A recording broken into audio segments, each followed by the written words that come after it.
Hey guys, welcome back to the channel. Today, we're starting part 1 of an awesome What If Deku was Class 1A's teaching assistant story. If you want to see part 2, drop a comment below and tell me what you think. Don't forget to like, subscribe, and share. Now let's jump into the story. Class had only just started, and Uraraka tensed as the numb feeling of dread washed over her. The man standing before them, their teacher, had this look of utter apathy on his face as he stood behind his desk, slipping off his garish yellow monstrosity of a sleeping bag. No one dared to make a sound as he spoke, his voice as bland as the expression on his face. My name is Shouter Aizawa, and I will be your homeroom teacher for the year. The dread rocketed up her tension, and she knew others in the room were feeling the same.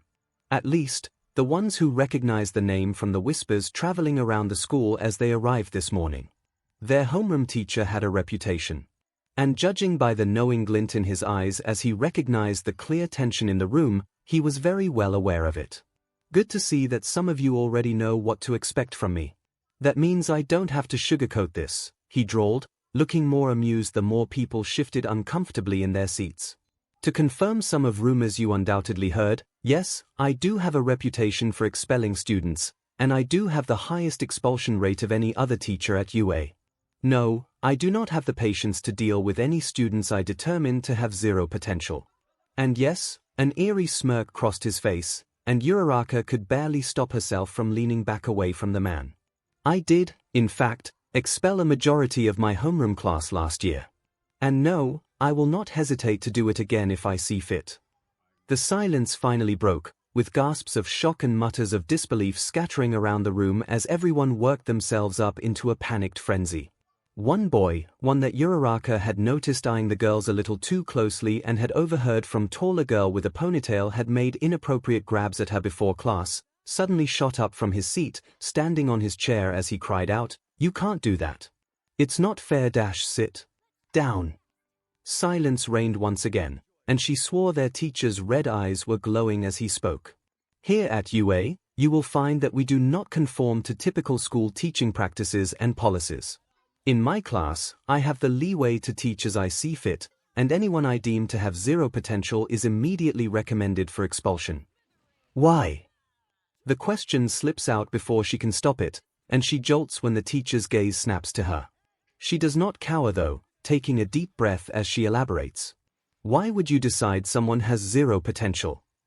He stares at her, seeming to assess her, as if he were deciding whether or not to give her an answer. Then, he bluntly states, because you are training to be heroes. This isn't a career to be taken lightly. Your potential could be the difference between life or death. A pause, letting the words, the meaning sink in. I am here to teach you, not send you to an early grave. I will not accept anything less. And despite the harshness behind his words, Uraraka found the tension in her shoulders finally easing. This was not an act of cruelty on his part. His words, his coldness, his harsh reality were all coming from a place of genuine care. Because they were in heroics. They were all signing on for a dangerous career, a career where one wrong move, the wrong decision, even just being slightly underprepared could lead to their or a citizen's demise. And while she couldn't quite smile, she found herself slowly nodding, a small bit of warmth settling in her heart knowing that no matter what their teacher threw at them, some part of him did truly care for them. Seeming satisfied with her reaction, he turned his attention back to the class as a whole. Now, due to my expulsion rate and the fact that UA curriculum is so flexible, we do have a bit of a conundrum this year. A hand shot up, and after Aizawa nodded his head, Uraraka turned to watch as a familiar classmate shot up from his seat. Stiff as a board and arm chopping through the air in a way that made Uraraka have to hold back giggles, Tenya Ida loudly queried, "Sir, does this have anything to do with the empty desk in the back corner of the room? And why only 19 students are present?" Sighing heavily, Aizawa dropped into his chair at his own desk. Yes, it does have something to do with the desk, though you all only have 19 because a student was expelled this morning due to improper conduct off school grounds. He said the last bit so casually, not noticing how everyone paled at the fact that the first day had only just begun and someone was already expelled. I know I said that I expelled most of my class last year. Which is true. However, What I neglected to elaborate on was that I expelled all but one student last year. The low murmurs began to rise in the room, and she could have sworn that she saw the loud and explosive blonde kid, the one that had been telling off and even coming close to threatening Ida before class, stiffen in his seat. Due to having only one student in my class last year, I was able to streamline my teaching style and have more focused, intensive training sessions with him, Aizawa elaborated. That paired with the student's above-average learning capabilities, and well, he shrugged as he casually stated, I kind of ran out of things to teach him. Silence. Then, a confused, you mean you finished the first-year curriculum with him? Aizawa blinked. No. I mean he finished all of the UA Heroics curriculum. A pause. Oh, and the optional supplementary courses. Then, he added, I got bored and made up some stuff towards the end of the semester too. Okay, Uraraka's tension was back with a vengeance. The pink-haired girl off to her right audibly gulped. Our senpai sounds terrifying. Aizawa shrugged. Sometimes. A voice behind her whispered, he didn't even try to deny it. But yes, it has become an issue for the school, their teacher continued, seeming to either not notice or not care about the rising panic in the class. While he was able to gain his provisional license over the summer, the Hero Commission will not budge on allowing him to get his hero license until he reaches 18 years of age. Which is even worse considering the problem child had already skipped a grade before coming to Uedashizawa age. The invisible girl shrieked as the explosive blonde loudly swore, his hands gripping the edge of his desk tightly as he seemed to realize something. The glowing red-eyed glare was back. Yes. He is. Groaning in exasperation, he rose from his desk. Thankfully, Nedzu had a solution on how to occupy his next few years at UA. Striding towards the door, he yanked it open and ordered out into the hall, "Problem child, get in here." He was decidedly not what she was expecting.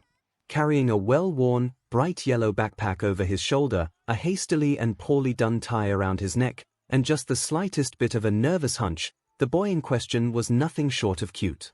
Like, not the overtly attractive sort of cute, but the I want to put you in my pocket and take you home with me sort of way. She had the overwhelming urge to both protect him and pat the fluffy, dark green curls on his head. And maybe pinch his freckled cheeks while she was at it. The boy did his best to stand tall in front of them, nervously smiling, and she became acutely aware of the scar over his left brow, followed shortly by the more prominent scars along the hands gripping tightly to his bag. Meet Izuku Midoriya, Aizawa introduced as said boy waved nervously at the class. Class 1 as first ever teaching assistant and your senpai. 1 year ago Aizawa surveyed the classroom with a distasteful eye. Not even 2 seconds in the door, and he already spotted 4 students to expel. Their situation awareness was not only atrocious, but 2 were openly making out in the room, another drawing what looked like quirkist comments on his desk, and lastly, 1 was openly bragging about how he was a legacy and openly threatening students to do as he says or he would get them blacklisted in the hero industry. There was not enough coffee in the world to make him able to deal with this bullshit. Walking in the room, no one even noticed him. What did he have to do? Roll himself through the door in that yellow eyesore of a sleeping bag that Hazashi gave him as a GG gift. Part of him even considered saying F it and walking out on them all. But then he noticed a small, hunched figure in the back corner eyeing him curiously. Ah, so maybe not all of them are hopeless. But then he recognized the mop of green curly hair and that hope died. Because he remembered this boy's display during the entrance exam. How he rushed in to save a fellow test-taker and shattered his arm and legs in the process, and nearly died falling to the ground had ectoplasm not been on standby with clones to catch him. He knew this boy very well. And he knew that by the end of the day, he would prove that Midoriya Izuku had no place in heroics. Present-time Midoriya Izuku was, arguably, terrifying. Aizawa had known the boy for the past year now, not only having the privilege of watching him grow in skill at an unprecedented rate but also having the honor of being a large factor behind that tremendous growth. At least, he liked to think that in the privacy of his mind. Whereas Yagi took the role of the boy's mentor, aiding in building up his determination and character, Aizawa was his sensei. The one that both pushed him to his limits and kept the boy in check. The one whose job was to chip away at the old Midoriya while helping him mold his new skin. The one that took the potential in front of him and handed over the tools to make the boy into something greater, something more. And at only 15 years of age, Izuku had crafted himself well enough to be a truly remarkable hero, perhaps the greatest, if Aizawa admitted to himself. Unfortunately, through all those one-on-one lessons, all the BLD, sweat, and tears, all the breakthroughs and triumphs that they experienced, Aizawa had somehow made one horrific and possibly costly oversight. Izuku was awkward. Okay, if it was that alone, it might not be that bad. His awkwardness could often be written off as, in Nemuri's words, cute. And that boyish, bashful nature of his could work great in the hero industry. But Midoriya had underlying issues that made things more complicated. Case in point. The boy in question stood tense, back straight as an arrow, as waves of what Aizawa knew to be palpable fear rolled off of him as the boy was bombarded with a verifiable storm of voices and questions. While the past year had garnered an easy rapport between he and his prized problem child, though that had been a hard-fought battle, one harder still in those early months where Yagi had stupidly hidden the true nature of Izuku's quirk, Izuku had spent the last year with very minimal contact with other students. While most students spent their years learning teamwork and camaraderie amongst their class, they had accidentally spent the year training Izuku into essentially being a one-man army. Not that the boy was incapable of working with others. No, Izuku was a strategist at heart, a leader of the people who carried an air about him that made people listen and want to follow him into whatever convoluted scheme that he crafted. However, the boy was completely blind to his effect on people, forcing himself to melt into the background as to avoid drawing another's ire. He pretended to be okay, but clearly his years of being quirkless affected him more harshly than he would admit. The solution? Trial by fire. Midoriya-senpai, did you really finish all the hero course classes in a year? What type of quirk do you have? I bet it's super powerful, dude. Did you finish all 3 years of the academic classes as well as the heroics coursework? Are you going to be working with just us or the other heroics class too? Ah. Guys, look how red his face is. Oh my god, he's so adorable. Okay, enough torturing the kid. Slamming a hand down on his desk, his eyes flared red from his quirk, and the entire class gaze whipped towards him and off of his problem child, who looked like a deer caught in a pair of headlights. Most had jumped at the loud sound, though his kid just slumped a bit, relaxing at not being the center of attention for the moment. Clearing his throat, he conjured up the most unenthused voice he could muster as he dug a stack of gym clothes out of his sleeping bag and tossed them on his desk. Quit harassing the problem child and change into these. We're doing a quirk assessment test. But sir, one of the boys, Ida he thinks, interjected. What about the opening ceremony? Like I said before, this class is structured as I see fit, Aizawa droned out. If you care more about ceremonies, then leave now. Otherwise, head to the changing rooms and meet me outside, quickly. Midoriya will show you where to go. The boy in question let out a surprised eep sound, but took a calming breath before offering a wobbly smile. Yeah, if everyone could follow me. He moved to the door, but when he saw no one moving, just staring in confusion over everything that was happening, he frowned. Aizawa-sensei expelled 3 of last year's students just for tardiness. Everyone scrambled from their seats and all but shoved Izuku out the door, leaving Aizawa to wonder if it were cruel of him to already be pawning this class off on his obviously uncomfortable assistant. Nah. Izuku was stressed. Not that feeling stressed was an unusual thing for him. No, it was a common day-to-day occurrence for the boy to have some form of tension or minor dread when facing the world. The main issue at hand, however, was just how far out of his metaphorical comfort zone he had been thrown. For a moment, he thought this is how a baby bird must feel being thrown out of a perfectly good nest and be expected to fly. Aizawa had basically shoved him out of the nest, but done so with a pack of hungry wolves circling just below. Okay, so he was being a bit melodramatic, but given his childhood and abandonment issues, he felt this was justified. And to make matters even worse, part of said childhood was stalking along behind him, silently glaring a hole in the back of his head. Joy! A voice just next to him broke him from his thoughts. What are you muttering about? Jolting in place, he felt his face grow red as he turned his attention to the girl smiling serenely next to him. Everyone else had been trailing along behind him, talking in quiet or what was supposed to be quiet whispers.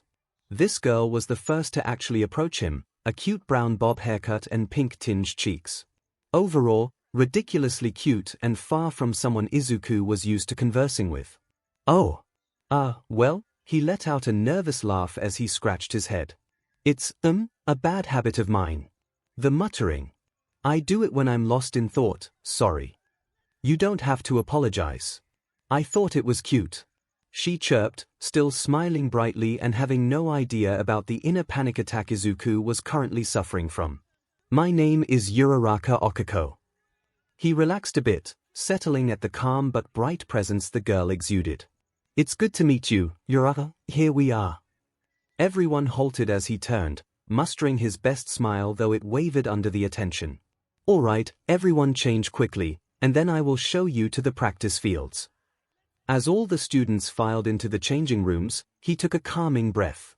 Everything was fine, things would be okay. He could do this. Today would be just fine. Whoa, dude, are you okay? Never mind, things weren't fine anymore.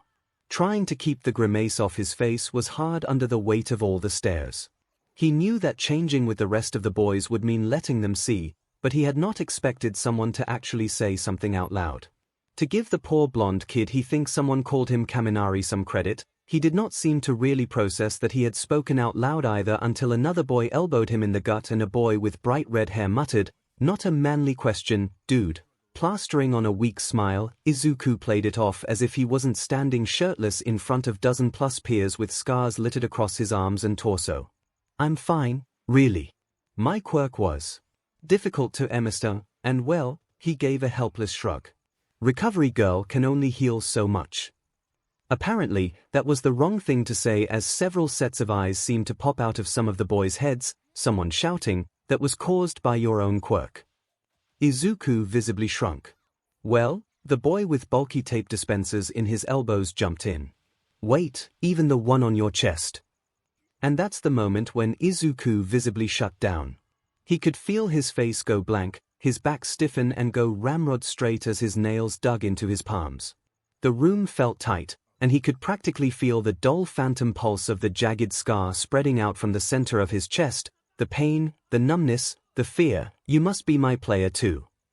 A locker door slammed shut. Pestering people about their scars is rude. All eyes turned to settle on the speaker in question, who calmly and serenely glanced around at the other occupants with an almost bored expression, though his eyes seemed to glint in challenge. I suggest changing the topic. No one argued with him. The fact that he sported his own scar across his face certainly drove home his authority on the matter. Seeming satisfied with the silence that followed, Midoriya found himself pinned under the boy's gaze which swayed from intense to something calmer. He wasn't sure. All he could really think about in that moment was how striking the boy looked, his hair perfectly split along with his heterochromatic eyes. It made him want to ask questions, wondering distantly if his quirk was split just like his physical features, but his throat felt like it was welded shut. The other boy broke the silence, speaking to Midoriya directly. I will be waiting in the hall for your directions. Izuku could only manage to nod. Soon, Izuku is leading a majority of the class out to the field, a few stragglers hurrying to catch up, only to hear a distinctive yelp from one of the girls. Whipping around, he's about to ask what was wrong when he sees it. The shorter boy, Mineta, grinning lecherously up at one of the girls with his hand on her rear. Midoriya moved before he could think. What in the hell do you think you're doing? Oh my god, he's swearing, someone quietly whispered as everyone watched their supposedly shy cinnamon roll of a senpai turn venom-filled eyes on the tiny pervert. The boy in question shrieked, and Midoriya slowly realized that he had the boy by the back of his shirt held up in the air as he pleaded out excuses. It was nothing. I wasn't hurting her. I was only just dash. Where did you get the idea that touching anyone like that is nothing? His tone prompted Mineta to burst into tears, but he couldn't be bothered to care.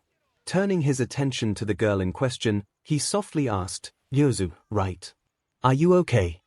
Though she clearly looked flustered, the girl nodded quickly. He didn't hurt me. But just. I'm sorry for the trouble, do not apologize because he assaulted you, came Midoriya's response, his words kind but offering no room for argument. He had no right to touch you. It's not the first time the pervert has tried this, snapped another girl who moved to stand next to Yorozu. She had what looked like earphone jacks hanging from her ears and short, choppy purple hair framing her scowling face.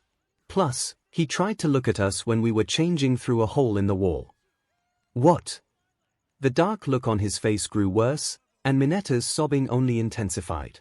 Plastering on a sickeningly sweet smile that made everyone take a healthy step back, Midoriya coolly replied, "Let's hurry to meet up with Aizawa-sensei." As he moved again, still holding Mineta by the collar of his shirt, everyone silently followed after him, exchanging glances that clearly said what the F. 1 year ago Aizawa was going to have to deal with so many angry parents this year. He wasn't sure what was in the air, but after booting those first 4 who in turn threw literal tantrums, the rest were dropping like flies. One threatened him with his blade quirk because his friend was the quirkist brat, another threw a fit about having to do a quirk assessment, and now, he was about to boot 3 more because he had been waiting half an hour for them to finish changing. All the while, Midoriya stood off to the side, somehow managing to look determined and terrified at the same time. Internally, he let out a heavy sigh.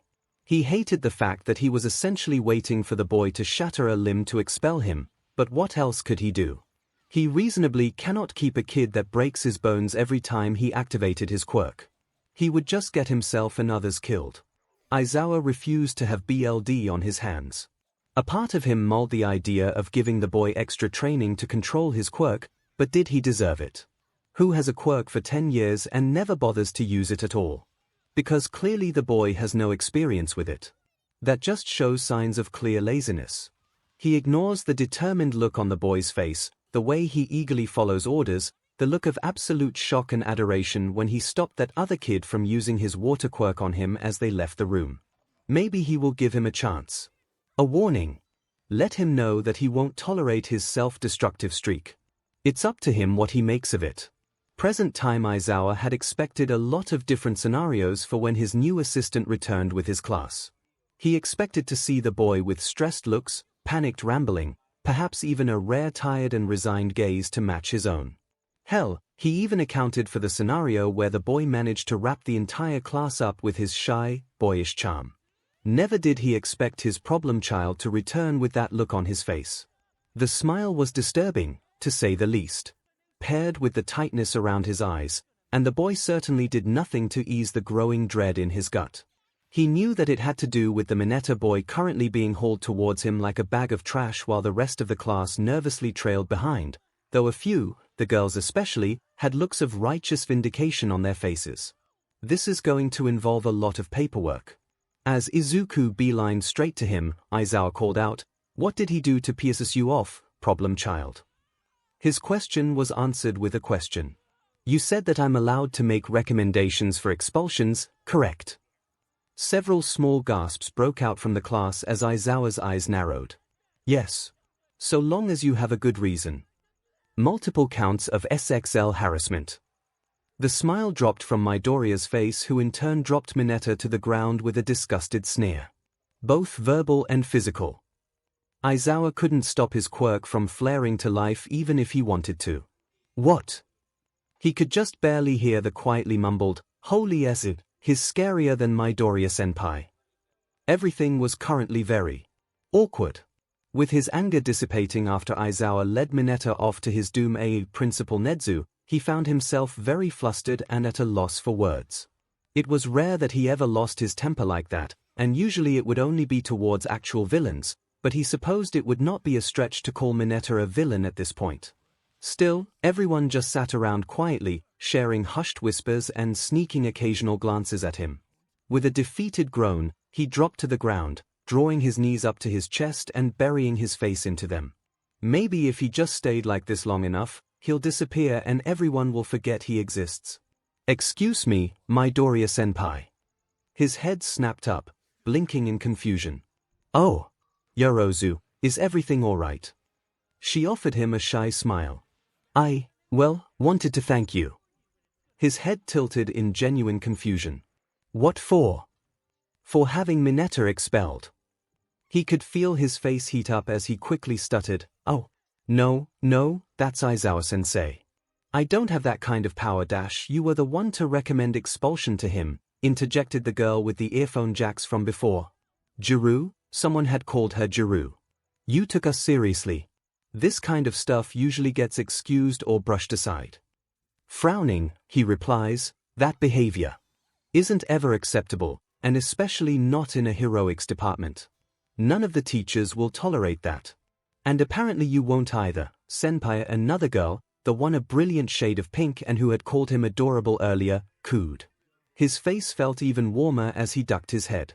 "Why you guys don't have to call me senpai? I'm your age, after all." "Well, no offense, dude," interjected the blonde boy who had pointed out his scars earlier. "But you are, like, mildly terrifying. It's kind of hard to process that you are our age." A loud scoff drew everyone's attention towards the familiar face sitting off to the side of the group. "The nerd isn't that thing special." With a weak smile, Midoriya couldn't help but say, "Good to see you, too, Kaken." "Don't call me that, Deku." "Wait." Uraraka shouted, looking between the glowering Bakugo and the nervously inching away Midoriya. "Do you two know each other?" Sheepishly laughing while Bakugo looked like he was attempting to burn holes into his head, Midoriya explained. "Our moms were friends growing up. Kaken and I have known each other since we were little." Bakugo let out a displeased huff. "I can't believe a quirkless nerd like you actually made it into the Thing Heroics department." "Wait, did you say quirkless?" one of the girls, the invisible one, practically screeched. Midoriya winced. I'm not quirkless, Kaken." That got an interesting reaction. "Of course you're Thing quirkless," he snapped, jumping to his feet and stalking closer. "I don't know how you Thing tricked the DMN teachers, but you never had a quirk. You have the extra toe bone and everything. This is getting out of hand." Hunching his shoulders and trying his best to not provoke his childhood friend, he cautiously explained, "Apparently I was a later bloomer." Explosions crackled in the boy's hands as he got close enough to tower over Izuku, who visibly flinched back. "Bullshit. That is enough." Everyone spun to stare at their sensei, who casually strolled up to the group, hands in his pockets as he drawled out, "Unless you want to end up expelled like Mineta, I suggest you calm down, Bakugo." Eyes narrowed, Bakugo stepped back from Midoriya, but he did not back down. "I've known this nerd for years. Deku has never had a Thing quirk, and now he suddenly has one and is a top Thing hero student." He shot a venomous look towards Midoriya, who simply shrunk more under his gaze as Uraraka dropped to his side, glaring at Bakugo. "What kind of sick butt joke is this?" "It's not a joke, Bakugo," Aizawa drawled out, sounding almost bored, though his eyes screamed that his patience was running thin. "While yes, Midoriya's late bloomer status can be a bit jarring, it does not warrant your current behavior. And need I remind you that Midoriya is not only your senior, but also my assistant. That means that while you don't have to like him, you have to at least respect him." The blonde scowled, but then had a feral grin on his face. "Fine then. If Deku has such an amazing quirk now," he side-eyed the boy that could barely look at him from where he knelt on the ground, Uraraka's arm wrapped protectively around him. "Prove it." The bored, irritated look melted away, his eyes glinting at the challenge as a grin even more feral than Bakugo's slowly stretched across his face. "Very well then," Aizawa practically chirped in a way that made almost everyone step back in fear. "Why not make a little challenge of it?" Midoriya let out a yelp as he realized where Aizawa was going with this. Pulling a ball out of seemingly nowhere, Aizawa tossed it towards the explosive blonde. "What was your farthest ball toss in middle school?" Bakugo's eyes narrowed suspiciously. 67 meters. With an absent nod, the teacher pointed to a track and field style throwing circle. "Try throwing that with your quirk." The suspicion melted away to the familiar feral excitement. "You asked for it." Striding forward towards the circle, Bakugo took a second to center himself. He gripped the ball, leaned back. "Die." Despite the nervous tension in his shoulders, the greenette couldn't help the semi-fond sigh. "Well, Kaken sure hasn't changed." "You mean he's always been this much of a bully?" Uraraka muttered next to him while everyone freaked out at the explosive throw, watching the ball disappear into the distance before Aizawa called out a throwing distance of 705. 2 meters. Grimacing, Midoriya quietly mumbled, "He's not the best with handling emotions." At the girl's deadpan stare, he winced. I know, understatement. Problem child. Midoriya jolted upright, blinking owlishly as the teacher tossed him another ball. You're up. Gulping, the boy shakily got to his feet, heading off towards the ball throw as he tried to plan in his head how exactly he was going to do this. His capabilities with One for All, while not near the max limits yet, were much farther than last year. And while his throw last year had been at 100%, the efficiency of using that much power in only one finger was not very high. Izuku. Jolting out of his muttering, he whipped his head towards his teacher, a silent conversation happening between the two. He liked to think they were close, having forged a connection through the past year. Despite calling him a problem child, there was obvious affection between the pair, and in his head, Midoriya had shoved Aizawa into some brother-father role that thankfully, the man didn't seem to mind. Ignoring the whispers of the other students who noticed the familiar use of Midoriya's first name, Aizawa just gave him a sly grin. Keep it at 10%. Midoriya nodded, turning back away as the teacher added, "Oh, and why don't you show off a little?" Midoriya was a good person. Almost too good at times, ready to risk himself without hesitation if he thought he could save someone. But while Midoriya at his heart was still as pure and noble as All Might, he had spent the past year being molded and trained by Aizawa. So, despite all the noble intentions, all the dedication, the drive, the do-gooder attitude, Aizawa had turned Midoriya into a little SHT. And the man knew just how to provoke the little SHT into causing a bit of amusing chaos. Back in the staff room, Yagi felt a shiver down his spine as his thoughts suddenly turned to what his successor and Aizawa could be up to right now. Surely nothing too worrisome. Yagi decided to find out where the class currently was. Uraraka slipped next Yorozu and Ida, glancing nervously between them. What did he mean by 10%? Oh, that. Aizawa said with a grin that was just a bit too gleeful. Midoriya took the ball, tested it in his hand as jagged, glowing red lines began to cross along his skin. Green lightning crackled in the air around him, his eyes lighting up to almost a toxic shade of green, and they all watched as he sharply tossed the ball straight up into the air. Before they could even begin to question what he was doing, he began to spin in the circle, his body blurring and twisting in practice motions that were far too smooth as the ball descended back down. And with a twist and kick faster than they could see, the ball went flying. Shockwaves from the force of the kick hit them all, and several students struggled to stay upright. Uraraka gripped tightly to Ida's arm as she squinted against the wind, and glancing to the side, she could see several of the students using their quirks to stay upright. The boy with the split hair had frozen his and Yorozu's feet to the ground and was steadying her. The red head seemed as if his skin turned to rock as his hands stuck into the hard-packed soil, and several students clung to him. Others like the invisible girl and the electric blonde, Kaminari, had fallen over from the force staring with panicked and stunned looks on their faces. The wind settled soon after the throw, all eyes locked onto the boy crouched in a landing position in the thrower's circle. No one could even hope to see where the ball was, and they all stared in stunned silence until Aizawa broke it. I meant to keep it at 10% of his max power. Glancing at the device in his hands, he nodded, seeming satisfied as he called out, 2,173 meters. Not bad, problem child. The boy quickly rose and spun to them, beaming so brightly and with a smile so pure, but an almost vicious satisfaction flashed in his eyes for just a moment before he chirped in a way that was too similar to Aizawa's earlier words. Thank you, sir. Hello, Terra, muttered the boy with the bird's head and what looked like a shadow demon clutching to his shoulder.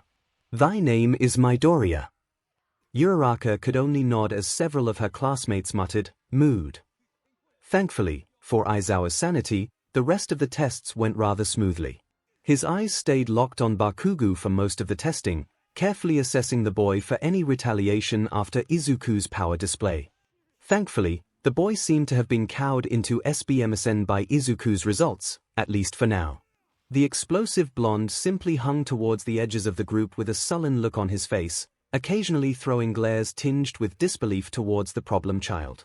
Aizawa was aware that Izuku had not had the most pleasant of pasts due to his past quirklessness, those times where they had ended training sessions early and the pro managed to drag half-statements and hesitant truths from his prize student had made him very well aware what he had faced.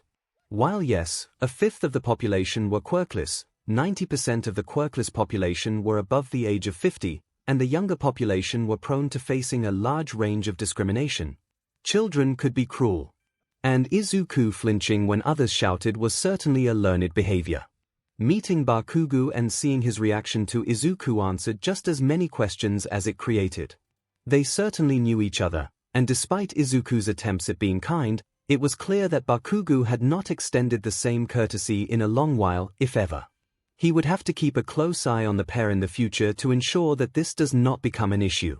For now, he trusted his student to let him know if anything of note transpires between the two. Speaking of his student, Midoriya sat on the sidelines of each event, watching with unbridled awe as each of the class used their quirks in various ways to help improve their scores. His hand flew across the page of his notebook with familiar ease, jotting out notes even as his eyes stayed locked on the groups before him. Though Aizawa had tried pushing for the kid to switch from notebook to a laptop to save his hands from cramping, Izuku remained firm. The notebooks were a comfort for him, and allowed him more ease on adding captions and diagrams on the various quirks. He ducked his face into his capture weapon to hide his smile. This was why he knew taking on the boy as his assistant would work so well. While All Might's quirk had required a steep learning curve for Midoriya, analysis had always been second nature for him. He dissected quirks with ease, and the talent he displayed for it was something that he had only seen rivaled in Nezu of all people. Which gave him momentary terror as he remembered that the boy's free PRD this year would be with the little rat Satan, but he purposely killed that train of thought and left the terror for another day. The rest of the class simply cast Izuku curious glances as he muttered indecipherably to himself, questions on the tips of their tongues but none working up the nerve to interrupt their senpai. Whether out of fear or respect towards the terrifying little problem child, Aizawa wasn't sure, but the cold and dead part of his heart thawed slightly as he realized that none of the looks were malicious in any way.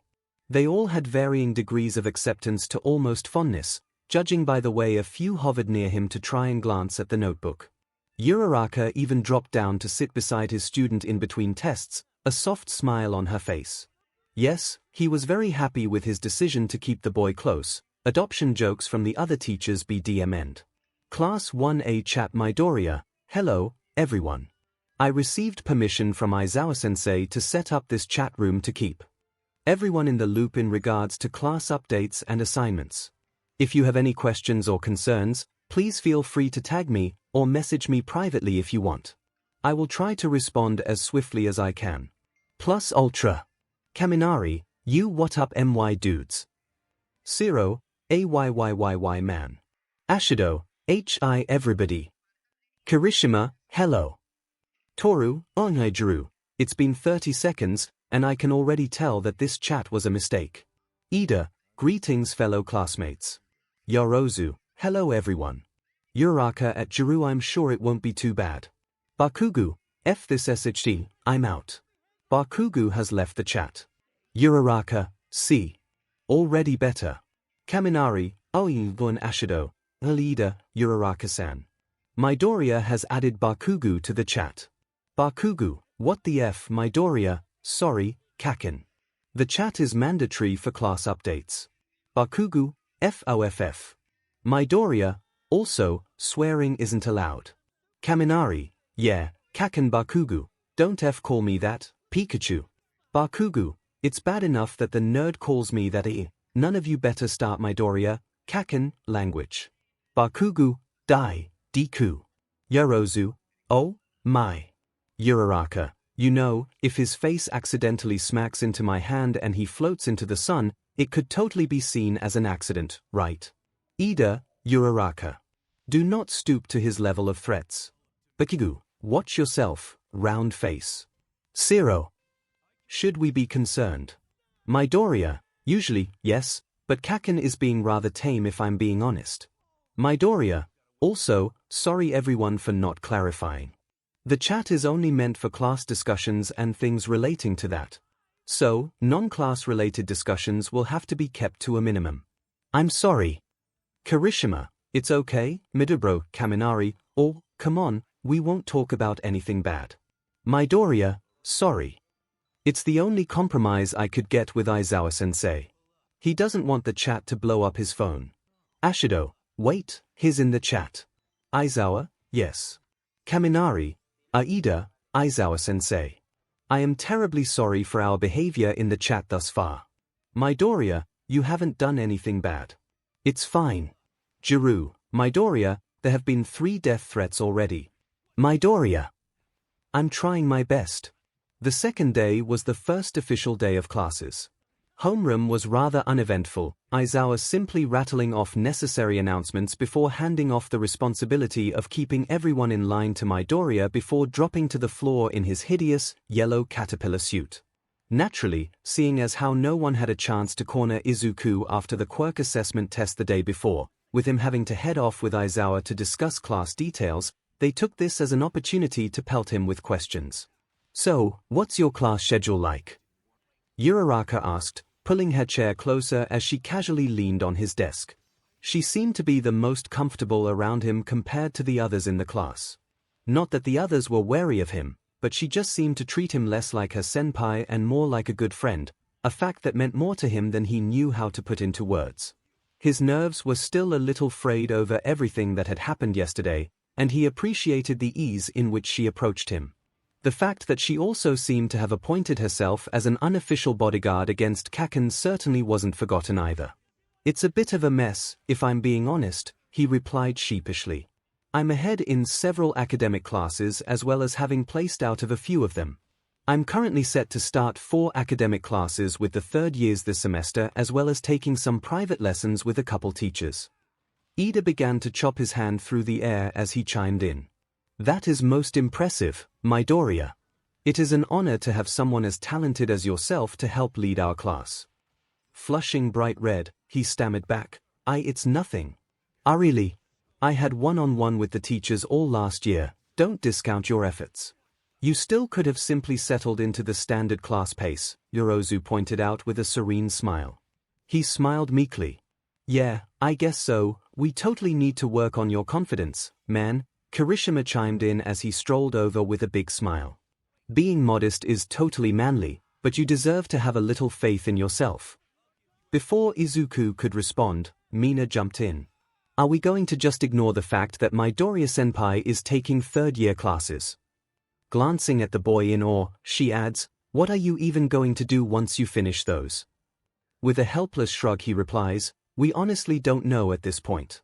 I'll probably keep assisting Aizawa-sensei if he approves of my work this year as well as take on some work studies, and Power Loader has been suggesting I take some support courses.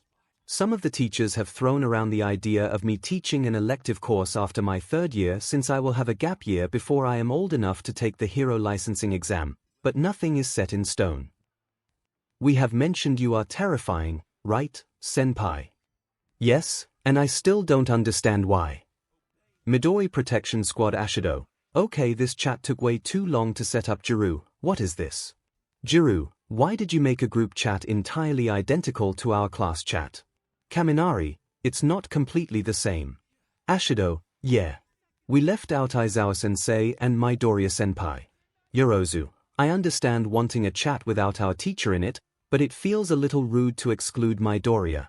Kirishima, it's totally not meant like that. Kirishima, we were just talking and are all a little concerned about him.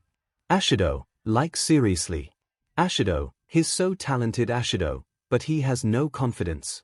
Toru, he makes me want to wrap him up in a blanket and fight something. Toru, I don't know what to fight Toru, but I will fight. Uraraka, if this is a chat for protecting Midoriya, why is Bakugo in here? Bakugo, you wanna go? Let's go. Soto, you gotta admit, you haven't been the nicest to him, man. Kirishima, Bakugo, you knew Midoriya before UA, right? Bakugo, F off, shitty hair. I ain't getting involved in this bullshit. Uraraka, isn't it obvious, though? Uraraka, Midoriya was bullied before UA. Uraraka, and I bet my entire month's budget that Bakugo was one of the ones who bullied him. Kaminari, dude. Bakugo, you don't know 𝐻T, round face. Uraraka, I know a bully when I see one. Ida, if this is true, then that would be a serious offense. UA has a zero-tolerance policy on bullying. Kirishima, you gotta admit, man, it doesn't look good. Bakugo, Fing hell Bakugo. Look, the nerd and I used to be friends when we were brats. Bakugo, we grew apart, and then Deku moved up a grade in primary school, and we barely ever saw each other except when he and his mom came over to eat. Bakugo, I barely talked to the Fing nerd, so if he was bullied recently, I had no part in it. Uraraka, recently. Bakugo, beach boo. Yes, I'm a piece of SE and I had even less filters as a brat, okay. The nerd was a Fing ray of sunshine 24/7, and I have the patience of a starving badger. Bakugo, I wasn't that Fing vindictive as to hunt him out to specifically bully him or to find out if anyone else was bullying him. Bakugo, but I will say that Fing Deku didn't have a quirk in middle school, everyone knew he was diagnosed quirkless, and unless you were living under a rock your entire childhood, quirkless kids are the bottom of the food chain. Yorozu, I hadn't realized that the quirkless were treated in such a way. Zero, but he obviously has a quirk now. Bakugo, I have no Fing how he pulled that power out of his butt. Bakugo, but yeah. Are you extras Fing satisfied now? Uraraka, you should still be nicer to him. Bakugo, FOFF. Bakugo has left the chat. Jiru, well, he lasted longer than I thought he would. Kirishima, is it bad that I'm relieved he wasn't a main bully of Midoriya? Kirishima, like, it's still totally not manly about his behavior Kirishima, but I'm glad he wasn't regularly attacking Midoriya in the past.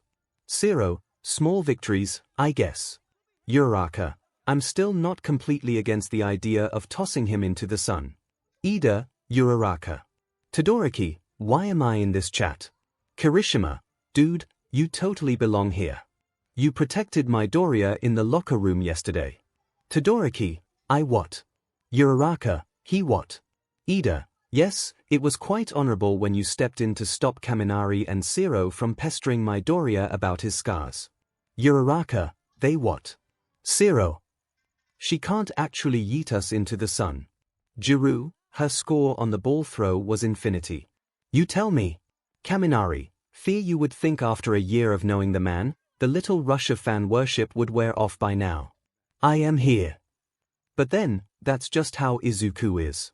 Coming through the door like a normal person. All Might declares in a booming voice, having slammed the door open upon his entrance in a way that normal person would certainly not do. Izuku watched with practical stars in his eyes as his mentor introduced himself to the starstruck class, announcing that he would be teaching their heroics class. Then with a dramatic tone, he announced, of course, no hero is complete without, clicking a button on a remote, drawers popped out of the wall with a hiss, numbered cases coming out along with them. A costume. Shouts of shock and joy erupted throughout the class, everyone buzzing with excitement. Even Bakugo muttered an enthusiastic hell yes. Midoriya couldn't help the small, fond smile on his face as he looked around at everyone, remembering back to his excitement over his first costume. While the suit his mom had ordered didn't last long, it was still one of his favorite memories. Now, if everyone could retrieve their respective case and head out to change into their costumes, the pro hero instructed in a booming voice. Also, a few of you have support equipment that did not fit into the normal size case, so you will find additional chests in the locker rooms with the rest of your costumes. Now, he struck a dramatic pose and bellowed, let's get to it. Plus Ultra!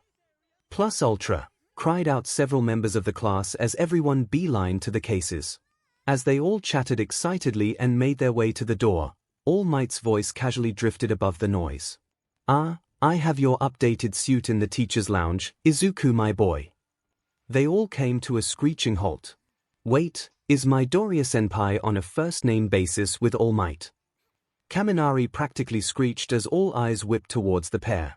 Midoriya looked panicked while All Might had a look on his face that clearly screamed, "Oi!" Bakugo just looked zest.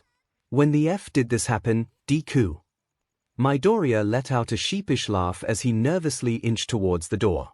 Well, you see, a large hand clamped on the back of his neck. Time is of the essence. All Might quickly announced, and then all but booked it out the door, carrying Midoriya by the scruff of his uniform. Everyone just stared after them in utter confusion and were left with even more questions about their senpai than they had before. Well, that went okay. All Might slumped in his small Might form and now ridiculously baggy uniform, wringing his hands with a worried look on his face. I am sorry, my boy. I know we had planned to keep the fact that we knew each other a secret, but Izuku quickly shook his head with a panicked expression. Oh. No. It's fine, Yagi-sensei. Really? Sheepishly rubbing the back of his head, he admitted, I doubt we would have kept up the act long anyway. It's probably best not to lie, just tell them that All Might assisted in training you as a favor to Nezu. Both Midoriya and Yagi nearly jumped out of their skins, Yagi evenly hacking up some BLD as Aizawa appeared out of nowhere in the corner of the lounge, burritoed in his hideous yellow sleeping bag. Sighing heavily, he drawled, I know I trained you better than that with situational awareness, problem child. Yes, sensei. Midoriya stuttered out as he patted Yagi's back, the latter wiping his mouth from the BLD splatters. Sorry, I got lost in thought. Don't make a habit of it, or else I'm going to run you through the gauntlet again. Please no. Chuckling, Aizawa took pity on the boy and moved back to the original issue. Your quirk has similar aspects to All Might's. It's only natural to ask him to mentor you. Shrugging before rolling to face away from them, he adds, it also can be an excuse as to why he's teaching this year. It inspired him to teach the next generation, or whatever the hell his PR person would write. That could work, Midoriya muttered, eyes narrowing as he stared at the ground. This would allow us to more easily interact without having to hide from people. Would also assist with the excuses his PR team will need following the announcement tonight of you joining the faculty, and maybe Yagi cleared his throat, startling the teenager from his train of thought. My boy, we should probably discuss this later. We have a class to teach. I nearly forgot, the greenette shouted, snatching the case up off the floor. I'm heading to change in the teacher's locker room. I'll meet you on the training grounds. And before All Might could stop him, Izuku was out the door in a blur of green lightning, leaving his mentor staring after him as he weakly called out, You grabbed the wrong case. A snort sounded from the corner. Which case did he grab? Carefully picking up the case left behind, he replied, he grabbed his new stealth suit. Is that going to be a problem? Let's just say it's a bit more intimidating than his day costume. Midori Protection Squad Kaminari, okay, tell me I didn't imagine that Ashido. Did the number one hero actually call him by his first name? Zero, yo, I'm kind of freaking out. Tsuyu, that was very unexpected. Kero.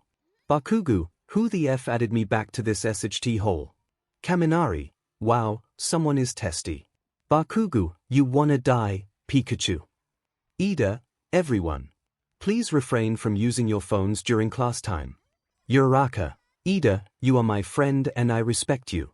Uraraka, but let us have our mental breakdowns. Ashido, All Might. Ashido, freaking All Might. Ashido, just called Midoriya my boy Ashido. Why aren't more people freaking out? Jiru, oh, we are freaking out. Jiru, we are just also freaking out about the fact that we have to get to the training grounds. Jiru, that no one explained how to get to. Ashido, OSHT Kaminari, Zero, whelp. Kirishima, we could ask for directions. Todoroki, I just asked a passing second year. Soto. And Todoroki, he asked which training grounds. Todoroki, apparently there are multiple. Toru, by multiple you mean like 3 or 4. Todoroki, apparently 27. Todoroki, he laughed and told me maybe you will find the place before you graduate. Todoroki, I don't understand how that was funny. Jiru, this just in, All Might lost his entire class of first years only 10 minutes into their first heroics class. Kaminari, at least we can tell Aizawa that it's not our fault. Yoerozu. You all do realize that we are in a group chat with Midoriya and Aizawa-sensei, correct? Ashido, we're saved. Zero, who's gonna be the one to rat on All Might screw up to Aizawa? Ashido, not it Kaminari, not it Kirishima, not it Bakugu. For FS sakes, someone just text the DM in nerd and then Hobo-sensei doesn't have to know that All Might fed up. Uraraka, wow, you actually are capable of rational thought. Who knew? Bakugu, okay, you wanna go round cheeks. Uraraka, and you actually finished a sentence without swearing. Color me impressed. Kaminari, someone might die today and I feel like it's going to be whatever idiot gets caught in the crossfire of those two Jiru. So, you. Kaminari, okay OWB, oh I am so sorry everyone. Midoriya called out as he rounded the corner. It completely slipped our minds to tell you all where the training rounds were senpai. He froze like a deer caught in the headlights, blinking owlishly at the 18 pairs of eyes staring at him with a range of confusion to terror. Hey! With wide eyes and flushed cheeks, Uraraka steps forward and clears her throat. Is this your hero costume? Glancing down, he jolted, remembering what he was wearing. Oh. Well, kind of. Scratching his cheek with a nervous smile, he explained, it's my stealth suit. Or at least, I'm assuming it is. I think I grabbed the wrong case from All Might. Zu blinked. It certainly is intimidating, Kero. That was an understatement. The hooded jumpsuit itself was primarily black, only accentuated with the occasional dark green paneling along the sides and the arms as well as the dark, BLD red gear bags on his hips. Strategically placed armor was decked out along his torso and thighs, while versions of his old braces were fastened on the length of his arms and legs, the dark gunmetal color glinting slightly in the light. All of the gear was more solid-looking with sharper edges, even his steel-reinforced boots and his signature filtration mask that hung loosely around his neck. Considering that they had never seen his limelight outfit before for reference, this was probably one hell of an impression. Shifting on his feet, he added, it's supposed to be intimidating. This suit is meant for underground heroics work. I want to dabble in that and limelight. Before anyone could ask any more questions, Todoroki interjected. Shouldn't we get to our lesson? With a startled yelp, Midoriya spun around and swiftly began to head out down the hall, calling out behind him. Let's hurry. All Might may not be as strict as Aizawa, but we are definitely late. Most of the class reacted on a delay, staring in stunned silence as a handful of members darted off after Midoriya. Seeing the greenet round the corner followed closely by Todoroki, Uraraka, Yorozu, and a few others trailing along, the rest finally seemed to snap out of their stupor. Wait. They all bolted down the hall in a mad dash. Senpai! Wait for us. In his haste to get everyone to their lesson, Midoriya had not quite paid attention to the other students' costumes, his mind frantically hoping that Aizawa does not find out that All Might nearly fed up his first lesson within the first 10 minutes of class.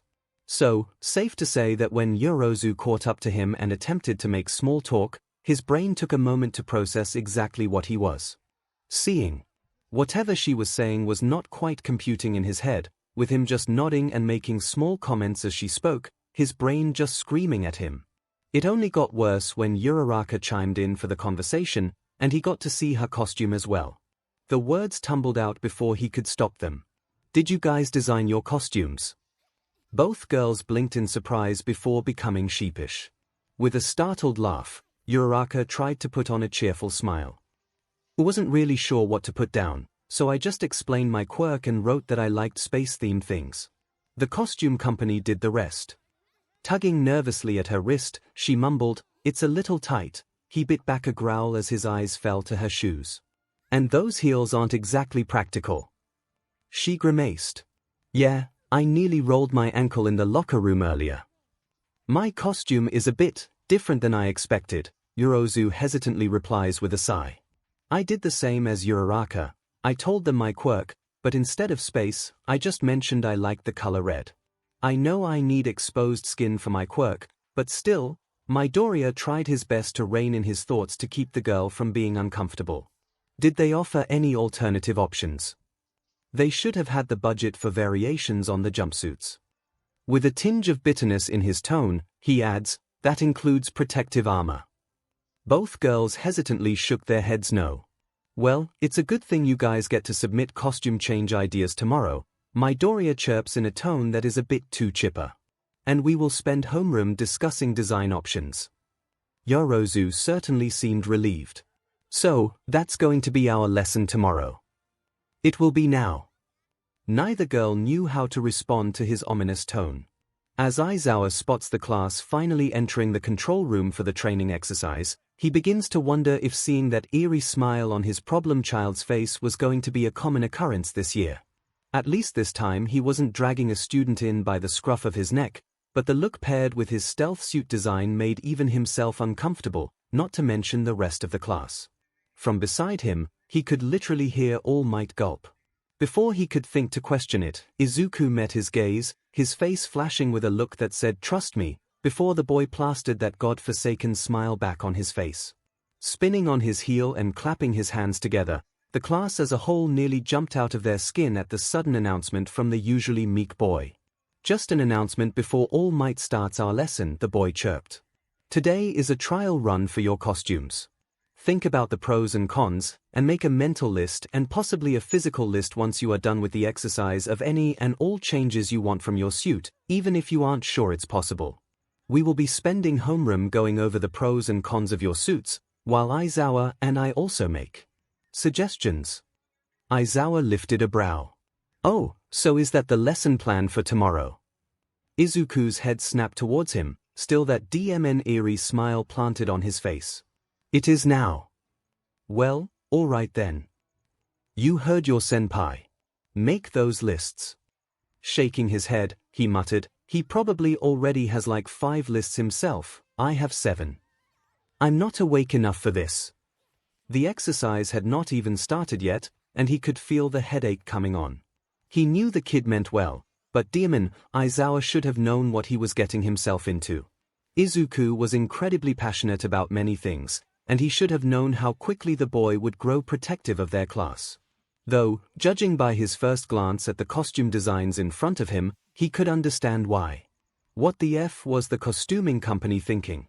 Deciding to get the class moving, Aizawa turned his attention towards the one who was actually supposed to be teaching the class right now. "Get started already. I'm missing my afternoon nap for this." All Might jumped slightly at the harsh tone thrown at him. He yanks flashcards out of nowhere as he nervously laughs, commenting, "You technically don't have to be here right now." Aizawa's eyes narrowed. "But we certainly appreciate having you. Now, on to the lesson, young heroes." The lesson seemed simple enough. A basic objective retrieval mission with a heroes versus villains twist on top. Nothing too fancy, and no logical ruses thrown into the mix. At least, officially. The test was really more of a way to observe the class and decipher who was better at strategic thinking and teamwork rather than see who was the strongest. None of the students knew it yet, but losing still left room for a good score so long as they made use of their planning time and valued their partner. Izuku's mind drifted back to his first practical heroics lesson. It had been just him and Aizawa, with All Might not officially a teacher yet at the time. The fact that it was just the two of them left them with the only option being him versus his sensei. Closed quarters and the fact that he was fighting Eraserhead meant that it was basically a quirkless brawl. Also, with only the two of them, it allowed them to run the simulation multiple times as both the hero and the villain. It bothered him for a while after that he only won the villain fights. Shaking his head, he tuned back into All Might as he just finished choosing the random teams of 2. Before he could start with the matchups, however, Ida moved an arm in the air and chimed in. "Sensei, what are we going to do about the fact that there is an odd number of teams?" All Might stuttered, clearly having not thought that through, while Aizawa sent a meaningful look Izuku's way. It took just a second of eye contact for him to realize the man's idea. Stepping up towards his mentor and sensei, he turned to the class with a bright smile. "I can fight one of the teams. Why is everyone looking at me like that?" Most of the class had some variation of a look of terror and horror at the idea of fighting him. Except for Todoroki, who nodded in acceptance, and Kaken who reacted just like Kaken. "Let me at the shitty nerd," Bakugo shouted, shoving to the front of the crowd. "I can take him." "Bakugo," Ida interjected. "This is supposed to be random selection."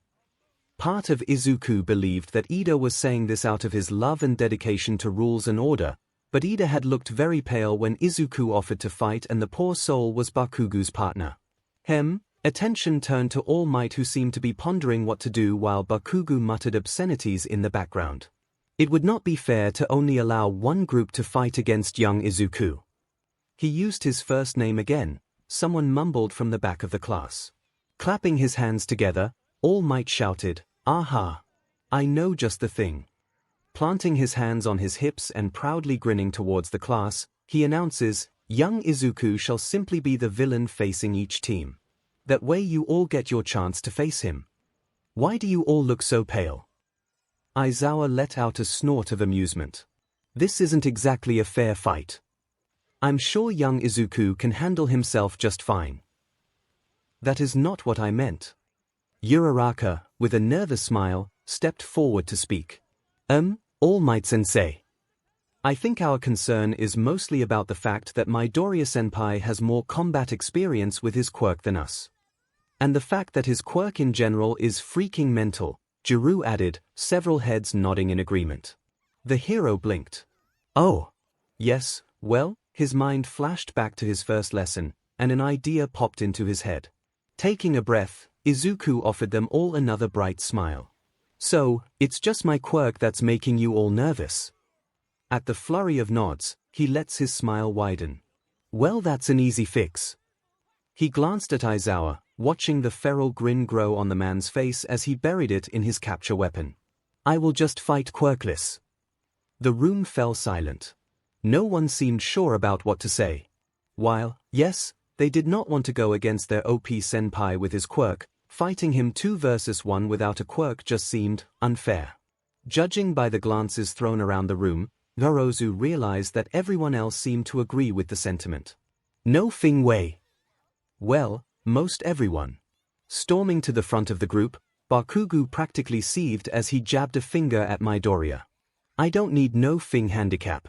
I can beat you even with that shitty but quirk of yours." She could feel the despair in Ida's groan as his partner practically dug their grave. Midoriya seemed uneasy at Bakugu's sudden approach, obviously uncomfortable over the blonde's seemingly endless rage, but he held firm, smiling nervously. "It's only for this lesson, Kaken," Bakugu moved to protest, but then Midoriya interjected. "How about this? If you and Ida win your round, I will spar you one-on-one with quirks during the next sparring lesson." That certainly caught them off guard. Even Bakugu shouted out a confused, "Ha!" Their senpai simply offered a warm smile. "That way you can have a match to beat me without a partner, a match where the end result would be a possibility of you winning completely on your own, where no one could say you had help." His head tilted ever so slightly, the warm smile melting into a blinding one that threw everyone off. "Is that okay, Kaken?" All eyes were trained on their senpai and Bakugu at that moment, but for her eyes were caught briefly on their sensei standing just a few feet behind the pair. And if she had learned anything in the past 2 days? That look promised that something was about to go down. Still, all the others were none the wiser. Bakugu slowly let a grin spread across his face, an almost feral look in his eyes as he loudly declared, "Prepare to die, Deku." And thus, they were all sent off to scatter with their partners, expected to plan till they were called for their turn. And Yorozu wasted no time dragging Uraraka off to a far corner to plot. They were all about to go to war, and her gut told her that even a quirkless Izuku Midoriya would be a beast that none of them would ever have expected. "I still think the class should get to watch each of the battles," Izuku commented as he stretched at the entrance to the base. "They need to learn. That would give them too big of an advantage seeing you fight, problem child." Aizawa replied smoothly, pulling a pair of wristlets out of his pocket and holding them towards Izuku. "They can watch the remaining battles after their rounds and will see them all during the review session." Izuku calmly took the wristlets, clipping them in place and pressing the button on the side to turn them on with a satisfied hum. "You mean, it would ruin the surprise and make the playbacks less funny for you?" His mentor simply shrugged. "They will learn this lesson one way or another. Don't ever underestimate your opponent." He pulled a juice pouch out of only God knows where and practically drained it in one go. "Besides, No class of mine is going to survive the year without being able to grasp close hand-to-hand combat and stealth. Consider it a wake-up call. Izuku let out a snort. One of your logical ruses. The man scowled. Don't you have a bomb to hide? Sir, his student chirped before jogging off towards the building. Time to get into character. Please don't make me have to send anyone to Hound Dog today. A distant voice shouted, no promises. I should have just stayed in the teacher's lounge. Uraraka had never felt more pumped in her life. When Midoriya initially announced he would fight them quirkless, she felt almost a little bad. They were handicapping him against a group of students who several had very powerful quirks. On top of that, he would have to fight them all consecutively. It hardly seemed fair. But then her partner all but dragged her away from the others and bluntly stated, Aizawa-sensei was grinning the whole time Izuku suggested fighting quirkless. Uraraka still insists that she might have seen her life flash before her eyes. Thankfully, her partner was brilliant. Part of her felt bad that she was relying so much on the other girl's strategy, but seeing how much the girl lit up the more they planned and the more Uraraka encouraged her, she did not regret it. She did, however, intend to have the girl teach her some basic strategy tactics at a later date. Their plan consisted mostly of the two splitting up after over-preparing themselves for an encounter with Midoriya. The name of the game was just evade or distract. While both could possibly take him down and capture him, Yorozu, who now insisted that she call her Momo, pointed out that the boy had far greater training than either of them, and that his sensei was Aizawa, a man with the quirk erasure. In essence, Izuku likely was as terrifying fighting quirkless as he was with his quirk. So, they simply needed to avoid him at all costs, if possible. And, if what is likely inevitable happens and one of them happens to encounter their senpai, they need to distract him long enough for the other to get to the bomb. With a simple system of tapping the comms to indicate whether they had seen him, were engaging him, or if they had eye contact on the target, the two girls split up as soon as the buzzer went off. Momo readied her grappling hook, shooting it up towards the highest window, and after having Uraraka use her quirk on her, hit the button to pull her up. Once she was sure that her partner was safely through the window, Uraraka released her quirk and headed off through the main entrance. Their plan involved her working her way up while Momo worked her way down, either one finding the bomb or they meet in the middle. Either way, one was likely to encounter Midoriya before the other, and so long as they were not immediately captured, they could warn the other who could drop the stealth act and quickly secure the bomb. The fact that Midoriya was on his own certainly played in their favor. He could not be in two places at once, so they could hopefully divide and conquer. The downside was that they had significantly less experience and essentially were throwing themselves into this fight blind. The whole plan was a risk, but with the time constraints and the fact that even together they might not beat him, the idea of sacrificing one to slow him down seemed to be their best option. Keeping close to the wall, Uraraka carefully glanced around the corner of the second-floor entrance. She had cleared the first fairly quickly, but based on the map they had been provided, the second floor was less of an open layout and provided more potential ambush points for Midoriya to pop out of. She had not heard from Momo yet, so she pressed on, fingers tightening carefully on her weapon as to not activate her quirk. About halfway through the floor, however, she felt her stomach clench, and without thinking, she dropped to the floor, just narrowly missing being grabbed from behind. Without really thinking, she jabbed her weapon behind her blindly and heard a loud yelp of shock as she tapped her communicator, letting Momo know that she was engaging. Midoriya had jumped back away from her, and while she could barely see his eyes under his suit's hood, he yelled, "Is that a cattle prod?" Uraraka grinned victoriously. Momo really is a great partner. That's incredible, he muttered under his breath. And you noticed me so easily. Could your quirk make you sensitive to changes in air pressure? Or, he suddenly jolted, seeming to remember where he was. Analyze later, bad guy mode now. And then he dropped into a crouch, and Uraraka let out an audible gulp as his face grew serious. Oh 𝐒𝐿, I have never been more terrified in my life. Midoriya had the decency to look sheepish as he carried her down the stairs, piggyback style. You held your own really well though. Uraraka would normally be embarrassed over her current predicament, but she could not bring herself to care. Between her exhaustion at having to dodge him for a solid 5 minutes that felt way longer than 5 freaking minutes and her throbbing ankle from where he swiped her feet out from under her just as their win was announced, she decided she earned this piggyback ride. And she was DM'd if she was not going to enjoy it. Momo came jogging out of the building, catching up quickly. "Uraraka, are you alright?" "I'm fine, just twisted my ankle last minute," she chirped back. "Midoriya-kun was right about the heels. I'm going to have them removed from the suit. He is being a gentleman and helping me back to Recovery Girl." "You both did really well," he chimed in, his smile beaming and impossibly too bright for someone dressed in such intimidating gear and had just kicked her but a couple minutes ago. "The plan you made was super effective, and you held out really well for having no combat experience, Uraraka. I was struggling trying to find an opening to attack you in that narrow hallway and not be hit by your quirk." Her face suddenly felt very warm at the praise, and she struggled to try and form words that weren't flustered squeaks. Thankfully, she was spared by Recovery Girl's approach. Some gentle chastisement about being more careful during class exercises and a quick kiss to the cheek, and her ankle was back to normal, though she was a bit tired herself. "Now, run along, dears," Recovery Girl explained before looking up at Midoriya with a pointed look. "This boy has one last pair of students to traumatize."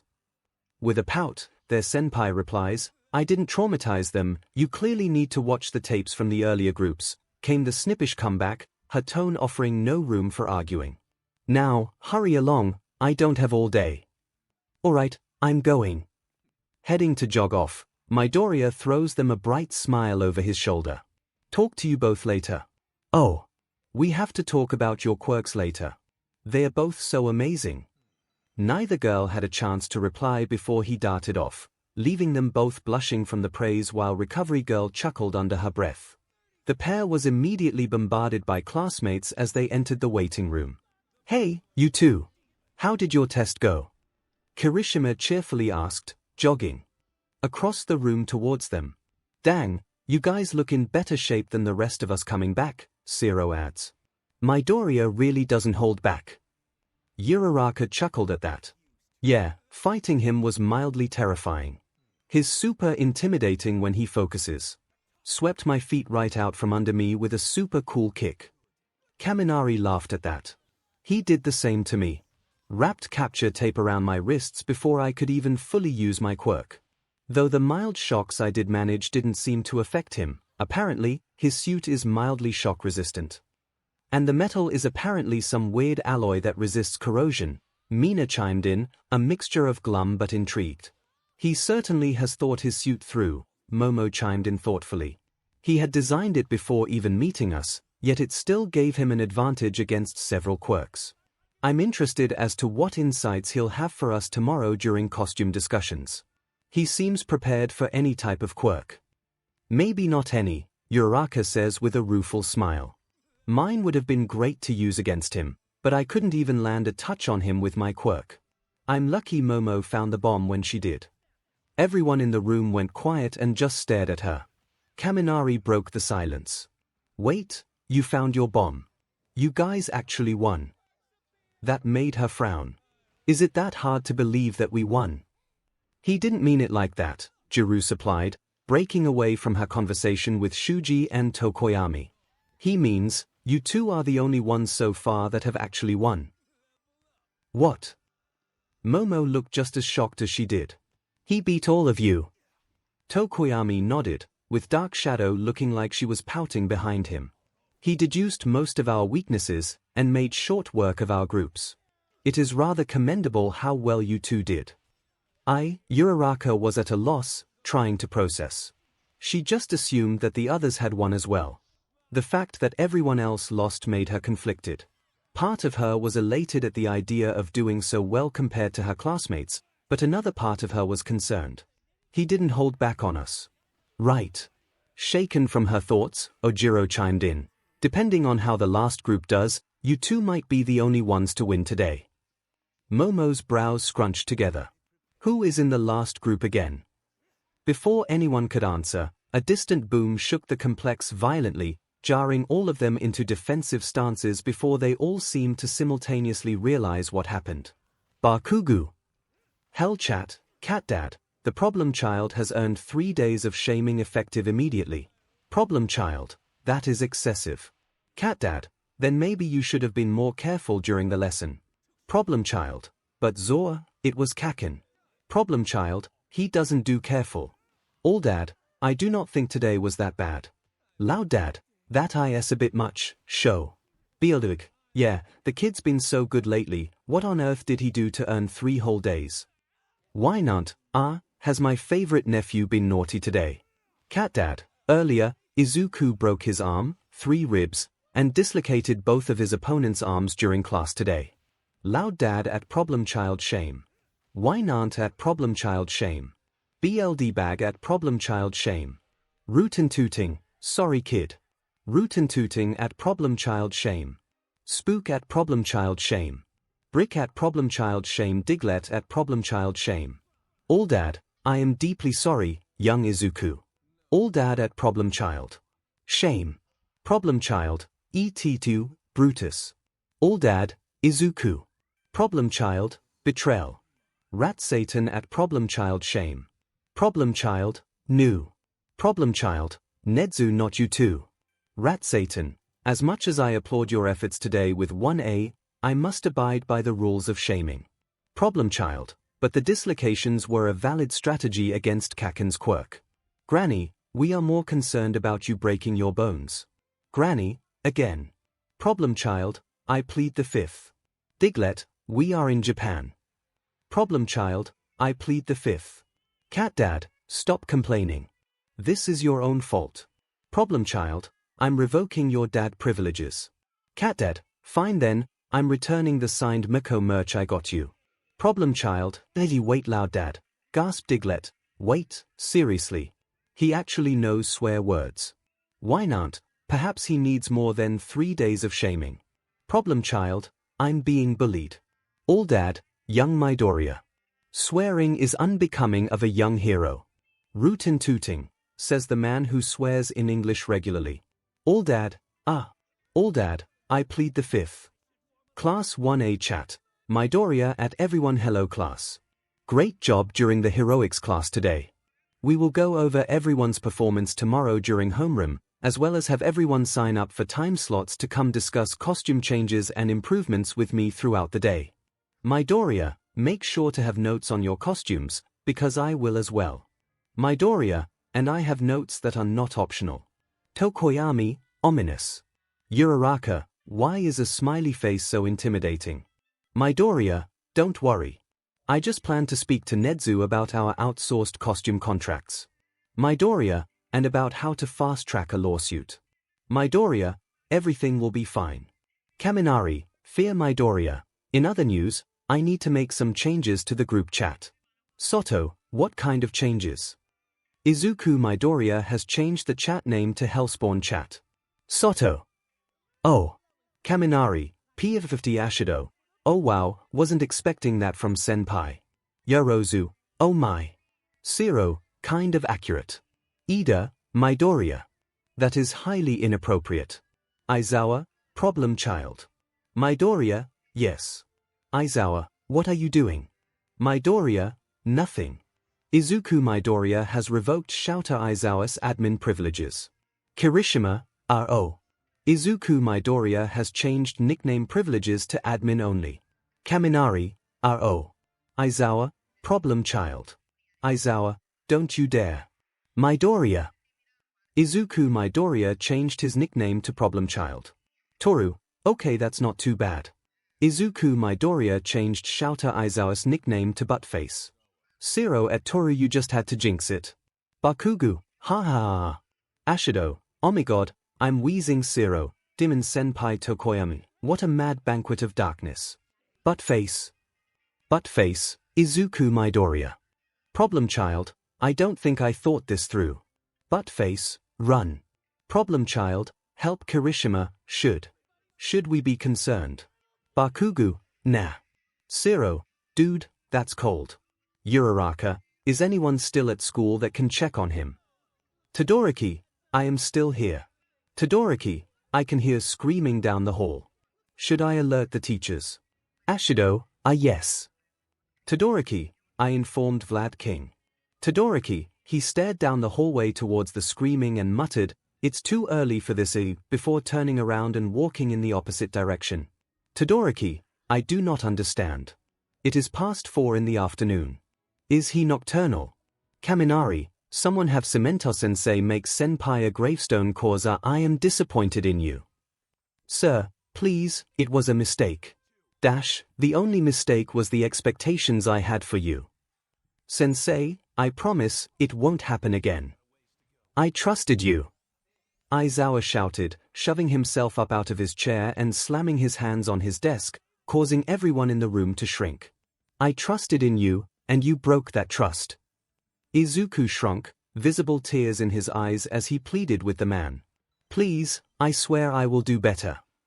It's too late for that. His voice dropped into a resigned, almost broken sound. Far too late. Pulling open a drawer, Aizawa reached in and dragged out what looked to be a sign, and everyone watched as Izuku visibly paled at the sight. No, no. Sir, please, anything but that. Dropping to his knees, hands clasped in front of him, he begged, it won't happen again, just give me another chance. No more chances. Dragging himself to his feet, ignoring the pleading of his star student, Aizawa made his way to the wall, taping up the sign as Izuku cried out a dramatic wail, throwing himself on the ground with a defeated groan. What the F? Bakugo whispered as everyone stared in stunned silence at the sign in question. Number of days since Midoriya broke a bone 76. They all watched as Aizawa pulled a marker out of somewhere, erasing the 76 and drawing a huge and emphatic 0. Turning around with a bored expression, though some would imagine a hint of amusement glinting in his eyes, he drawled out, shame. At that, Izuku shot up to a seated position in the middle of the floor, glaring daggers at the man. F you! Everyone promptly lost it. After allowing a few minutes of chaos, Aizawa turned his gaze on the class, activating his quirk and ordering, quiet down, and sit. Everyone quickly moved to behave, scurrying to their seats while Izuku dragged himself up off the floor to scurry off towards the wall. Turning his gaze towards the boy, he bluntly asked, "Did you manage to get the presentation about yesterday's exercise ready?" Perking up, Izuku darted towards his bag in the back of the room and pulled out his laptop. "Just let me get it queued up." Nodding, Aizawa moved to address the class. "We are going to be reviewing the footage of each battle today, watching the losing teams and the winning teams. Or unfortunately, the winning team. Only one team passed the trials yesterday."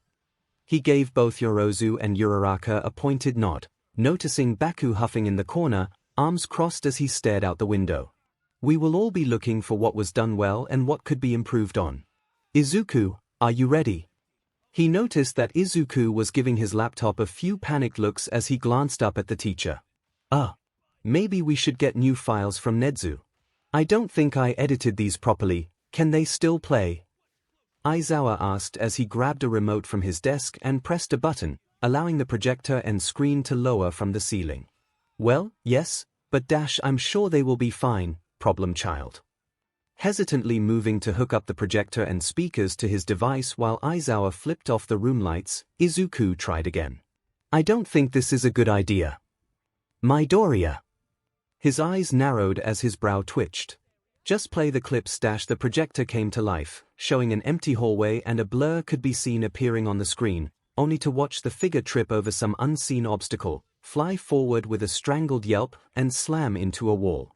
Promptly followed by Hollaback Girl blaring over the speakers, the scene rewinding and replaying the collision with the wall in time to the beat of the song. Everyone burst into laughter, Ida sinking into his seat with a groan while Bakugo muttered, "So that's how he took out glasses." Aizawa leveled Izuku with a "what in the hell" face, only for Izuku to laugh nervously and say, "I was too low on stamina for Recovery Girl to fully heal me, so she sent me home with pain meds, and you know how I react on those." Their teacher suddenly looked horrified as he replied, "Oh God, that explains so much." And that is how the class learned that Izuku and pain medication was a terrifying combination. The rest of the video clips went about as well as Ida's. Half the memes were old and outdated and things that no one in the class understood, though the clip of Izuku snatching Sero's tape out of midair and then using it to WHP the boy out a window with a loud whitey was fairly well understood by the class as whole. I feel like we are being both hazed and roasted, Kaminari said with a wince as the Bakugo on the screen launched himself at Izuku, only for the greenette to dodge and catch him by the scruff of the neck. The screen paused, zooming in on Bakugo's momentary look of panic as the words "I'm in danger" played, only for the scene to continue as their senpai full body flipped the angry blonde face first into the ground. Aizawa let out an almost pained groan as he slowly sunk down to the floor. Why? Why did I think keeping the problem child around for another year would be a good idea? I'm not that bad, Izuku protested weakly, only to have to hold back a snort as the screen showed him bribing Dark Shadow with an apple as guitar music began to play, the demonic quirk then turning on Tokoyami, who I had an OSE look on his face as the guitar picked up. The screen froze as the shadow lunged at the panicking user, a to be continued flashing on the screen. Cut. To tied up Tokoyami with his quirk happily munching on his Judas apple. What demonic forces did you summon to earn the knowledge of Dark Shadow's weakness? The boy in question asked, slumping in his seat with a bitter look towards his quirk, who at least looked a bit sheepish, though not remorseful. Izuku scratched his head with an apologetic smile. Sorry, I heard him pestering you for one yesterday in between the tests. I thought it was worth a shot. But seriously, Mina shouted, slamming down her hands on her desk. You knew weaknesses for all of us. How? Aizawa finally straightened up in his chair. Izuku took advantage of his time during the quirk assessment yesterday to analyze your quirks. Silence. Then several shouts and cries erupted in the room, prompting the man to activate his quirk. Quietly, Hokage muttered, so that's what the notebook was for. Bakugo let out a groan, slamming his face into the desk. The goddamn nerd is still writing those. Kirishima chimed in with a, what do you mean still? Deku's been analyzing quirks since we were Fing toddlers. Spinning in his chair, he narrowed his eyes at the boy in question. He probably has multiple strategies on how to take us all out. What? Izuku looked bashful. It's a hobby of mine, one that earned you personal analysis classes with Nezu, Aizawa chimed in. Izuku is above par even compared to professional quirk analysts. The fact that any of you won against him having never fought before is a miracle. Then what was the point of letting us fight him? Ojiro asked incredulously. To teach you all a lesson, Aizawa locked eyes with his problem child. Never underestimate your opponent. Because even without a quirk, Izuku gave a small smile. It could be the difference between life and death. No one knew how to respond to that. Clapping his hands together as the clips finally came to an end, Izuku brightly chirped, all right, so what did we learn? We learned that you are a beast, Kaminari chimed in with several nods from his classmates. And Yomomo is a goddess. Both in question blushed brightly at the praise while Aizawa rolled his eyes. Beyond the obvious, Kaminari. Now, let's break down the main difference between the winning team and the losing teams. Standing from his chair and striding towards the whiteboard, he quickly and neatly wrote out a word before underlining it. Strategy. Half an hour of lecture later, and most of the class was well and thoroughly chastised for their strategy versus Yorozu and Urarakas. Meaning, they had no strategy versus the girls actually thinking it out. Honestly, with the numbers and the limited amount of flaws, the divide and conquer strategy possibly could have earned several of you wins during this venture, seeing as how Izuku cannot be in more than one place, Aizawa concluded, giving them all disappointed stares. But you all decided to brute force your way to victory, ignoring your opponent's experience in favor of thinking that he was helpless without a quirk. I will not tolerate that line of thinking in my class. Now, I will say that usually, I will not tolerate strategies that rely on the possibility of sacrificing a teammate, he adds pointedly, giving the girls a look. But given the circumstances, that was likely the only way to win, so I will allow it. Just do not make a habit of it in the future. I doubt we will put you at these type of odds anytime soon anyway. Giving Izuku a pointed look, Aizawa went to collapse back at his desk. Izuku, you're up. Right, he chirped, moving to stand at the front with a beaming smile. Now, I have a schedule here for you all to sign up for time slots to discuss your costumes. Please pick something during your free PRDS, not your regular classes. There should be enough slots, but we can work something out if need be. And if we don't want your thing advice, Deku. The sickly sweet smile Izuku gave in response was enough to make even Bakugo slump in his seat. Then you will be banned from heroics lessons until the discussion is had. And, according to Nezu, multiple unexcused absences can result in your termination from the heroics course. We wouldn't want that, right Kaken? Goddammit, fine, you DMN nerd. Glad you see it my way. Uraraka. Izuku chirped happily, waving the girl into the small office he had. He was still surprised that Nezu had given him an office, but the principal insisted that if the boy accepted the TA position that he had to have his own office.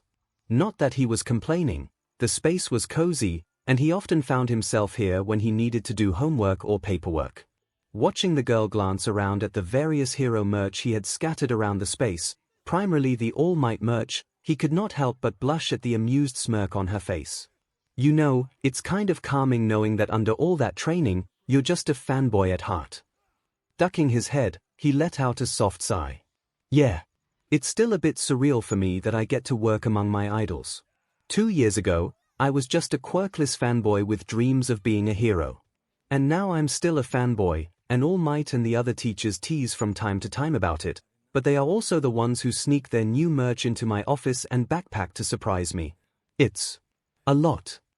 Giving a bright smile, Uraraka finally moved to settle into the chair across from her senpai. Just think, soon you will be the one with merch and you can sneak it to unsuspecting fanboys. Izuku let out a distressed squawk, pouting as the girl starts to laugh at him. Huffing, he moves to grab a file folder with her name on it. Let's not focus on me right now. We're here to discuss your costume. Pushing back her giggles and growing a tad more serious, Uraraka sheepishly replies, yeah. I'm not a huge fan of the heels. Or how tight it is. I was going to recommend removing those anyway, he offered with a smile. So I'm glad we're on the same page. Opening the file, he pulls out a few sketches to hold out to her. She was immediately impressed by the quality of the sketch, but Izuku was rambling before she could tell him so. I kind of took the liberty of sketching out a few ideas. Staying along the space theme, I was thinking boots similar to 13s would be perfect, though we can reconstruct the soles to be more comfortable for running since 13s aren't. Also, I have a few ideas that either work off of your old design or one that completely overhauls it. Uraraka immediately honed in on the overhauled design. The aviator-style jacket called out to her, though he drew out options, a version that was normal length or one that was cropped with short sleeves. It went over what looked like an aviation-style flight suit, one that was a bit more tailored with racing stripe decals down the side and a functional-looking utility belt. The suit also had padding in various areas that looked both aesthetically pleasing to the outfit, but also seemed like it would provide more protection in combat. Off to the side of her figure, a pilot's helmet and fingerless gloves were sketched out, but notes next to it suggested letting the UA support department work out the design details for those aspects. This one, she replied after a few moments of staring, barely even glancing at the others. When I said space-themed, I meant more like 13. They're my idol, I want to be a rescue hero like them. So the nod to them with the boots would be perfect. But I like that the rest of the suit is better for movement. She glanced up nervously. If I change my mind about parts of it later, is that okay? Of course, he immediately reassured her. Uraraka, trust me when I say that these designs will change drastically over your career. No one keeps the same design as their first year. And if you find yourself not liking something, tell us immediately. UA has more than enough of a budget for this. Smiling sheepishly, he adds, you should see how many suits I've gone through. I've had to add so much support gear to help regulate my quirk. Grabbing her file, he then pulls out a few forms. Now, I'm going to show you how to fill out this form. You don't always have to include a sketch, but it can be helpful, especially for a full overhaul. In the future, you can fill this out whenever you want to make a change, and you don't have to go through me or Aizawa, but never hesitate to ask for help. Now, let's start with color preferences. Now, Ida, your costume. I love how you based it off of your family. The design in and of itself is really noticeable and eye-catching, and it's perfect on an aesthetic standpoint. Though I do have a few suggestions about the functionality of parts, particularly how it disallows you to make sharp turns, such as the incident with the tripwire. Also, have you considered having your glasses prescription built into the helmet? Kirishima, you are an amazing person. Gee, thanks, man. Your outfit concept is great, and I love your dedication to your manly aesthetic. I'm sensing a but. There is no way I can let you in the field without a shirt or any armor padding. Hardening quirk or not, that's just asking to get you hit when dequirked, or worse, shot. I never thought about it that way. And that's completely fine. Now, let's take a look at a few design ideas with Kevlar-infused fabric. 𝐔𝐸𝐽, what do you mean that the company only gave you gloves and boots? Do you have something to say? Yes, and I'm trying to think of the nicest way to say it. You can be blunt. I can take it. You're sure? Yes. Todoroki, your costume is ugly. Oh. You're a Momo. Good, I'm glad you're here. We have a lot to discuss. First off, we are suing the costume company on your behalf. And for a few other students as well. No, you did nothing wrong. They had plenty of budget to offer you different outfits. You should not have been made to wear something that clearly made you uncomfortable. 𝐔𝐸𝐽 too. Quite frankly, those outfits violated several laws. Now, enough of that, Nezu-sensei is handling them. How familiar are you with the concept of DNA-infused fabric? Kaminari, the other day during the battle trial, you said that you overloaded your brain. Oh, yeah, that happens sometimes when I go too high in voltage. It's no big deal, Kaminari. No, that is a big deal. Despite having some resistance from your quirk, that could cause you possible brain damage in the long run. It's not healthy. Oh, I've got a few ideas sketched out that we can have the support department work on with you. They can build something capable of channeling the excess electricity to keep it away from your brain and prevent long-term damage. Also, the possibility of storing it in an extra support item for a weapon backup. Wait, really? They can build something to do that? Yes, of course. I work with the support department a lot for gear to help me maintain my own quirk and prevent me from damaging myself. Also, while I know this is a costume consult, I may have went overboard and devised a list of foods that could help with cognitive brain function and help your brain retain the strain from your quirk a bit better. You did all of this. I want to help you, Kaminari. It's mine and the other teachers' jobs, and we genuinely want to help you with whatever your problem. You just have to ask. I may have some learning issues that I need help with. Let's talk about that. So, Deku. The boy in question simply smiles shyly, looking as if there was some kind of inside joke behind the name. Both remain silent for a beat, with Bakugo slumped down in his chair, clearly wanting to be anywhere but here. Izuku, having decided that he let the silence reign long enough, scooped up the boy's file and handed it over. Bakugo snatched it, flipping it open with a scowl, expecting the boy to have completely redesigned his suit. Only to find the file empty. What the F? Izuku shrugged. You're the only one whose costume didn't have any issues. Pulling out the design SBM essence that Katsuki had submitted at the start of the term, Izuku pointed out, you thought of most everything. You have. Armor in key areas, though I would like to see more on the torso, maybe Kevlar fabric, your gauntlets have built-in wrist supports, your utility belt includes basic first aid, and you even had hearing aids designed to block decibel levels over harmful limits to combat the drawbacks of your quirk. Giving the explosive blonde a near-blinding smile, he chirped, I have no issues with your costume, Kaken. It's fully approved, pending whether you have any requests or not. Slamming his hands on the desk and jumping to his feet, he snapped, then why the F did I need to come to this stupid meeting? Because I needed to know that you were going to be willing to work with me. The silence hung heavy between the two after that, the angry look slipping off the blonde's face while Izuku tried to stay carefully blank. I want to help you. I know you will be a great hero one day, Kaken. And before you say it, I know you don't need my help. But it's there.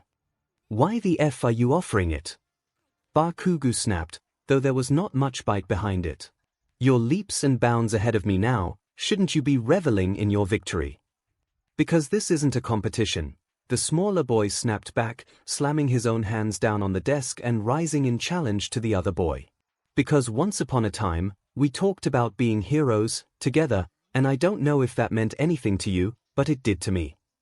Bakugu flinched back at the bite in past friend's words, for once being at a loss of what to say. Izuku seemed to have plenty to say, however. I'm not asking to be best friends again. I don't even know if you would accept being friends. But just know that all I want is to help you. Yes, I have more experience, but you are here to get that experience too. All you have to do is accept my help. Silently staring at the boy in front of him, Bakugu found himself at a loss. Accepting help was not something he did. He was supposed to be the best, unbeatable, yet he found himself staring into the face of the boy he used to push down into the dirt, the one who just the day prior beat him without breaking a sweat. Without using a quirk. Glancing away, he clenched his jaw. You said something about Kevlar fabric. The way Deku brightened in front of him was blinding. He didn't feel like he had earned it. Yeah, I have a few samples I can show you. In the privacy of his own mind, he could admit it. Bakugu had some catching up to do. Midori Protection Squad Ashido, guys Ashido. Guys, can I just say that my Doria is like infinitely more adorable after today. Ashido, we were talking about costume adjustments and he was so nice and concerned about the fact that they made mine strapless and even drew me out design options. And pulled fabric swatches that he thought were bright and bubbly like me, he's just so wholesome Kaminari, I know right. I cried during my appointment. Like he was so worried about me being permanently injured by my quirk when I overload because it's apparently not normal, so he drew up all these ideas for support gear. And he even talked to me about classwork. Kaminari, he thinks I might have undiagnosed dyslexia and ADHD. I'm scheduled to be tested for it this week, and he even offered me tutoring. Kirishima, dude, that's so manly of him. Yorozu, he was very kind in the meeting I had with him. He was appalled at the costume the company gave me. Apparently they had DNA-infused fabric options that my quirk could have worked with. It will be so much of a relief to not be so exposed. Jiru, wasn't he also upset about the bookshelf? Yorozu, yes, that. It wasn't exactly well planned. His getting a digital wrist-mounted device that I can use to look up a variety of items' molecular components instead of having to flip through a book for. Hagakure, I'm getting a DNA suit too. He thinks they can make it turn visibility on and off. At the very least, my boots and gloves will do that with reflector panels. Tsuyu, I don't know about the rest of you, but I was just as impressed with the design sketches he did. Ashido, I know right. He made me look so pretty. Uraraka, he drew 3 different designs for my costume, and I was amazed at all of them. He even remembered me mentioning that 13 was my favorite hero and modeled my new boots after theirs. Bakugu, are UFers done gushing over the nerd? Uraraka, remind me why he's in this group again. Bakugu, F off, round cheeks. Uraraka, how about you, Blasty? Zero, I feel like whenever those two finally spar, something's gonna be broken. Jiru, probably Kami. Kaminari, hey. Kaminari. But true. Hellchat, problem child at Loud Dad, hey, is there any way you can send Shinso Hitoshi to see me after the last block PRD today? I'm not sure if he has any obligations after school and I could possibly do it tomorrow, but I have an offer I want to extend to him. Loud Dad, sure, I can check with him, hold on. Cat Dad, what's this about, kid? Problem child, remember that idea we discussed with Nedzu regarding how rigged the entrance exams are? Cat Dad, yes. Carry on. Why not? That was very vague and ominous. Problem child, it's just a program we are thinking about implementing since the commission is run by quirkist BSTRS. BLD, I just spat out my drink. Diglett, Aizawa, you are a bad influence on the kid. Cat Dad, what? It's the truth. Why not? I think he meant the BS study part, shouter. Problem child, oh no, I picked that up from All Might. BLD, well then. Granny, Yagi. All Dad, Loud Dad, Shinso says he is free. Heads up though, the kid is a bit wary of, well, people. Granny, oh, is the poor dear alright? Loud Dad, it's only the second day, but he is very closed off from his classmates. Not to mention that I caught 2 of them harassing him about his quirk. Cat Dad, did you deal with them? Rat Satan, the 2 students are currently on suspension with mandatory quirk discrimination classes in order to stay enrolled. Cat Dad, good. Problem Child, I will be nice, I promise. I just want to make him an offer. But at Cat Dad and at All Dad, this does mean I won't be available during heroics lecture. Today. All Dad, that is quite alright, my boy. I already have my note cards prepared. Cat Dad, I'll sleep in the corner in case he needs backup. Cat Dad, oh, and I nearly forgot. Problem Child, oh no. Cat Dad at Problem Child shame. Loud Dad, oh yeah, you still have 2 more days. Loud Dad at Problem Child shame. Whine Aunt at Problem Child shame. All Dad at Problem Child shame. Rootin' Tooting at Problem Child shame. Brick at Problem Child shame. BLD at Problem Child shame. Spook at Problem Child shame. Diglett at Problem Child shame. Rat Satan at Problem Child shame. Problem Child, I hate you all. Problem Child at Cat Dad, I'm moving out to go live in the woods. Cat Dad, good.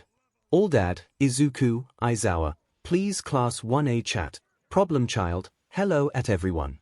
Quick announcement. I will not be present during heroics today due to a meeting. I'm not sure how long that meeting will take, so I also will not be available after class today. If you have any questions, feel free to message me, but if the question seems urgent, Aizawa-sensei is still available. Problem Child. Also, please be kind to All Might. He's still new to teaching, and is very excited about the lecture he prepared today over rescue procedures. Uraraka, we'll miss you in class. Ida, we as a class will be on our best behavior for All Might. You have nothing to fear. Jiru, saying that is just going to jinx us. Kaminari, I'm sure things will be fine. Jiru, and now it's for certain. Buttface, behave, gremlins, or you're expelled. Buttface. Buttface at Problem Child, fix my name before I expel you too. Problem Child, yes, sensei. Dadzawa, good. Dadzawa.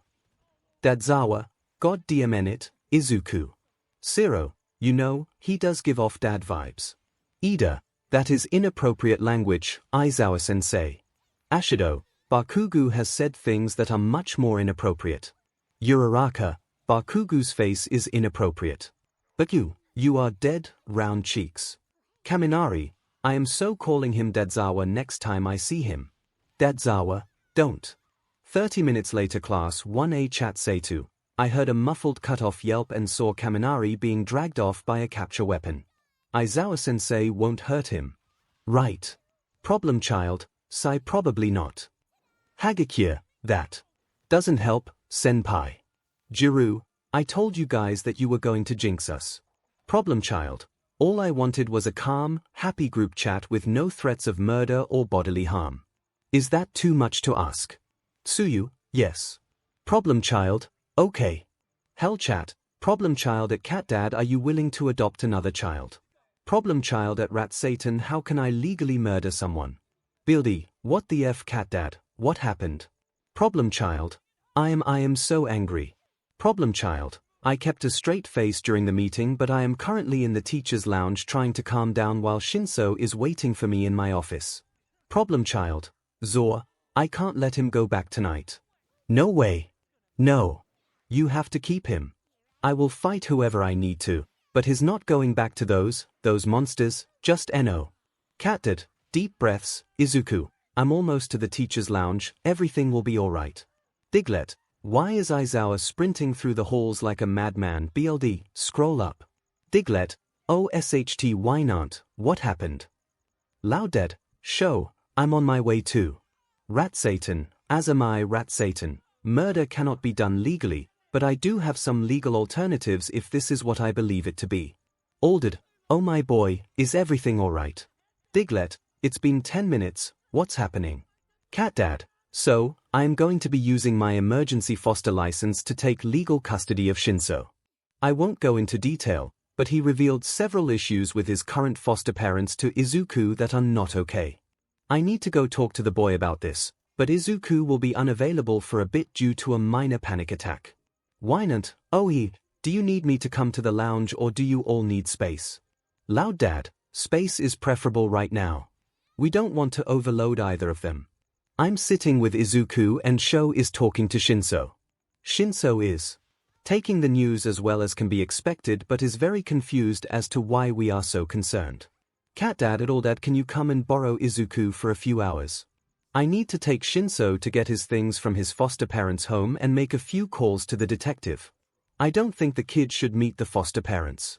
All Dad, I will be there shortly. All Dad, also, my boy, would you like to pick up some katsudon tonight? Problem Child, yes please. Problem Child at Cat Dad, if I can't legally commit murder, how about punching them in the face? Cat Dad, no, Izuku. Problem Child, worth a shot. Shinso was not used to having people worry about him. He was fine with this. He grew to not expect help from others early on and to drag himself up from the dirt on his own. He did not need any help to achieve his goals. But when his teacher pulled him aside and said that Class 1's teaching assistant requested a meeting with him, he could not help the small bloom of hope in his chest. But then he met the TA, and he immediately slammed his guard back up. I'm so glad you agreed to meet me today, Shinso. Blinking slowly, Shinso stared at the green-haired boy sitting across from him who smiled far more brightly than he knew how to handle. The boy could not possibly be older than him, and he could not help but blurt out his first thought. Is this a prank? The boy blinked, then tilted his head in confusion in a way that was far too similar to a puppy. No. He blinked again, and then recognition flashed. Oh, you're confused about my age, aren't you? Just a bit. And then the boy explained. Skipped a grade, second-year student, finished all of the heroics courses and then some, and now the teachers are floundering just to find some way to occupy this beast of a child's time until he turns 18 and can be set loose on the world. Shinso found himself shrinking in on himself, keeping a carefully crafted mask as this golden child, the perfect poster child for a hero school, shifted nervously in his chair while explaining this all. The nervous nature set off red flags in his head, contradicting the accomplishments of the boy wonder. Seeming to not like talking about himself, Izuku soon shifted gears. His face had a false neutrality about it, but his eyes flared in irritation as he spoke. Being quite frank, the exam for the heroics course is SHT. If he had been drinking something, he would have spat it out. Heh, the golden boy can swear. The greenette blinked, then sheepishly scratched his head. I have a bit of a temper on certain topics. The fact that heroics favors flashy, destructive quirks is one of them. So many good quirks slip through the cracks. And oh, does that fact sit bitterly in Hitoshi's stomach. I want to fix that, Midoriya declared, determination burning in his eyes. But the board is full of quirkist idiots, and Nezu is having to wage a very slow war with them, so it will take time. In the meantime, I found a loophole. The sports festival. Shinso blurted it out before he could stop himself and immediately panicked. Only to see an approving grin from Izuku. Yes. The sports festival. You've done your research. Midoriya happily replies, moving to grab a file off his desk. Aizawa-sensei got into the hero course the same way. Shinso was very aware of this, considering Eraserhead was his idol. However, that is not the loophole I was referring to. Opening the folder and holding it out for Shinso to take, he asked, how familiar are you with the original vigilante laws? Shinso could easily say that this was decidedly not how he was planning his day to go. Shifting uncomfortably in the passenger seat of the car, he stared out the window with a grimace on his face. He had a million emotions coursing through him in that moment, but not a single distinct thought about how to react to his current predicament. Glancing at the driver, part of him tried to say that this was just a fever dream. How else could he explain not only being in the vicinity of his hero idol, but also in the man's car? Now if only their destination were better. You really don't have to go through this trouble. A heavy sigh. Trust me kid, this isn't any trouble. Flipping on the blinker as they turned onto the familiar street, Aizawa drawled. And there is no way in hell I will sit back and let them treat you like that. Shrugging, ― dropped his eyes in his lap. They're going to deny it. Unfortunately for them, the pro replied with a hint of a vindictive edge to his voice. I have a detective with a lie detector quirk on speed dial. ―'s head snapped up. He's willing to help. Of course, Aizawa replies as if it's the most obvious thing in the world. That's his car parked a couple houses down. And the kid didn't think he could afford to hope, but yes, he could clearly see a man in a trench coat exiting a car not too far away from where their vehicle was being parked. ―. His gaze dropped to his lap, and he wondered why the car was shaking so much. Then, he realized the car was off, and oh, it's me that's shaking, ―, I promise. This will be the last time you ever have to set foot in that house. He let out a bitter, slightly hysteric laugh before he could stop himself. And can you promise that the next foster family will be any better? Silence. And then, the pro carefully sat a hand on his shoulder. Yes, because I won't treat you like that. The implications of that single sentence set in, and Hitoshi didn't know whether to feel overjoyed or numb. In order to get into the heroics course this year, you have to place in the top 3 at the festival, which is not an easy feat without proper training. And, unfortunately, due to UA rules, you cannot be taken on as an apprentice by any of the teachers until after the sports festival, which means you would be competing with zero training against heroic students who have been receiving training for over a month by that point. Slouching in his chair, ― glared at the boy in front of him while tossing the file filled with printouts from the UA rulebook onto the desk. I'm well aware of the odds I'm up against. Is there a point to this? Yes, there is. Midoriya carefully shifted through the papers.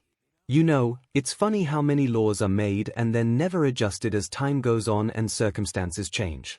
Provisional licenses are now near entirely used for just heroic students, but originally, they were meant for vigilantes prior to them getting full hero licenses.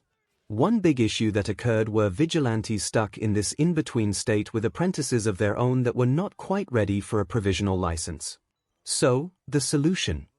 He finally found the page he was looking for and triumphantly handed it to ―. People with official provisional licenses were allowed to take on apprentices, so long as 3 fully licensed heroes with teaching licenses signed off. Then, he pulled out another form. Principal Nezu, Aizawa-sensei, and Yamada-sensei were all more than happy to sign off on this. ―'s hands began to shake. What? UA rules say nothing against TARs being able to take on an apprentice, Midoriya elaborates softly, noticing the lost look in ―'s eyes. I have a provisional license, and I have plenty of training to at least get you close to par with the other hero students before the festival. All Might is also more than willing to allow you to sit in on and observe the heroics lessons. Why? His throat felt like it was closing up, like he couldn't breathe. Why are you going through all of this for me?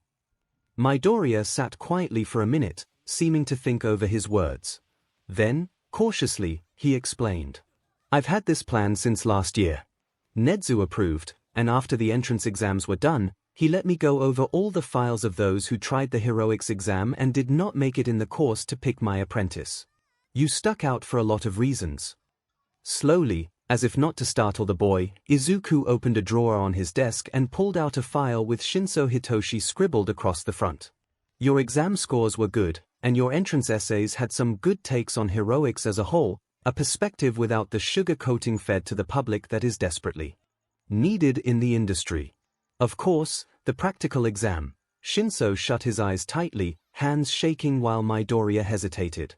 Your practical exam went fairly well for someone without any training or a physical quirk. His eyes snapped open. I got only 16 points. How in the hell is that fairly well? It could have been 0, the brunette replied with a shrug. Yet there you were, running through the streets with nothing but a stray piece of rebar, trying to beat up robots 5 times your size. Hitoshi could still remember the stinging pain in his hands from where the rebar tore at his skin. You even nearly got yourself crushed by yanking that one kid out of the way. ― scowled. Yeah, the one that punched me for keeping him from being the one crushed. Believe me when I say that he was dealt with, the brunette chirped in a way too chipper tone. Then, growing more somber, he continued. Still, you never gave up. You kept fighting. That's more than a lot of the test goers can say. And well, I also have a bit of a selfish reason for this. Oh? ♀♀ asked with a quirked brow. What would that be? You're like me. Okay, sunshine boy, how? Izuku sputtered over being called a sunshine boy before explaining, I read your middle school file. That's the moment when ♀♀ flipped. Jumping up from his seat, he slammed his hands on the desk. You did what? He was angry, irrationally angry, but still, the notes the teachers made about him, the accusations, the black marks, ♤♀, just had to double-check the villain kid's file, here. That made Izuku's face flip from shock and confusion to rage in a split second. I'm sorry, what? Rising from his chair as ♀♀ flinched ever so slightly from the look on the boy's face, he watched Midoriya soften but still maintain a stern look. ♀♀, who told you that you were a villain? You're kidding, right? He let out a weak laugh. You've seen my quirk. It's a villain's quirk -- there is no such thing, Izuku interrupted, not unkindly but in a firm tone. A quirk is a tool. Nothing more, nothing less. He scoffed, dropping his gaze to the ground while muttering. Tell that to literally everyone else in my life. What? Everything will be all right, Izuku, my boy, said boy practically vibrated in place, darting around the room and fussing over every detail. His own nervous energy was driving him up a wall, and if he had the time, he would have dashed off to the campus quirk-resistant gyms to burn off some steam. But seeing as how they would be back soon, he did not have time to do so. I just want to make sure that everything is ready for him, Izuku mutters quietly, fussing over the bed sheets once again. They were a simple, standard set that had just been in the closet, but it was the best they could do on short notice. He hoped ♀♀ wouldn't mind. They were fortunate to have the spare bed in storage on campus, and Izuku had spent all the time with Yagi focusing on making the room perfect. It had previously been an office space for Izuku and Aizawa in their on-campus apartment, but Aizawa always ended up working at the dining table anyway. There were still piles of paperwork and discarded coffee mugs covering the poor table. He desperately wanted to clean it up and organize, but Aizawa insisted he had a system, and Izuku preferred to work either sprawled on his bed or in his school office, so it's not like the room was getting much use anyway.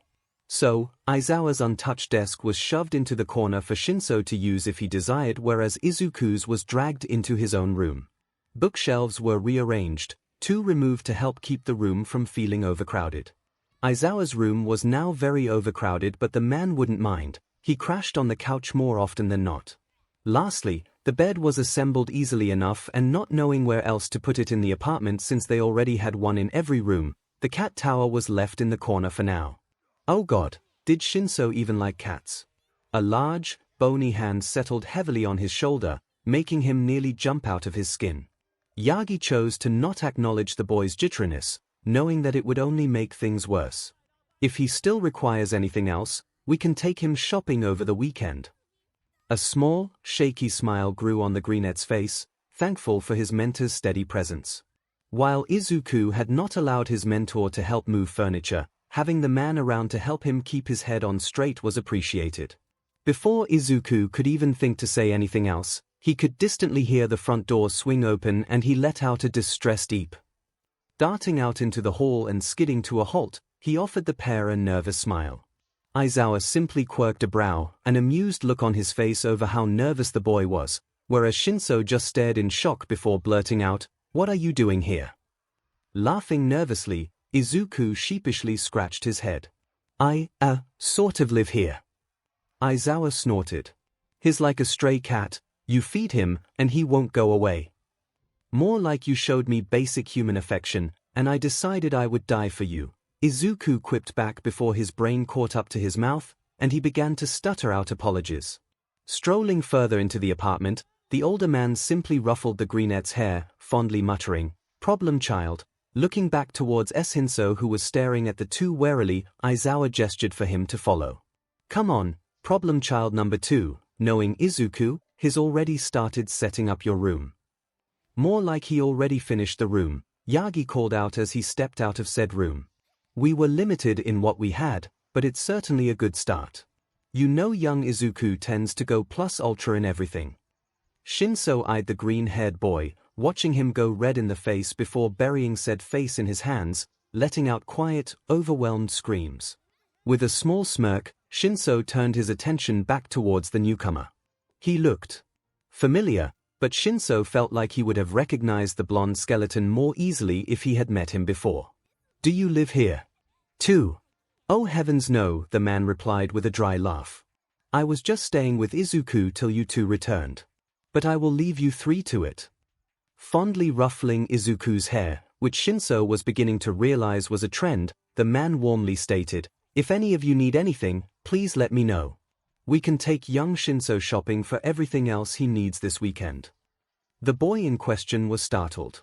That's not necessary, I have everything I need, and I couldn't bother you dash.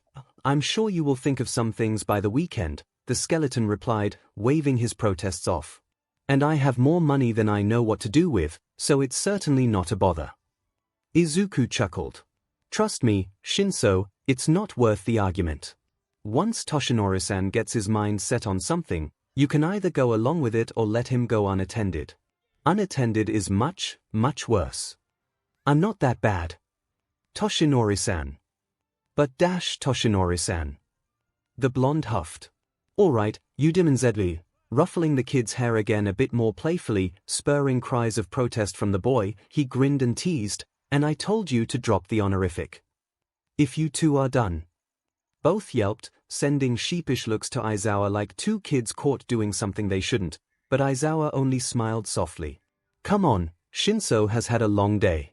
We should let him rest. That seemed to spark something in Izuku. Oh. Right. I'm so sorry.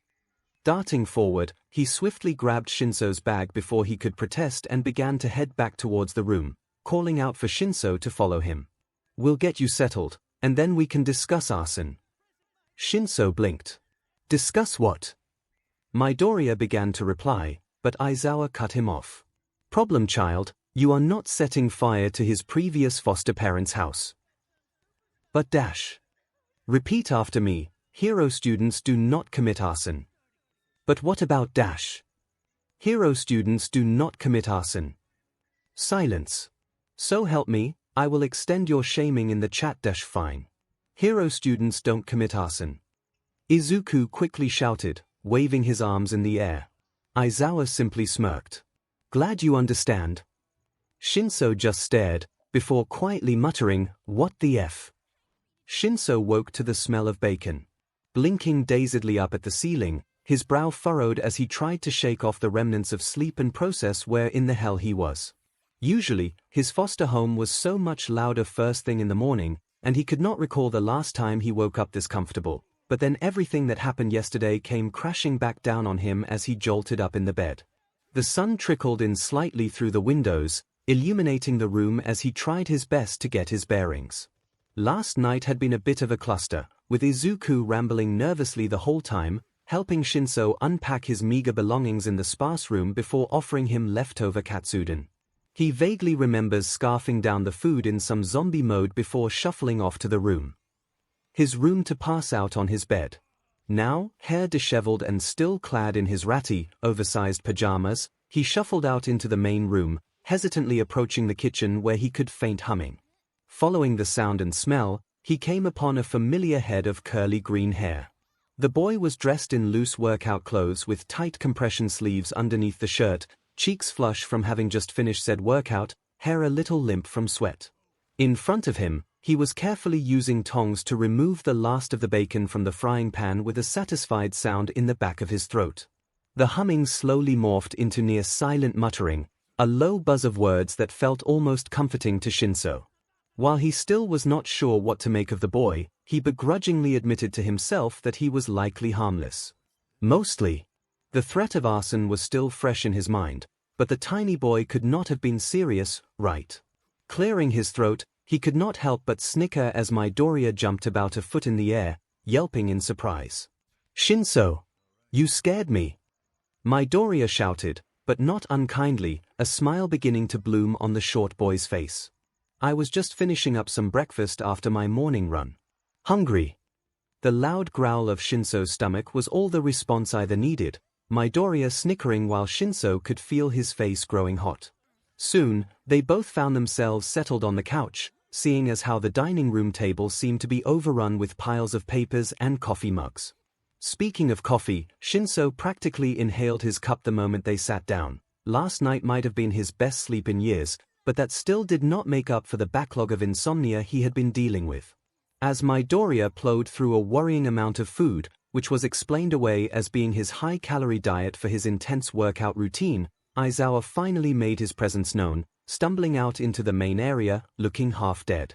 "Coffee's in the pot, sensei," Midoriya called out, receiving a grunt in supply as the man in question shuffled off towards the kitchen.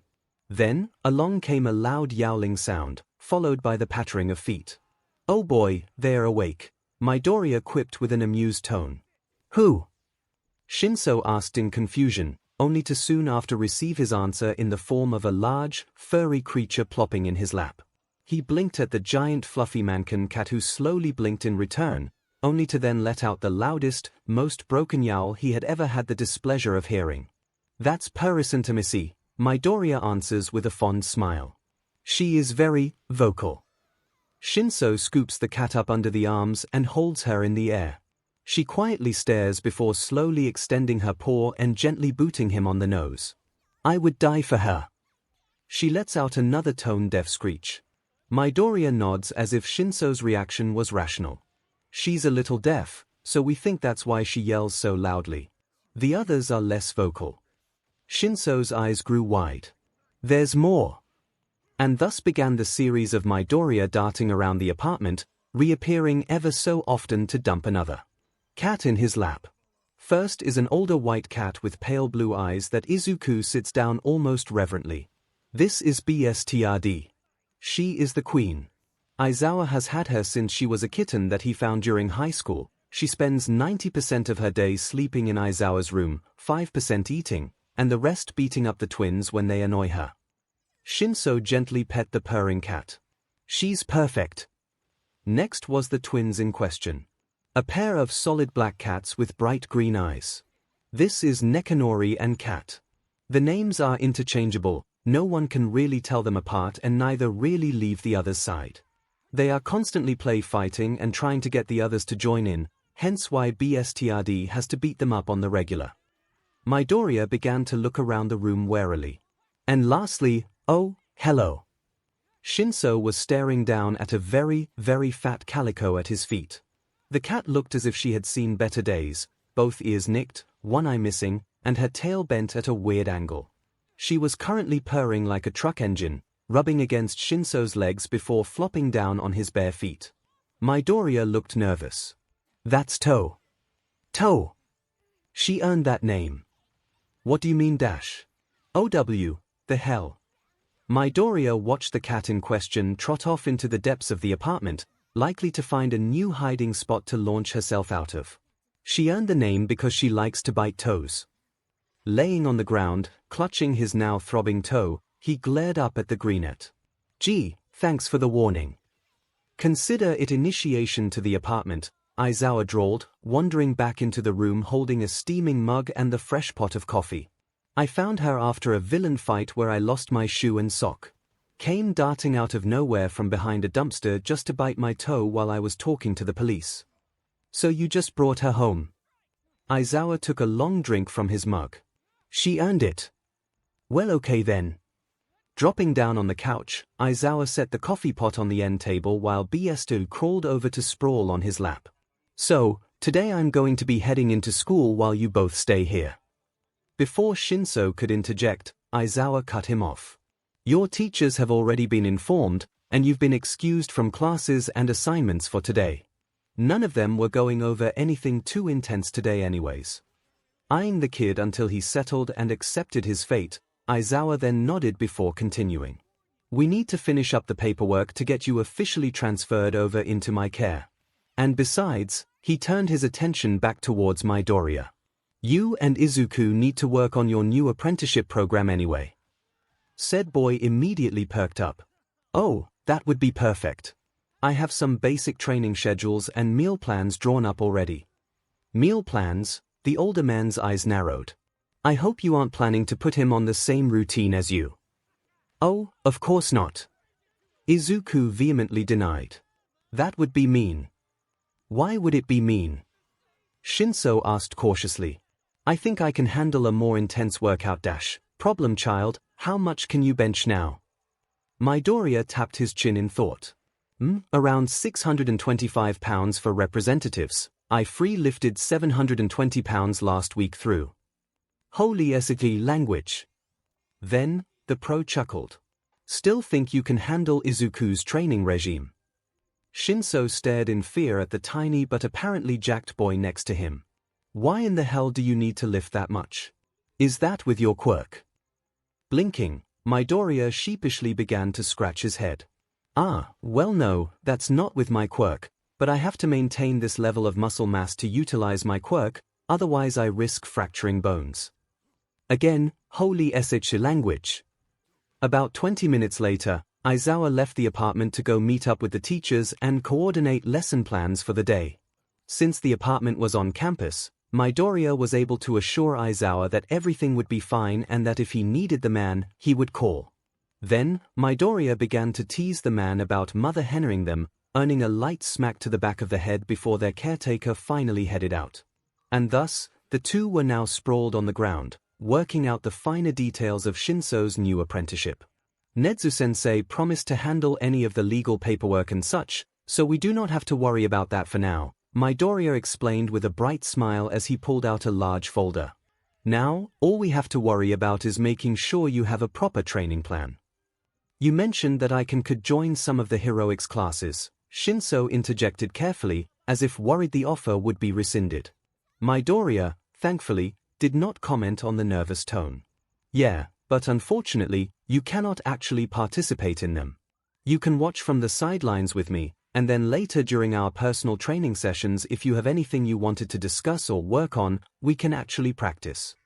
While slightly disappointed that he could not actually join the training, he would take what he could get. Do I have to tell them? Midoriya looked up from his paperwork. Tell who what? Tell the other heroic students what my quirk is and how it works? Oh. No, you don't, and I was going to suggest keeping it a secret anyway. Seeing how quickly Shinso's face went blank, Midoriya immediately backpedaled. I just meant so that it would be a surprise. That way you have the advantage in the sports festival. Oh. They are all good kids, I swear, Midoriya explained carefully. None of them would judge you for your quirk. With a snort, he drawled, kids. As if you aren't our age. Blinking owlishly, the green tea muttered a soft, oh, yeah, ducking his head, he added, I guess, it's just been so long since I've hung out with people my age, I haven't felt like a kid in a while. Silence fell between them for a beat, but not an uncomfortable one. Then, Shinso bluntly asked, yesterday you said you were like me and mentioned middle school. Could you elaborate? Midoriya bit his lip, seeming lost in thought. Well, I guess I should start by saying I'm a late bloomer as far as quirks goes. I grew up quirkless. And Shinso now understood. If anyone was treated worse than the villain kid, it was the quirkless one. Because while he was feared, at least he was treated like a person. Shinso had known one quirkless girl back at his old middle school. While he never spoke to her, they both had a silent camaraderie. When one had their notes destroyed, the other would silently hand over a copy when no one was looking. When one knew where the bullies were lurking that day, they would wordlessly nudge the other in another direction. When one was injured, the other would help bandage their wounds without comment. She fortunately had good parents, ones who were well enough off to move her over to Europe, where the quirkless were not as much of a minority and discrimination was lower. The thought made Shinso concerned as to why Midoriya was in Aizawa's care. He needed to change the subject so his thoughts would not keep spiraling with concern for the boy.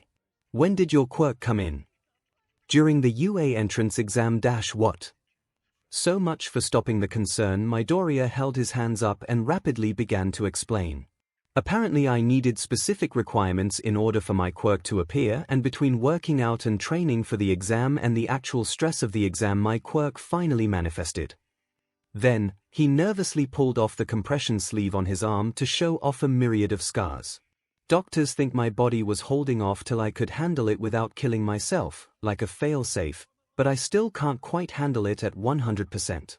I can maintain around 27, but I can do a limited burst of 40 if need be. Holy SHC. ♯ wasn't thinking when he reached out and grabbed Midoriya's arm, pulling it closer and staring intensely at the scars. Your quirk did this, I've gotten better.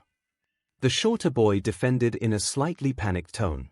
I don't break my bones when I use my quirk anymore, so long as I keep it within a reasonable level. Izuku. Breathe. Finally seeming to register that he was holding the boy's arm, he quickly grew flustered. Oh, sorry, no. It's fine. I also did not mean to use your first name. ♯, it's fine. I don't mind you using it. An awkward pause fell between the two, ♯'s grip tightening then loosening several times before he finally blurted out, "Then call me Hitoshi." Izuku's hand twisted in Hitoshi's grip, and he lightly squeezed the boy's wrist while a warm smile grew on his face. Okay. I'd like that. Before either could say anything else, alarms began to blare from outside, and Hitoshi suddenly found himself thrown over the tiny boy's shoulder. Izuku, what the ♯, hang on. And Hitoshi will forever deny letting out the most embarrassing shriek as he suddenly found himself practically flying through the air as Izuku leapt out the open window in a blur of green lightning and darted off towards the main building. 4 hours earlier the door to 1A slammed open and everyone scrambled to sit as their teacher strolled into the room. Scanning all the students, Aizawa briefly nodded before speaking. You are all getting better. Now for today's announcements. Leaning forward on the podium, his tone was bored. Izuku will not be available today. Some personal matters came up. Quiet and worried chatter filtered through the room as Uraraka nearly jolted out of her seat. Is Deku-kun okay? He is fine, I promise, he replied, his tone a tad bit more gentle. It's more of a paperwork issue than anything.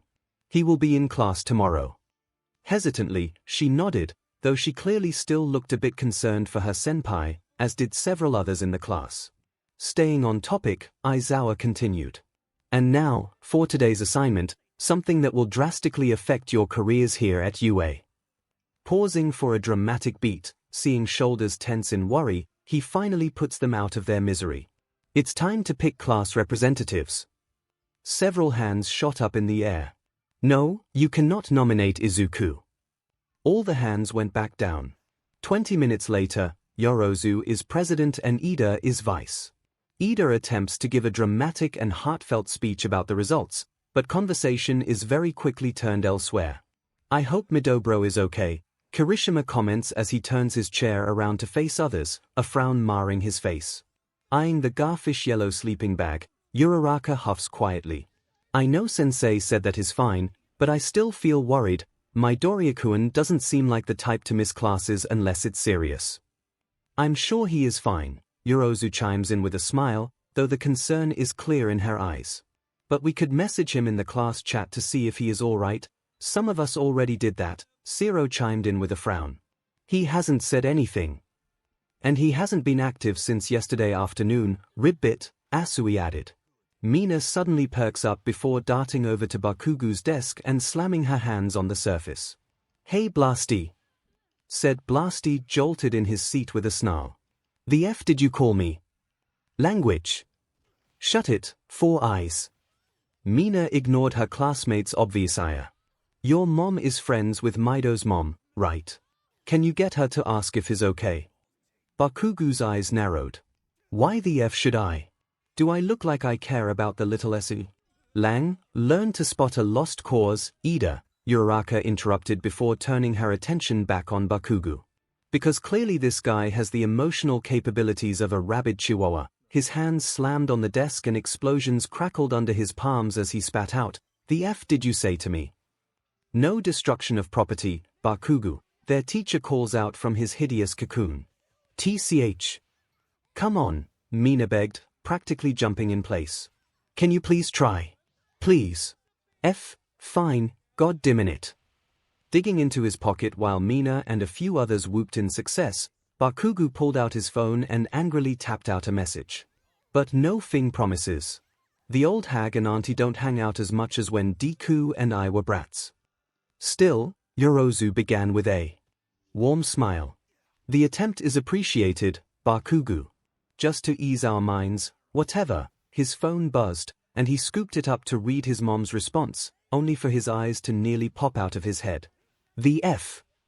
Several classmates moved to try and read the screen, but Bakugu quickly yanked the phone away, shouting, "F off, extras. You ain't seeing this SHT." Uraraka bristled. "What's wrong? Is my Doryakuin okay?" I said, "F off." She jumped up from her seat. "If something's wrong, it's Fing personal, round face." Bakugu snapped back, sounding far more aggressive than before. "Drop it." "But, drop it." I would listen to Bakugu. All eyes snapped to their teacher, who glared from where he stood at the front of the room. "Bakugu, I assume I know what your mother said, and you are right to not share it. It's a sensitive topic." The blonde nodded sharply, shoving his phone back in his pocket with a look that was equal parts angry and confused. "Now, let me tell you all that Izuku's personal life is none of your concern. Do not press Bakugu for details, and do not press Izuku once he returns. Am I clear?"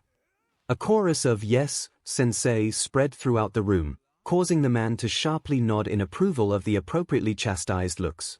"Good." Seeing the slightly dejected faces, he sighs.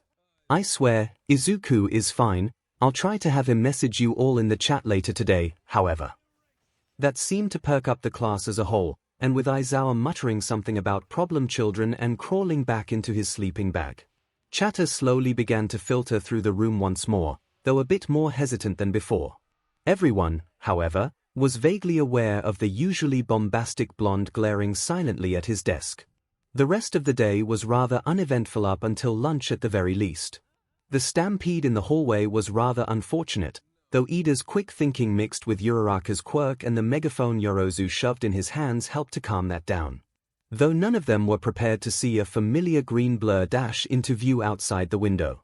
They watched as Izuku, clad in familiar red shoes, baggy gym shorts, and a t-shirt that simply read "Breathes," propelled himself up and over the crowd of reporters, grabbing the top of the doorway where Aizawa and Yamada resided and leaning down to talk to them, blatantly ignoring the reporters. One tall, overzealous reporter took it upon themselves to launch forward and practically shove the mic into Izuku's face, and they watched him go through a flurry of emotions.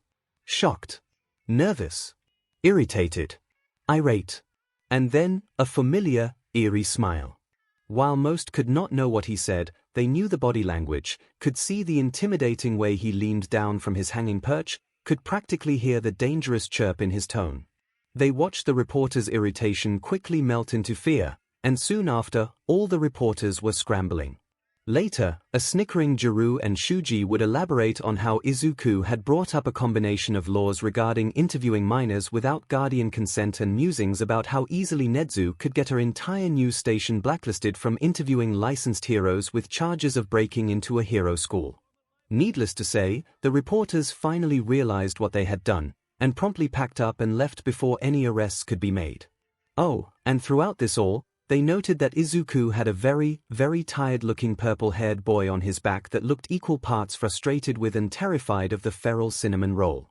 He also appeared partially to be a hostage based on how he would occasionally try to wiggle out of the green-haired boy's unbreakable grasp before giving in to his fate. A few words were exchanged between the boys and the teachers before Snipe found them all gawking in the hall and quickly shooed the whole lot of them back to class. It didn't register with anyone until later to question how Izuku ended up on UA grounds in the first place. "That went fairly well," chirped the green-haired boy as he finally dropped from his spot hanging from the building entrance to the ground. A snort resonated from the teacher beside him. "Only you would think threatening a bunch of reporters into running away counts as fairly well." The boy shrugged. "I wouldn't exactly call it threatening. More like pointing out their mistakes and possible consequences of said mistakes. Besides, they are gone now. And no one had to attack them." He gave a pointed stare at MIC as he said the last part. MIC grinned sheepishly. They were technically trespassing. And their whole careers revolve around overinflating stories on the news. Let's not give them any ammo. As riveting as I find you scolding the cockatoo, Aizawa drawled, ignoring the offended hey. From said cockatoo, the teacher asked, care to tell us what you are doing here? Midoriya blinked. The alarm went off. And so your first instinct was to run towards it. Well, when you say it like that, Aizawa let out a long, tired groan. And can you please explain why you have Shinso in a death grip? Said purple-haired boy braced his hands on Midoriya's back, shoving his torso up to look over the boy's shoulder as he half shouts, I am here against my will. Midoriya seemed to finally realize that he had the taller boy trapped in his hold on his shoulder. Oh, I'm so sorry. He lets the boy go, unintentionally dropping his friend on the ground. Ah. Wait, 𝐒𝐻𝐢, language, problem child, Aizawa interjects, staring in amusement as Midoriya fussed over Shinso who still remained sprawled on the ground, glaring up at the sky as if it offended him. 5 minutes later, they and several other teachers stood in a semicircle around the front gate, sharing worried looks. What happened? Midnight muttered, staring in confusion at the remains of the gate. Frowning, Izuku edged forward, ignoring the quiet, careful, problem child from his sensei. He dropped into a crouch and hesitantly reached out to scoop up the dusted remnants of the gate, letting out a small sound of awe. No signs of any acid or corrosive material, nor any signs of an explosion, certainly the result of a quirk, something that turned the entire reinforced steel gate into nothing but dust, likely touch-based considering how closely clustered the reporters were to the gate. Anything from a distance likely would have resulted in damage to them or their equipment, and none reported such an issue. Twisting his head over towards the others, he queried, did the security tapes not show the perpetrator? The principal shook his head. Whoever it was had been careful when slipping into the crowd of reporters at the gate. And before you ask, it was not any of the reporters or the camera crews. None had quirks that matched this kind of damage. That caused many of them to frown in concern. So who would have done this? Snipe chimed in. We need to see if any of the reporters would be willing to share their video footage with us, Midoriya suggested as a follow-up. Perhaps we can figure out who it was from the tapes. Someone purposefully let those reporters in, Midoriya began, standing up and turning to face them. They either saw this as an opportunity to mess with the school, or someone did this for a reason. But why? 13 blurted out. We intend to find out, Aizawa replied bluntly. In the meantime, let's exercise caution, just to be safe. Midoriya by that point had devolved into a mutter storm, hand propped in front of his mouth and brows scrunched as he fell deep in thought. The teachers all watched on fondly while Shinso simply blinked. Is that normal for him? Chuckling, Snipe crossed his arms as he drawled, oh yeah. Midori here is known for his mumbling rambles. The boy is too smart for his own good and his head doesn't know how to handle it otherwise. Shinso blinked. Hey. The muttering continued. About how long does it last? With a chuckle, Present MIC spoke up. The record is what, 2 hours? 7, actually. What the hell, Shouter? Midnight snapped. You let the poor bean go on for that long. Aizawa grinned ferally at the green-haired kid, who now had a notebook from who knows where and was scribbling furiously. I let him look at the Shibuya gang case last year and asked for match-up suggestions. He rather enjoyed writing those profiles. That's still a long time, 13 chimed in nervously. And that was a serious case, he ate whenever I shoved food in front of his face. Midoriya suddenly dropped to sit on the ground, scratching away at the paper. And he led us to winning that fight with 0 casualties. Everyone stared at the green-haired teen for a moment before Snipe spoke up. All who agree that the green bean is terrifying just from his brain alone, raise your hand. All hands went up. Even Nezu's paw as he cackled in delight. Midoriya still did not stop muttering. Breaking Midoriya from his ramble session a few minutes later, Aizawa decided to lead the 2 boys towards the teacher's lounge. You can both wait in there until the school day is over, and then you can share with me what ideas you have for a training regime. Nodding in thought, Midoriya chirps, I definitely think Hitoshi should learn how to use your capture scarf. Wait, really? Shinso chimed in, both boys missing Aizawa's surprise at Izuku using the other's given name. It doesn't really have anything to do with my quirk, the short boy snorted. It doesn't really have anything to do with Sensei's quirk either, but it's very useful for capturing villains. Chuckling, Aizawa shook off his surprise, because really, nothing about the problem child should surprise him anymore, and drawls, you just want to see him struggle as much as you did when I first started training you how to use it. You're so mean. Of course. He roughly ruffled the pouting boy's hair. Not my fault that you forget. Wait, ♀interjects. You learned how to use it too. Nodding, a small smile crossed Midoriya's face. Yeah, I wanted to learn how my sensei fought. Said sensei burrowed his face in his own capture scarf, a faint smile on his face. Besides, it's only logical to have a way to restrain villains. Mine is a bit of a modified version, but it's effective. Shaking his head, Midoriya added, but we are getting ahead of ourselves. You can't have support gear during the festival that isn't for the purpose of protecting you from quirk drawbacks. So, let's focus on strength and endurance on top of quirk training for now. Midoriya Izuku. All three froze, and Izuku's face went ghost white, a look of impending doom in his eyes. She is going to kill me. ♀, startled. Who is going to what now? Before anyone else could say anything, a tiny blur came sprinting out of nowhere, tackling the greenette to the ground. ♀ watched in horror while Aizawa just seemed exasperated. As a tiny blonde girl straddled Izuku's waist, grabbed him by the front of his shirt, and yanked him up from the ground. Where have you been? School started days ago and not even a single visit to the labs. Tears began to form in the girl's eyes as her lip began to wobble. Aizu-chan, do you hate me? The boy in question rapidly shook his head. No, I am so sorry. Things have just been so crazy between school and Ting and other things. The girl sniffled, and Izuku's panic skyrocketed. Wait, don't cry, I'm so sorry, oof. The girl latched to him in what looked like a bone-crushing hug, letting out an excited squeal. Oh, I'm so relieved. I was so worried that you didn't want to be my friend anymore. Of course I'm still your friend, Himi-chan. Another round of squealing broke from the girl as the others watched on. I am so confused, ♀ whispered under his breath, watching the tiny greenette who could easily break a person in half be nearly strangled to death by a tiny girl with her blonde hair twisted up into messy twin buns, wearing a pair of loose support course overalls covered in what looked like soot. Aizawa snorted.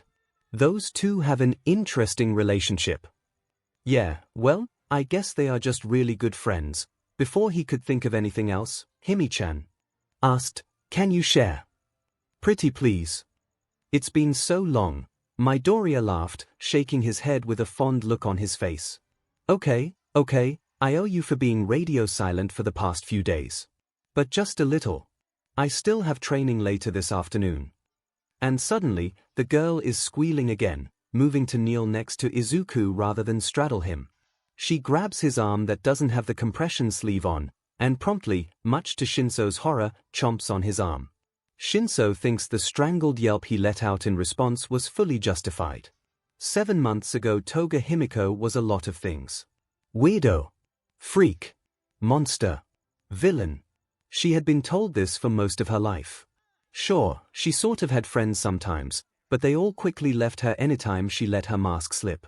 The more time went on, the more she had to wear the mask, to force her true self into hiding, to sit down and shut up and conform just so that she could desperately cling to the little snippets of acceptance that others offered her. The days began to blur as the years stretched on, and her mind slowly became a clouded haze as she carefully hid behind a well-crafted mask. Darker thoughts twisted into everyday life, and she struggled more and more to just make it through the day without acting on those thoughts. She needed help but had no one to ask. No one she could turn to and trust with her innermost thoughts and struggles, to keep her from slipping, to offer her a helping hand. So it was no surprise to her when one day she earned a new title. Murderer. And then she knew that whatever hope she had to be accepted, to feel normal, was gone. Her hopes and dreams would now forever be unattainable, out of reach, and now the only acceptance she could ever be afforded was accepting that her life was well and truly fed. But then everything changed when she met him. Clad in a dark green jumpsuit, clearly the markings of a hero costume, she at first ran from him in fear. Heroes didn't help people like her. They didn't sully their hands offering help to dirty, villainous monsters. If he caught her, things would only get worse. If she avoided him, surely he would not follow, but he did follow. No matter how often she ran, he would show up the next day in the same area, searching for her. She would silently watch from alleyways and dark corners as this boy asked passers-by about her, holding up detailed sketches of her that made her look far too pretty to truly be her. He seemed so genuine and caring and concerned, the concern growing worse and worse as the week dragged on, all the while he was unaware of the silent tale that had taken up the habit of watching him. Until one day he saw her. She darted off, but he was ready this time, following pursuit in a blur of brilliant emerald lightning. And as she ended up stuck in a dead-end alley, she practically threw herself to the ground, edging away from him in some last-ditch effort to not be caught. The boy quickly darted into her line of sight, quirk deactivating as he saw her cower away. Bright green eyes that shone in the low light of the alley as he crouched down beside her, moving slowly, letting her set the pace of his approach. Reaching a hand out he spoke with a quiet, reassuring voice. "Don't be afraid, I am here to help." The entire time, he smiled at her. Even as she sat curled into the side of a dumpster, dirty and blood splattered with the look of a feral animal that might strike at any moment, he still smiled at her. And it was genuine. She couldn't remember the last time that had happened. She took his hand. ♀♀ was beginning to think that the past 24 hours was the result of a mental break. Honestly, explaining the past day to anyone else would probably end with them agreeing and suggesting a good psychiatric hospital. Yet everything continued on, and he slowly accepted his fate. ♀♀'s immediate thought watching the scene before him was that he should be prying this chick that was currently gnawing on Midoriya's arm off of him. But he stopped himself before he could move, because as odd as the scene was, no one else seemed concerned. The girl did ask first, and Midoriya agreed immediately with the grace of someone who has done this a lot in the past. He was not wrenching away from her, did not seem in pain, and just watched her fondly, patting the girl's head while smiling softly. The girl in question continued to drink from his arm with happy little sounds, her face scrunched in delight. Even Aizawa seemed relaxed, simply shaking his head at the pair. Obviously, this had something to do with the girl's quirk, and given his background, who was he to judge? Clearly she was a good person if Midoriya trusted her so much, so he simply decided to watch on and wait for the pair to finish. Eventually, however, Aizawa began to speak up. "Alright you two, that's enough. We are still in the middle of the hallway." Midoriya flushed bright red, looking reminiscent of a strawberry while the girl seemed to pout, but still relented, pulling her teeth out of the arm and running a tongue along her tiny fangs. ♀♀ could see two tiny holes on Midoriya's arm which were swiftly covered in cutesy, floral band-aids that the girl produced from her overall pockets. As the two finally stood from the ground, ♀♀ moved to speak, only to freeze in shock. The girl stood up and stretched her arms high, smiling brightly as her skin began to shift and stretch, her body slowly being encompassed by some type of thick sludge that began to take shape. Eventually, her body seemed to grow more muscular and defined, her blonde buns being replaced with familiar green curls, and as she turned to grin at him, though he could still see her fangs, her cat-like golden eyes were replaced with soft emerald green. His eyes darted between the two, both giving him the same Cheshire grins as he slowly asked, "What the F?" His eyes squinted as he leaned forward on the couch. "So, Toga," the girl huffed, cheeks puffing out as she pouted across from him on the opposite couch. "I told you to call me Himiko."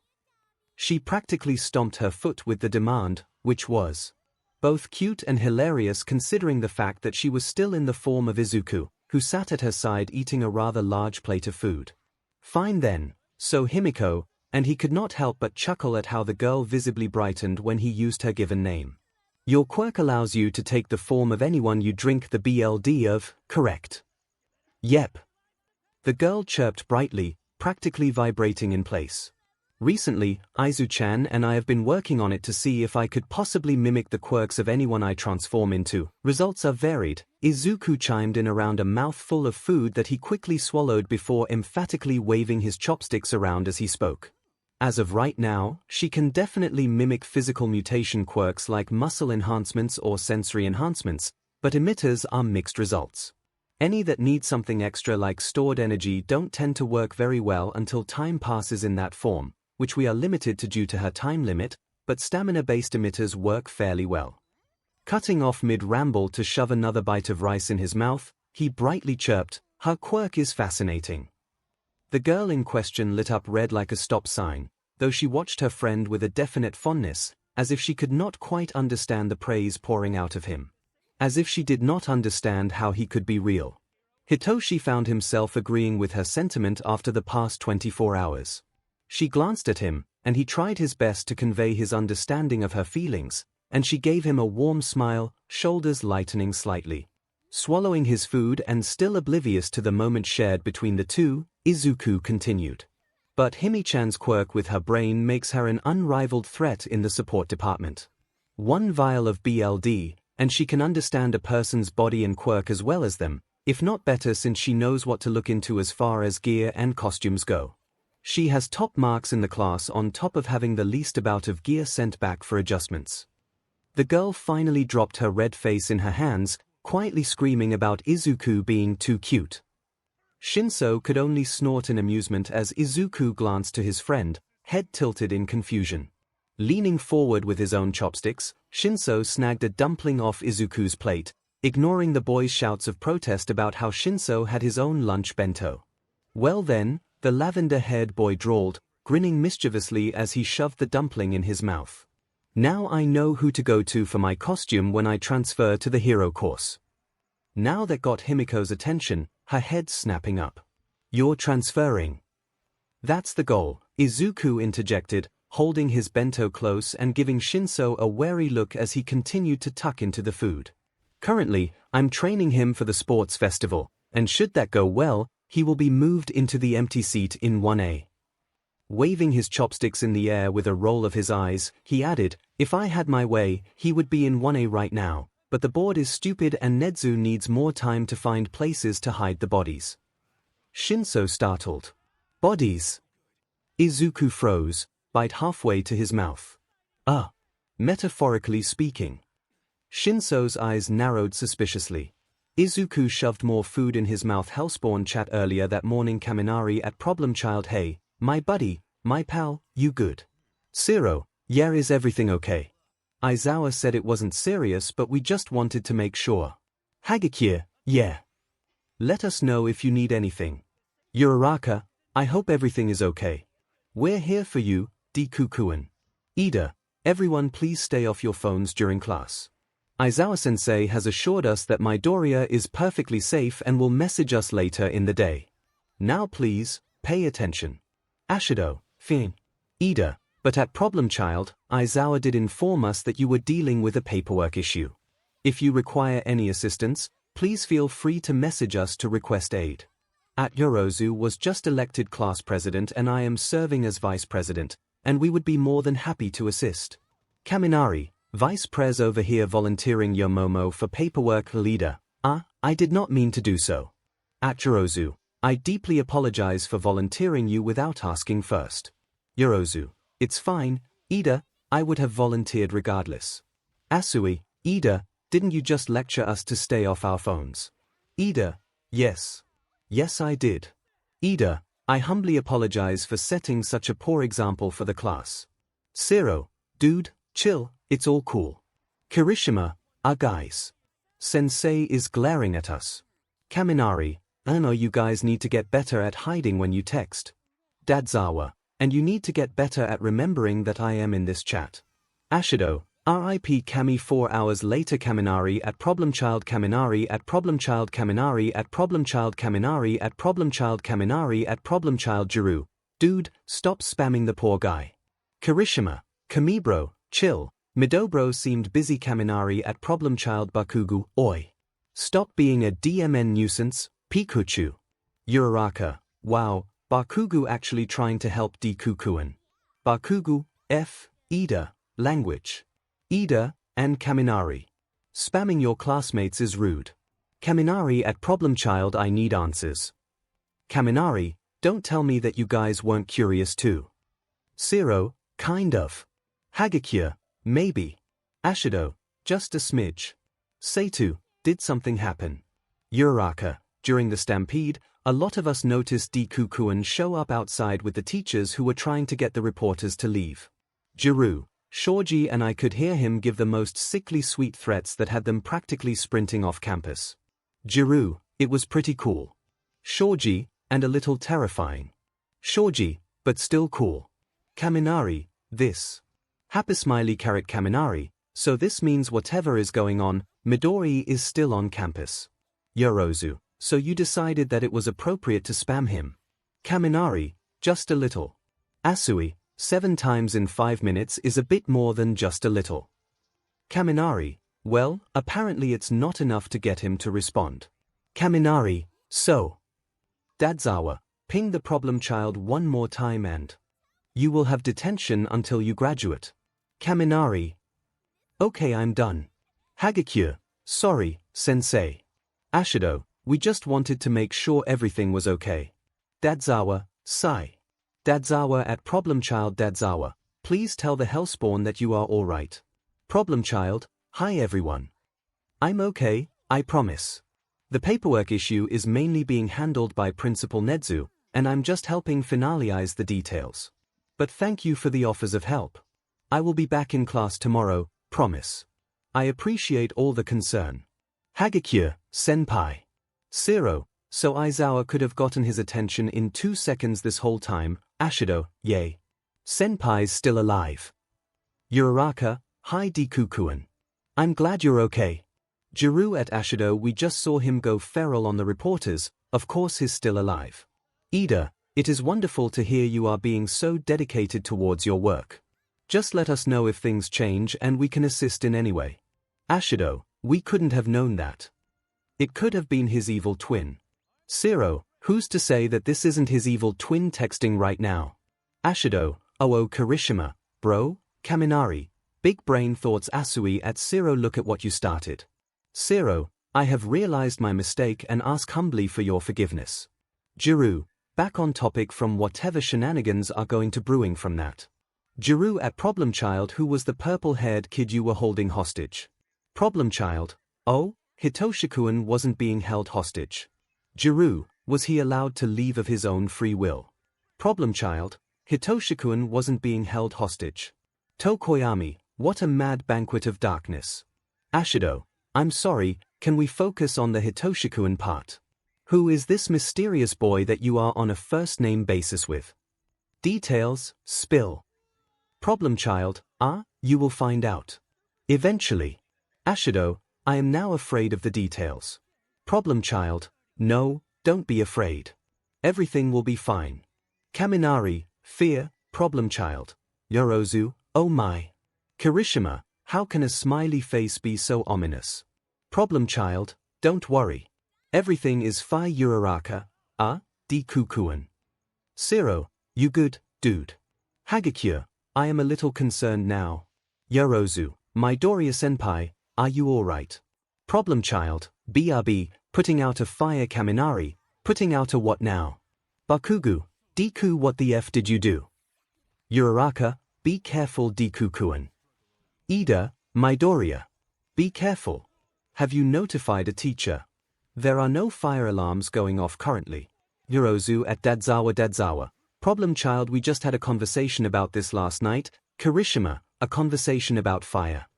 Dadzawa, no, about arson. Zero, WHELP, problem child at Dadzawa, hey, this is Shinso using Izuku's phone. Hagakure, who? Ashido, evil twin. Problem child, no. Problem child, Hitoshi-kun. Ashido, oh. Ashido, OH. Ashido, quick message me your phone number. Problem child. Problem child, the F. Kirishima, anyone else weird out seeing Midobro's account swearing? Uraraka, yep Asui, just a bit. Zero, oh definitely. Dadzawa, will all of you stop for just 2 minutes? Dadzawa, Shinso, what is going on? Problem child, not arson. Dadzawa, why am I not convinced? Problem child, you left us alone with Himiko, put 2 and 2 together. Dadzawa, Ida, Aizawa-sensei, problem child, yeah, I've only known Izuku for a day and Himiko for like 30 minutes and I can assure you that they is justified.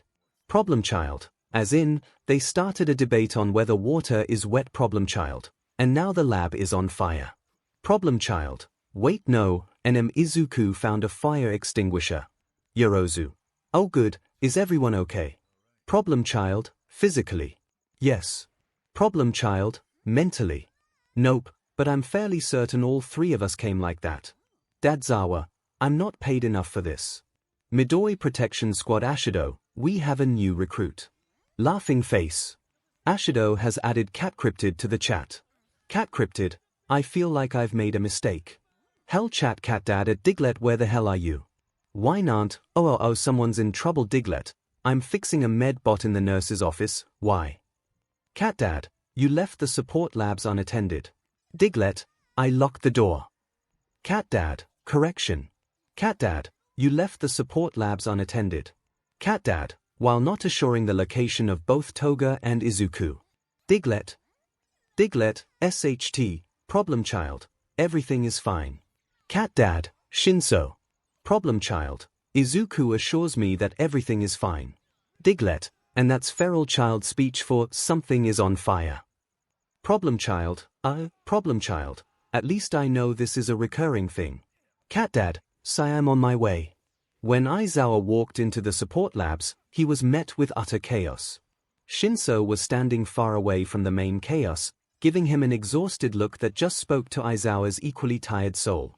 Bots were spiraling around the room in a panic, beeping like crazy as if they were screaming, with a few bots armed with fire extinguishers trying in vain to put out at least 3 different fires.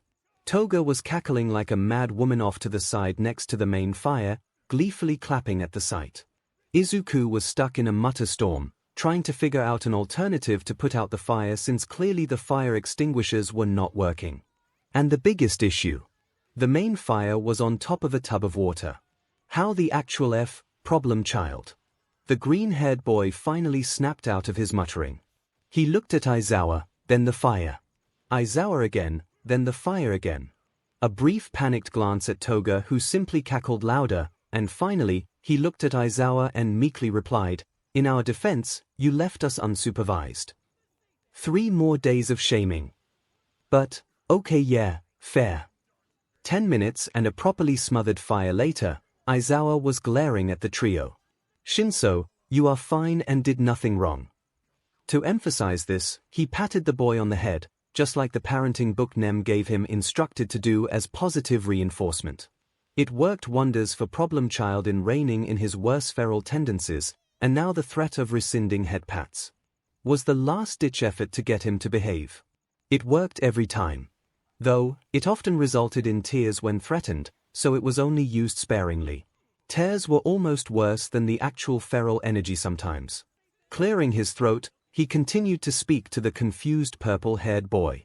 "I should have known better than to leave you alone with them when you haven't been properly warned on how to handle them. For that, I apologize." Then, he gave Shinso another head pat, noticing how Izuku stared longingly at his hand as he did so. He had to physically restrain himself from patting the devil child. No amount of sad puppy eyes could break him. Turning to said devil child, Aizawa audibly groaned, seeing the sad puppy eyes in full force. "No, God. Stop. You can't just set a lab on fire and then expect to not get in trouble." "But it was an accident." Izuku insisted with the beginnings of tears in the corners of his eyes, Toga nodding behind him, though her smile said otherwise. "If it makes it any better," Shinso chimes in. "I think the only thing destroyed was my sanity." "No, Shinso. No, it does not make this better. Welp." With that, Shinso just turns his attention to his phone, typing away. Aizawa takes a deep breath, trying to figure out what to say next. Izuku shuffled in place, staring at the ground, looking as if he had something to say. "What is it, problem child? Can I have a head pat? God damn it, I don't know. Do you think you have earned a head pat?" For a moment, Aizawa inwardly panicked, thinking that he might have sparked another crying fit. He hated tears. Actually, he hated most strong emotions, but tears from his ward were the worst. But surprisingly, Izuku's face did not scrunch up in sadness. It scrunched up in determination, with a dash of mad desperation in his eyes. SHD, that was kind of a terrifying look if Aizawa was being honest. With a sharp nod of the head, Izuku declared, "Fine then. I'll earn it. Himi-chan." Spinning around to the now bouncing blonde vampire, he declared, "Let's run a logical ruse." Maybe he shouldn't have gotten the problem child addicted to head pats. Midori Protection Squad cat cryptid. Okay, the fire is out and I'm back. Now, what the hell is this chat for? Ashido, oh. This is the Midori Protection Squad chat. Laughing face. Cat cryptid, I could tell that from the name, but I kind of meant why did you make this chat? Also why add me? Kaminari, oh, this is just so that way we can talk about my Doria without him knowing. Cat cryptid, F that SHT, but, I'm leaving. Hagakure, wait Zero, Kami that is a horrible explanation, WTich Kaminari, what? Kaminari, oh Kaminari, wait I meant it in a nice way, cat cryptid, explain. Uraraka, Dekukuin doesn't have a lot of confidence. Kirishima, we kind of noticed that Midobro has a bad habit of being super supportive of others, but not himself. Ashido, Senpai is, like, super talented and awesome but doesn't seem to realize that. Plus, he goes plus ultra every time he helps us, and we just want to help him too. Bakugu, long story short, this chat is make sure we don't F up and upset the nerd. Uraraka, still don't know why Bakugu is here. Baku, I do what I want, round cheeks. Ida, and if we notice anything that we could be doing to assist Midoriya, we can use this chat to discuss the issue without accidentally stressing him. Yorozu, he's the type to not ask for help when he needs it, so we are trying our best to keep an eye out. Jiru, plus everyone uses the chat to gush about him cause he would probably explode if we praised him to his face. Cat cryptid, and you want me to join? Ashido, yes. Ashido, you're close with Mido, right? Cat cryptid, you could say that, I guess. Asui, you seemed really close to him based on what we saw earlier during the reporter break-in. Cat cryptid, you mean when he was basically holding me hostage? Shuji, I feel like that's his version of adoption. Cat cryptid, you're not wrong. Kirishima, so we figured we should add you in too. But only if you're comfortable. Cat cryptid, and this chat is only to help Izuku, right? Ida, as class president, I can assure you that we only has the best intentions towards Midoriya. Cat cryptid, fine. I'll join your cult. Zero, a Kaminari, our what? Yorozu, that is surprisingly accurate. Tokoyami, welcome to the darkness, my friend. Cat cryptid, I want to be a chat mod though. Ashido Mina has given Cat cryptid mod privileges. Ashido, done. Cat cryptid, perfect. Cat cryptid has changed the chat name to Midori Protection Cult.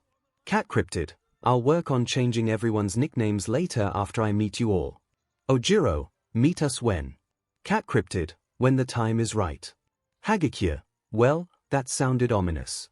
Cat cryptid, now I need to go check if Himiko and Izuku are breaking any more laws. Kirishima, Cat cryptid, IDK if this is normal for him but he's extra feral today. Cat cryptid, anyway, peace out. Seitu, peace stopped being an option the moment we were put in Aizawa-sensei and Midoriya-senpai's class. Kaminari, mood. Things were blissfully quiet for about the next hour. That is, until about halfway into Snipe's history lesson. Snipe was mid-sentence talking about pre-quirk laws when the classroom door was slammed open. Half the class jumped to their feet, ready for an attack, while the other half shrieked in terror, some nearly falling out of their chairs. But everyone quieted when Aizawa came strolling into the class carrying some kind of box. Slamming the box down on Snipe's desk, they realized that it was a Frankenstein-looking boom box. One that looked 2 seconds away from falling apart. Snipe just watched his co-worker silently, not saying a word, just slowly sitting down at the desk as Aizawa came to a halt dead center at the front of the room. With a deadpan face, Aizawa stared at the class. The class stared back.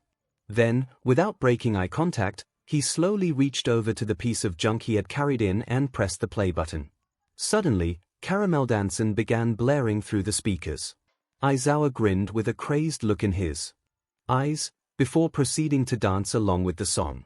Everyone watched in absolute horror.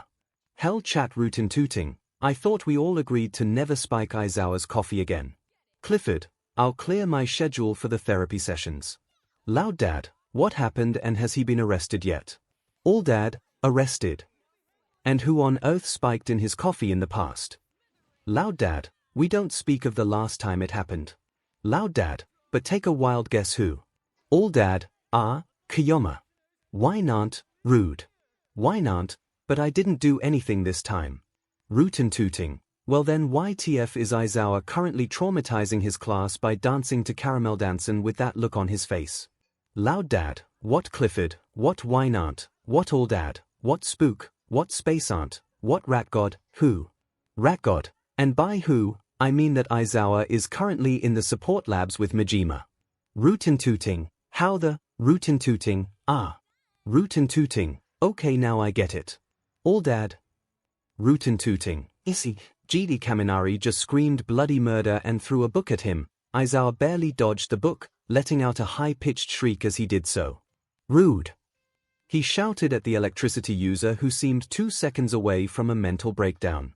Snipe knew who would be top of the list for therapy with Hound Dog. With a worried voice, Yorozu asked, Sensei, are you okay? Your face, is it melting? With one last feral grin, fangs peeking through, sludge began to melt away from Aizawa while the rest of the class gasped and shouted in shock. Then, standing before them was another familiar face. Hiya, everyone! Chirped the face of Midoriya Izuku, smiling widely at them an almost predatory grin. Excited to see your senpai. Ashido slammed her hands on the desk. Evil twin. Snipe sighed sadly as the class burst into action, everyone trying to catch Midoriya who just cackled madly, dodging all of their attacks before jumping through an open window. Several classmates followed in hot pursuit out the window, while the more grounded members took off out the door. Soon, only Snipe remained in the room as he stared at his coffee, wishing that it was actually spiked. The boom box that was left forgotten on the desk burst into flames. Snipe needed a raise. Hell chat rat god at everyone if anyone asks about who Class 1A is chasing, it is Midoriya-kuan's evil twin. And they have my permission to do so. Rat god, also, at Rootin' Tooting, you have the rest of the afternoon off. Rootin' Tooting, can I get a raise as well? Rat god, need I remind you about the incident with Midoriya-kuan and that bazooka last month? Rootin' Tooting, I am very happy to have the afternoon off. Ectoplasm thought today was going fairly well. The issue with the gate earlier was less than pleasing, but nothing too extreme for those involved in hero work. So here he was, teaching math to Class 1B, expecting that the worst of the day was over. Sensei. Turning around, he noticed that several students had their attention fixed firmly out the window, a few even standing to get a better look. Kendo, the one who had spoken up, seemed concerned. Is that Class 1A? Ectoplasm slowly turned towards the window, only to see what looked like Midoriya running in the distance, a mad-looking grin plastered on his face. Several class members of 1A were in hot pursuit, several either catching up and only to be dodged or brutally knocked to the ground, with Midoriya never slowing his pace. If Ectoplasm didn't know better, he would say that Midoriya was cackling. No, he could not possibly be cackling. They lightened his exposure to Nezu specifically to prevent that. The boy was terrifying enough on his own, having spent so much time around Aizawa, he did not need to pick up on Nezu's traits as well. HMPH. Monoma sneered, marching over towards the window with a scowl firmly planted on his face. Do they honestly think so highly of themselves to be gallivanting about during the school day? They already hog that powerhouse second year that everyone talks about, now they are wasting class time playing tag. That doesn't look like tag, Shishida mumbled, only to wince as the electric blonde received a quick kick to the gut from Midoriya. Midoriya did not even slow down to check on the poor boy, and Ectoplasm was shocked by the coldness the boy was displaying when pummeling the class. Though he had heard about the battle trial incident, so he was not too surprised. Oh, maybe the boy is cackling. Oh dear. That feral green-haired kid is kind of terrifying, Tsubura commented, watching Midoriya as he dodged Ashido and sent her colliding directly with a flying Kirishima. Since when could the boy fly? Oh wait, there is a distant Bakugu catching up, he probably yeeted the poor kid. Yo, maybe. I haven't seen him use his quirk once. Maybe it's enhanced reflexes. Who knows? Wait, isn't that their teaching assistant? Really? I thought he had a green lightning quirk. No, it's a strength enhancement quirk. He can't be the TA, he's so tiny. He looks younger than me. Well, class was certainly not continuing anymore as he watched the entire class wince as Midoriya pulled a concussive grenade and yoted at Xiaoto. No, that still did not sound right, who just barely put up a protective ice wall to block the attack. The force still sent him skidding along the ground as others hurried past him, with Zu and Uraraka having seemed to have unintentionally taken it upon themselves to treat the wounded. At least Recovery Girl will not have too much work to deal with. Clearing his throat, all the class members crowding around the window whipped their heads towards him. Yes, that is Midoriya Izuku, 1sta. Yes, he is highly skilled. Yes, he has a strength enhancement quirk. Yes, he is small, but be careful saying that because he did bite someone once for mentioning it. Now, oh. Oh. What oh? Wait, what, did he just shapeshift? I thought you said he had a strength enhancer quirk. Is that the hobo that wanders the school? You idiot, that's our hero law and ethics teacher. Our teacher is a hobo. What is happening? Ah, so that is not Midoriya, Ectoplasm chimes in quietly. Well, at least this explains the cackling and the violence. Everyone stares at him. Kendo cautiously asks, if that's not their TA, then who is it? He glances at his phone. His evil twin, apparently. The whole class rioted. Hell chat Spook, may I have the afternoon off as well? Rat Satan, no, Spook, get the F back here. Aizawa dodged another explosion, grabbing Bakugu's wrist in a tight grip before twisting the arm around behind him, using his momentum to slam him face first into the ground. Nah, I don't feel like it. Pressing sharply into a painful spot on his back with their knee, Aizawa then dodged backwards to avoid retaliation, ducking under a swipe from Ojiro. Too slow. Ida zipped over in an attempt to catch their teacher, only for their eyes to flash red and send Ida skidding along the ground like a skipping stone. Kaminari shrieked. He can mimic Sensei's quirk. A knife went flying past Kaminari's nose, drawing out yet another shriek from the poor kid while Aizawa snapped, I prefer them when in other forms. I'm sorry. Please don't stab me. Well, I don't care who they are. Bakugu snarled as he shoved up out of the dirt. But they are going to end up in a Fing casket here soon. Aizawa giggled before darting off back towards the main building. You have to catch me first. Slamming the classroom door open, Himiko ignored Shinso jolting up from his seat and flailing to keep from dropping his phone as she beelined to Izuku perched carefully on Aizawa's desk. Melting back to her true form, she also ignored Shinso's gripes about her putting clothes on as she demanded, Aizu, I need a top-up. I was pushing it by suching back to Aizawa-sensei, but they are getting close. Izuku rolled up his shirt sleeve and stuck out his arm while keeping his face angled away. He may have seen her like this dozens of times, but he still lit up like a cherry every time. Go ahead for the shoulder and slap a patch on, I'll bandage it later. Shinso watched the little vampire chomp on his friend, foster brother, and silently wondered when this became his life. A few minutes later, the classroom door slammed open yet again, and the trio was greeted by the sight of exhausted and breathing Class 1A. Several looked ready to drop to the ground. A few were missing. Both Bakugu and Todoroki looked miffed but on varying levels of anger. Kaminari looked ready to lose it. There are two of you now. Sitting perched atop the desk, both swinging their legs in unison with Cheshire grins, the Midoriyas call out, Come play with us, Kaminari. Said boy promptly fainted. Shinso winced. Maybe you both overdid it. Both Midoriyas winced at the sight. Possibly. Can you please stop doing that? Zero asked, a hint of desperation in his tone. Both Midoriyas stared silently for a beat. Then, they sternly replied, No. Well, I tried. Uraraka slowly edged into the room. So, one of you is the real Deku-kun. They both nodded rapidly with a bright smile. Yep. What they are both neglecting to explain, 𝐶 finally cut in, looking beyond tired, is that you need to guess which is the real Izuku. Several perked up and moved to speak, only for 𝐶 to quickly cut in with, and no, I cannot tell you who is who. Several people deflated. So, it is like a riddle, Momo mused quietly, staring at the two with calculating eyes. We will have to gather the proper evidence to determine who is who. I cannot quite see any physical differences, perhaps something with the texture of the clothes since the shapeshifter can change those as well. Yeah. 𝐶 drawled, looking mildly uncomfortable. Let's already veto anything of that nature. If you spur the shifter to deshift, well, let's just say that they cannot shift with their own clothes on. Momo's face flushed bright red. Yeah, exactly. So, no touching. Zhu raised her hand silently till 𝐶 nodded at her. Can we ask them questions? Then, a narrowed-eyed Todoroki quickly chimed in with, and will they answer honestly? 𝐶 glanced at the pair who nodded swiftly. Sure, you can ask them, and they'll answer so long as it isn't too invasive. Hagakure clapped her hands together. Great.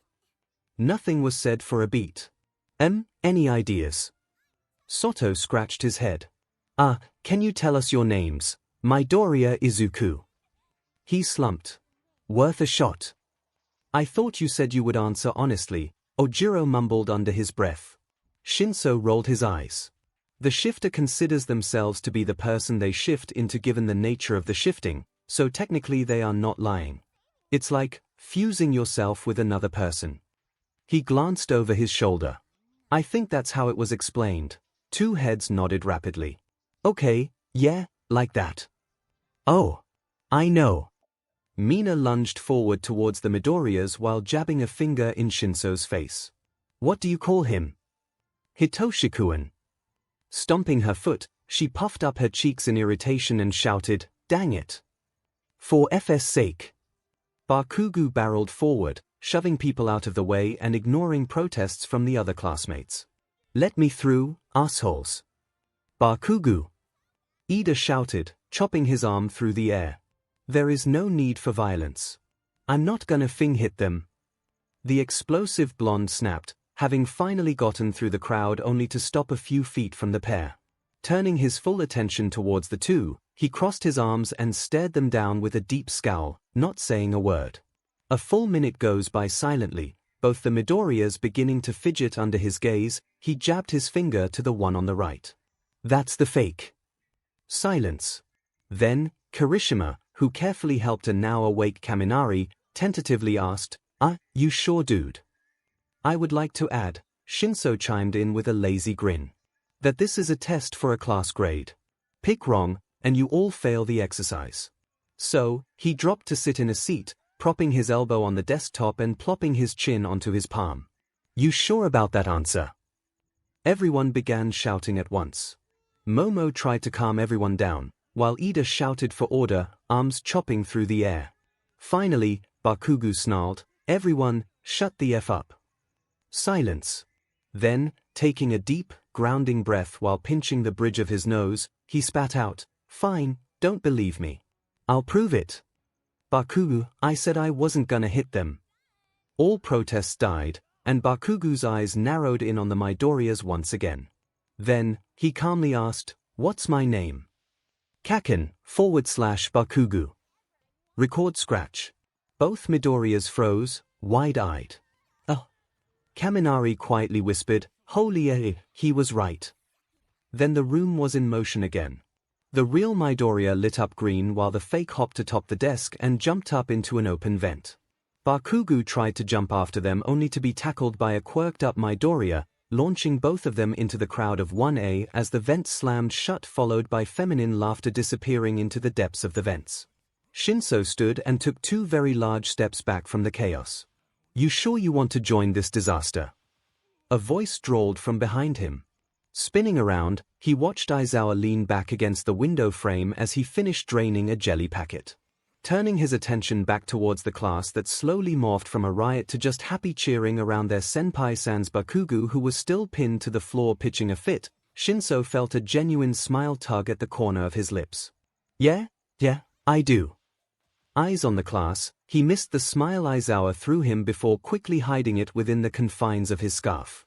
Nezu made sure to save the moment to one of his highlight reels of security cam footage. Great work today, everyone. Izuku brightly cheered the class as they all scooped up their bags, slumped over in exhaustion. You held your own very well against my double, and congrats on winning the exercise. Slamming her hands on her desk, Mina demanded, are you going to tell us who that was? Izuku smiled. Nope. With an exaggerated pout, she then asked while jabbing a finger at Hitoshi, well, can you at least explain who he is? Shaking his head, Izuku calmly explained, you'll find out eventually. How are you even on campus? Kaminari half shouted, still warily eyeing the vents where the double had disappeared. I thought you were busy. Yes, I was busy, came the Tar's reply. Busy on campus. Zero frowned. Seriously? Seriously? After several more attempts to get Izuku to explain anything that had happened that day, the class eventually relented and trudged off, ready to pass out the moment they got home. Izuku did pop his head out the door to call out, make sure to get plenty of rest.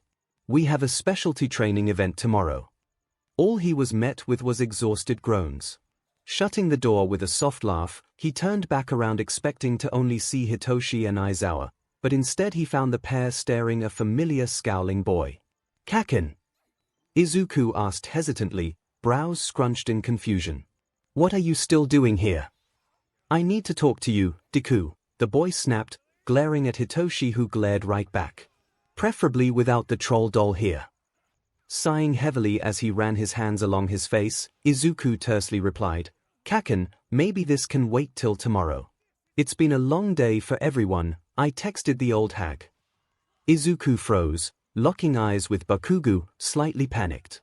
The class was freaking out about where you were, and they got it in their heads to have me ask my mom to ask yours.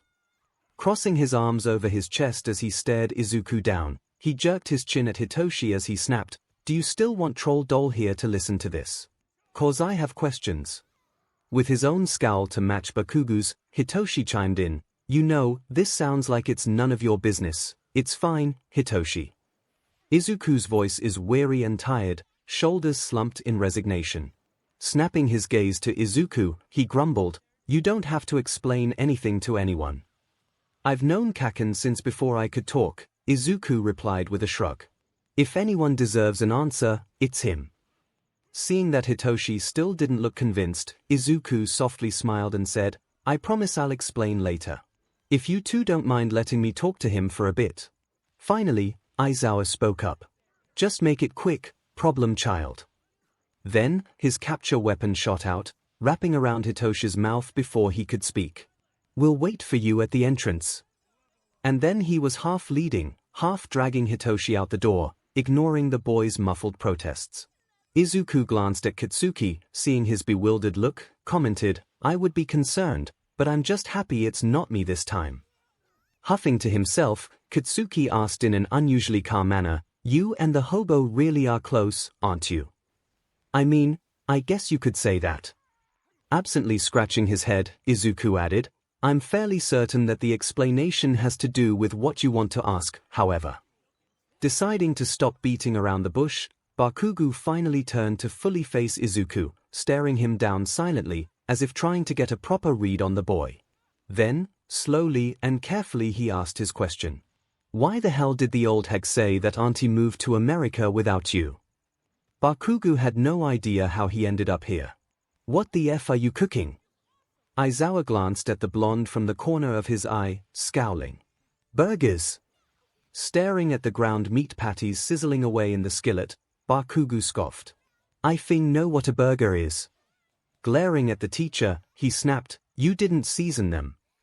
Aizawa blinked slowly. Am I supposed to?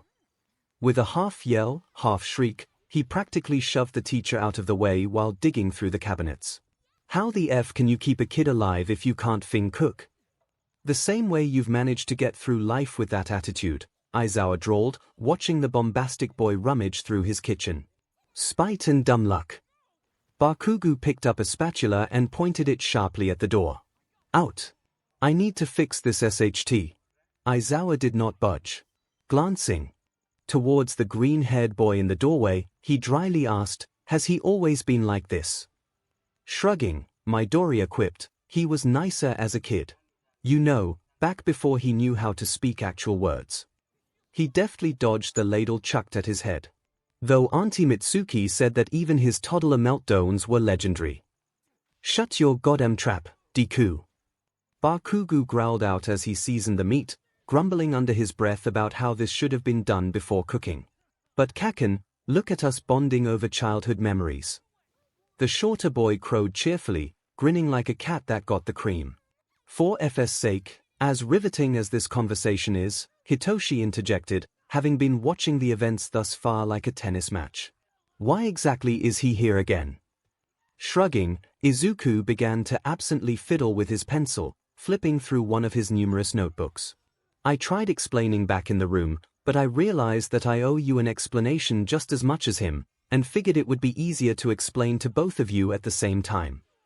Glancing wearily at Bakugo as he pulled out a huge knife to chop up some onions, Hitoshi looked at Izuku with an incredulous look. "So, you just invited him over for dinner? He's more docile when cooking." Bakugo slammed the knife on the counter. "The F is that supposed to, wait, you planned for me to cook for you little Essex, didn't you?" Rolling his eyes, Izuku drawled, "Kaken, you've been trying to control your parents' cooking since we were 5. There was no way you were just going to sit by and let us cook mediocre food. And don't deny that it doesn't calm you." Red-faced and scowling, Bakugo turned his back to the boy once more, grumbling under his breath about when the F did the nerd get a backbone and other various gripes. But still, cooking habits aside, Izuku continued, sitting his pencil down and nervously shifting in his chair. "Kaken deserves some answers, and since you're living here now too, you deserve them as well, Hitoshi-kun." Letting out a weary sigh, Aizawa interjected, "You don't owe anybody anything, Izuku." Izuku just shrugged. "It's not like I mind telling them. And it's not really a secret, I just don't broadcast it." Locking eyes with Hitoshi, Izuku started with, "For reference, Hitoshi-kun, Kaken texted his mom today to have her ask my mom if I'm okay, and he found out my mom is living in America." Eyes growing wide, Hitoshi quickly began piecing together bits of the puzzle. "That's why you are Aizawa's ward." Nodding, Izuku sighed.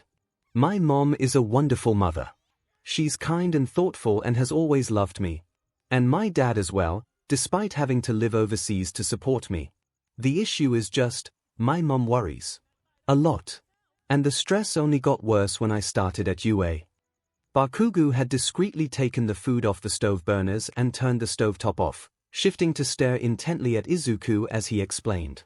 "I very quickly started taking extra sessions here, staying later, coming in earlier, and I hate to admit that I didn't notice the toll it was taking on my mom. She was so used to me being home anytime I wasn't at school, and now I was gone more than I was home." "It's not your fault, problem child," Aizawa swiftly added, a stern but kind note in his tone. "You can't carry that burden. She's an adult and perfectly capable of making her own choices." Izuku sighed. I know, but I should have seen something, especially after my internship injury." Suddenly, Izuku went still, then, his head suddenly snapped towards Aizawa as he practically shoved up out of his seat. "Sensei! My injury! The gates!" Aizawa's eyes went wide and he swore under his breath. Yanking his phone out of his pocket, he hit a speed dial option before barking out, "You three behave, don't burn anything down, I'll be back later," as he practically sped out the door. Izuku lunged after him. "Wait, let me." "No, Izuku," Aizawa replied sternly, phone pressed to his ear. "Stay here, let the teachers handle." "Hello, Nedzu. We have a development about the gate, but..." "Stay. Please," Aizawa pleaded, his eyes creased with worry. "You know you can't be involved in this." Before Izuku could protest anymore, Aizawa was out the door, still talking to Nedzu on the phone. Izuku stood, hands still outstretched, staring after where his sensei had all but sprinted out the door. Finally breaking the silence, Bakugo barked out, "What the F was that?" "Nothing, it was nothing," Izuku mumbled, letting his hand drop before finally reaching up to scrub his face with a tired sigh. "Just, Me possibly connecting an old case to what happened to the gate today. Hitoshi looked worried. Should we be concerned? Sensei will handle it, Izuku replied numbly, before trudging back over to the table and slumping down in his seat. Taking in a deep breath, Izuku slowly released it before asking, where was I? You seriously can't just have an interaction with that and not tell us what that was about. Bakugo snapped, moving to slam his hands on the table. What case, Deku? It's classified, Kaken, Izuku replied through gritted teeth. I shouldn't have said anything in front of the rest of you in the first place. Please, just drop it. A silent staring match ensued between the two, before Bakugo finally let out a defeated growl. Fine. Dragging out a chair and dropping into it, Bakugo snapped, so. You mentioned Auntie not handling you being gone so much. Yes. That. With a deep breath, Izuku continued from where he left off. I was badly injured during an internship. And she was beside herself about it, and confided in Sensei that she didn't think she could handle the stress of seeing me pour so much time into hero school and risk injuries like that again. It wasn't a pretty conversation. Hitoshi's eyes went a little wide. She was considering pulling you out, wasn't she? Izuku nodded. I said some things I'm not proud of, and essentially told her that if she pulled me out, I would just go vigilante, which would be infinitely more risky than hero school itself. It hurt. I felt awful about it. Auntie has always been a bit of a helicopter parent with you, Bakugo admitted gruffly, though he did not seem happy about it. It's not surprising she almost went that far. Yeah, sighing for the millionth time, he added, her mental health was declining because of the stress. Nezu came up with a proposal. Bakugo huffed. Let me guess, it was for her to move to America with your dad and you become a ward of UA. Izuku gave Bakugo an exhausted smile. Got it in one. TCH. Shoving the chair back, Bakugo stomped back over to the stove, snapping out, I'm gonna finish the food, don't get in my way. Izuku chuckled dryly, watching as the angry boy continued his work, only to then notice Hitoshi giving him an odd look. Shifting nervously, Izuku asked, Is something wrong? After seeming to try and find the right words, Hitoshi simply remarked, While I'm sorry that you lost your mom, I'm glad that you are still getting to become a hero, that you still chose this, despite your mother's worries. It had to have been hard to choose. Izuku could feel the beginning of tears in the corners of his eyes as he tried to smile brightly. It's not like I never talk to her anymore, we still call regularly. But it definitely has not been easy. But being a hero, giving this my all, it's all I've ever wanted. His fingers curled into the notebook. Being a hero isn't just a choice to me, it's who I am. I want to save people with a smile, no matter the cost. Hitoshi reached out and patted Izuku's hand, willing him to loosen the tension in it. You are going to be an amazing hero, Izuku. Before Izuku could let the waterworks flow, Bakugo chimed in. Yeah, the nerd is gonna be a decent but hero. Jabbing the spatula at the pair, he snapped, but just you wait. I'm still gonna be number one, Deku. And don't you dare forget it. Izuku started laughing, not in a cruel way, but just at the ridiculousness of the situation. Of course you are, Kaken. Grinning sharply, he quipped, I can't wait to race you to the top one day. Nodding in satisfaction, Bakugo griped, Don't you dare look down on me. I'm gonna beat you fair and square. Propping his chin in his hand on the tabletop, Izuku mused, You know, Kaken, maybe I can help you to help us, I don't need your DM and help. What I meant is give you the option to get some of the extra training I got. The blonde went quiet at this, staring intently at the smaller boy. Izuku gave Hitoshi a look. What better way to practice than with someone who is gonna be in your class one day? Hitoshi blinked. You seriously want me to train against the poster child for anger management issues? What the F do you mean anger management, eyebags? Izuku, he has a short fuse and bombs for hands, and I have a mental quirk and no filter, do you want me to die? Rolling his eyes with a sigh, Izuku drawled, Hitoshi-kun, no need to be dramatic. And it's not like you are going to be doing much sparring practice before the sports festival. I just thought he'd be a good workout partner, the sparring can be after the festival. So you do want to kill me? Stop being so dramatic. Stop talking like I'm supposed to know what the F you two are talking about. Bakugo snapped, hands crackling dangerously close to the stove. Hitoshi gestured wildly at the blonde. See? I'm not even talking to him right now, and hissed at me.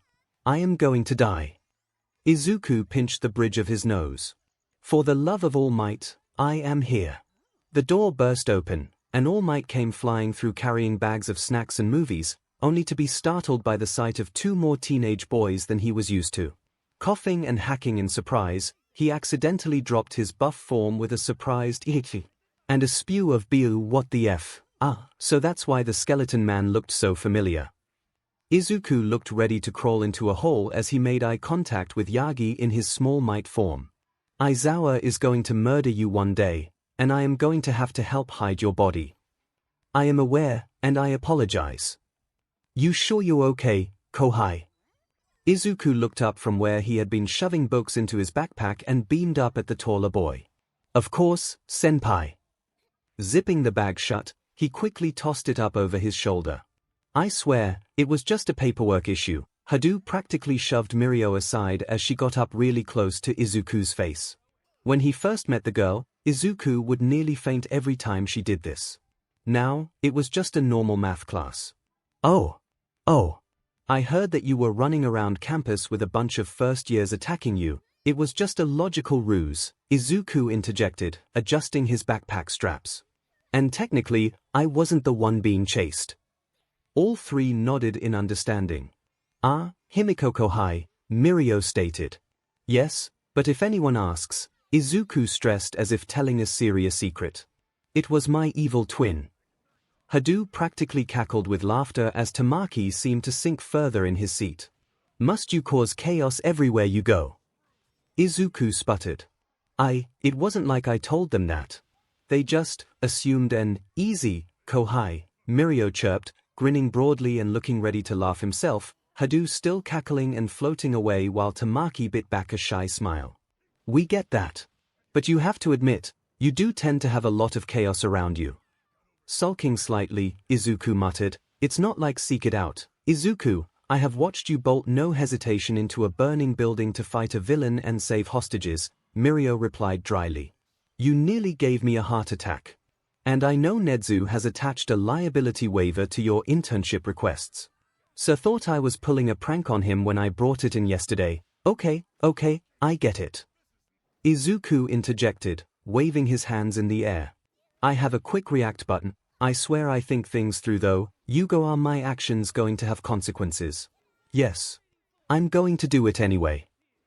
Hado chimed in, horribly mimicking his voice in the process before dissolving into another cackling fit.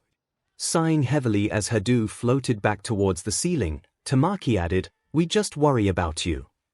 I will try to be more careful. Mirio patted the smaller boy on the head. That's all we ask. Izuku was about to say something else, but then he glanced at the clock and gasped. I'm going to be late. He started to try and climb over the desks, dashing across them towards the windows, and Mirio cheerfully called out, have fun at the training session today. Izuku yanked open the window before looking back over his shoulder. Thanks. And I promise to be more careful. And with that, he darted out the window in a green blur. The trio stood there silently for a bit, staring at the open window. Then, Tamaki slowly asked, did he just promise to be careful and then jump out a 5th-floor window? Mirio was still smiling but his eye twitched slightly. Yes, he did. Good to know. Are we seriously not going to discuss what happened last night? Sharp red eyes glared back at the boy as Bakugo snapped, what the hell are we supposed to say? Shinsu threw his hands in the air, nearly tossing his sandwich in the process. I don't know. Maybe talk about the fact that we now know one of Japan's most guarded secrets. I mean, seriously, All Might, keep your Fing voice down. Bakugo whisper shouted at him, looking all around. Someone could Fing hear you, troll doll. The two were currently sequestered by themselves on the edge of the parking lot, the bus for their next class just within sight. Bakugo had just finished his lunch block early and headed over due to the pestering texts from Shinsu, and Shinsu was trying his best to scarf down his food before boarding the bus.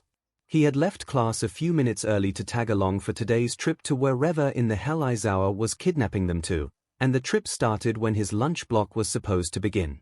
Hence his need to cram a sandwich in his face. Sadly, he was still too focused on last night. "I'm sorry, but seriously." Shoving his food aside for a minute, so that he would not accidentally fling his nutrition. Izuku would know, and Izuku would be upset that he was not following his meal plan. Izuku just acted so casual about it, and I just tried to play it chill because he was standing there, but just, Shinsu froze for a second, before muttering, "Oh my god, All Might offered to buy furniture." Bakugo snorted, then snatched the apple from Shinsu's lunch and took a large bite out of it. "Let him. The guy is probably loaded. Actually, he gives away most of his money to charity." Both jumped at the new voice, and they turned to see Izuku smiling brightly at them. Clad in a dark green jumpsuit, one equipped with sturdy arm and leg braces and various pieces of support gear as well as his familiar dark red shoes, Izuku stood proudly before them, looking mildly amused at the two. But yes, he is still loaded. Emerald eyes narrowed in on the apple in Bakugo's hand. "Is that his Toshikuan's apple?" Red eyes narrowed. "Maybe."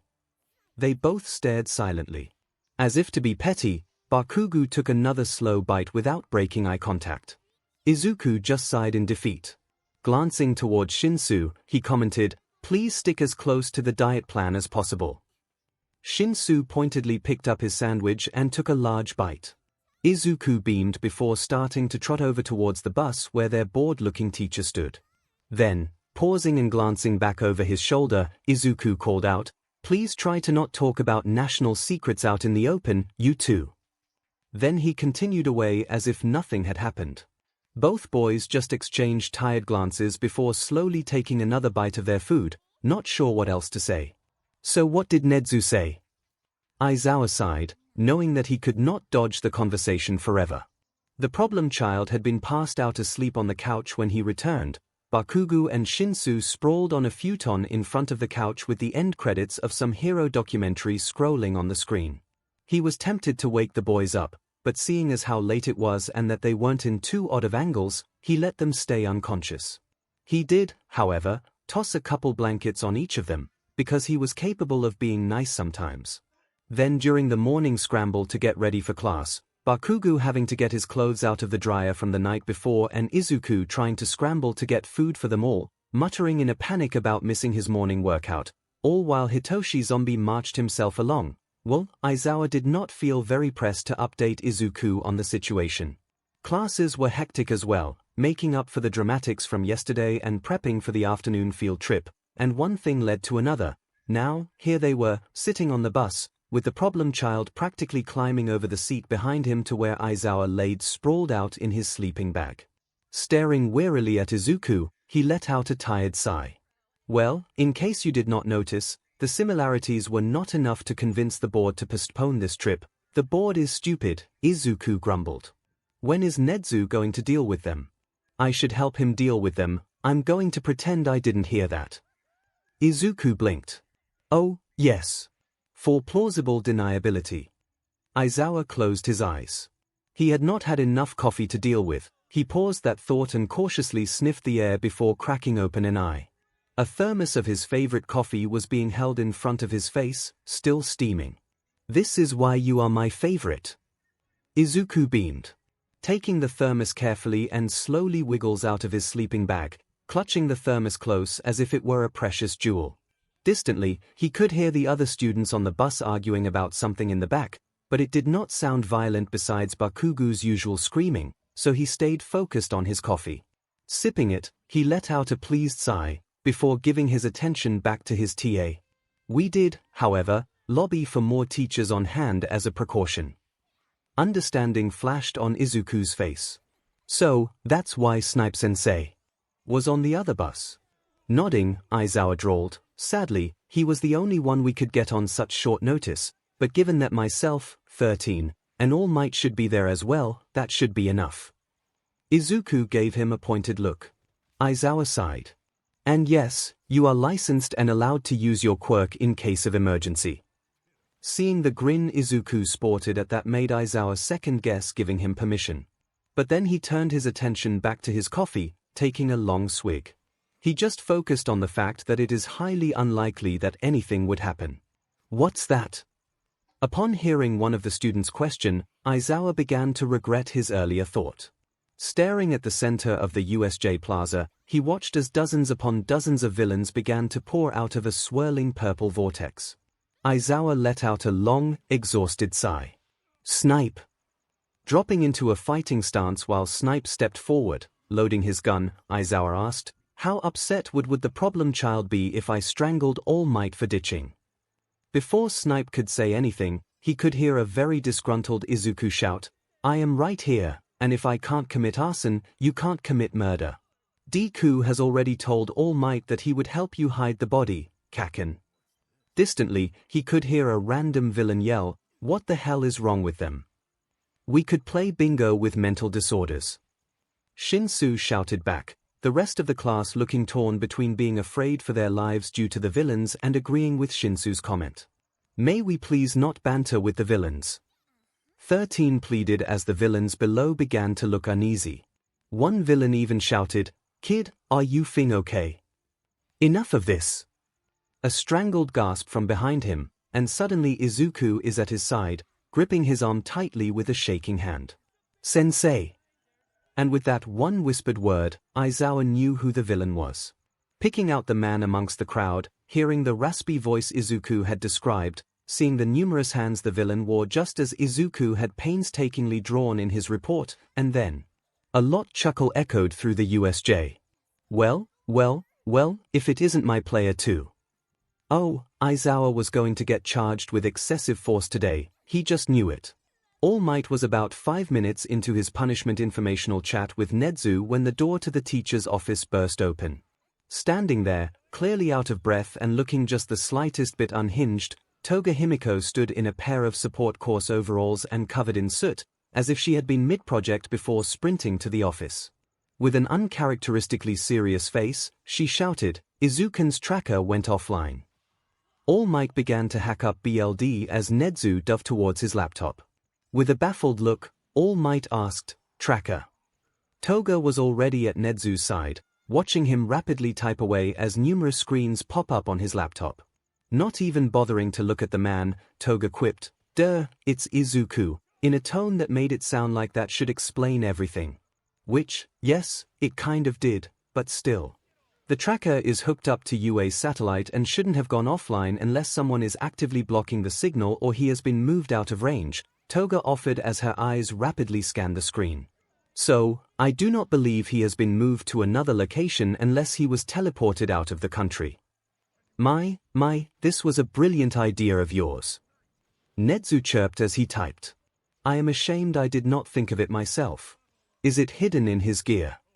No, it's subcutaneous. I injected it a few months back when he was sedated in the infirmary after the incident. All Might's jaw dropped in horror, though the two continued on as if this were a normal conversation. Nezu's tail began swishing rapidly. That was some cunning foresight from you, Toga-kun, Himiko. Yes, of course, Himiko-kun. Then, the rat frowned. They are supposed to be at the USJ right now, but I cannot get any of the cameras online. All Might was ashamed to admit that he made a high-pitched yelp when Toga suddenly brandished 2 very sharp knives. We need to get moving.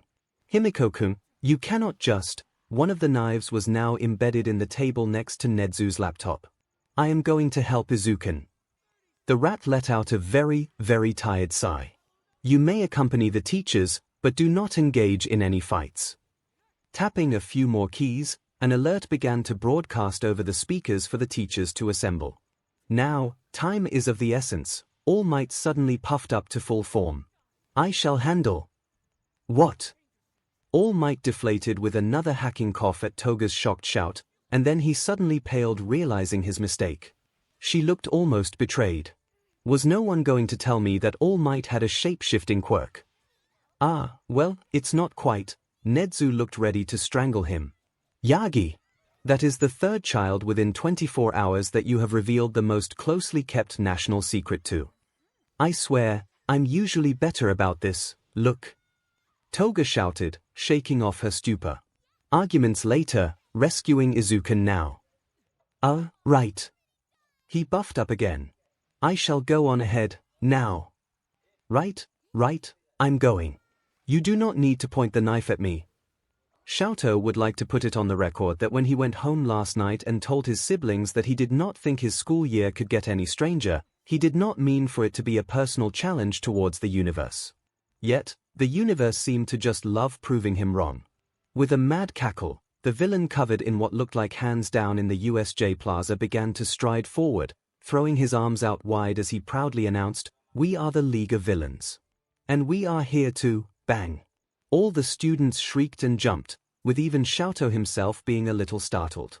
The villain let out a screech, stumbling back and clutching his upper shoulder, little streams of red seeping past his fingers. Did you just shoot me? Oh, calm down. 𝐿𝐿 shouted back, pistol still smoking. It's just a graze. How dare, bang. Another shot had rung out and landed near his foot, sending dirt flying as he stumbled back away. Will you stop that? The villain shouted in outrage. What kind of hero are you? Bang. F around and find out. Aizawa-sensei glanced over his shoulder towards them all. Everyone fall back with 13. 𝐿𝐿 and I will handle this. Midoriya Izuku, get your butt back here.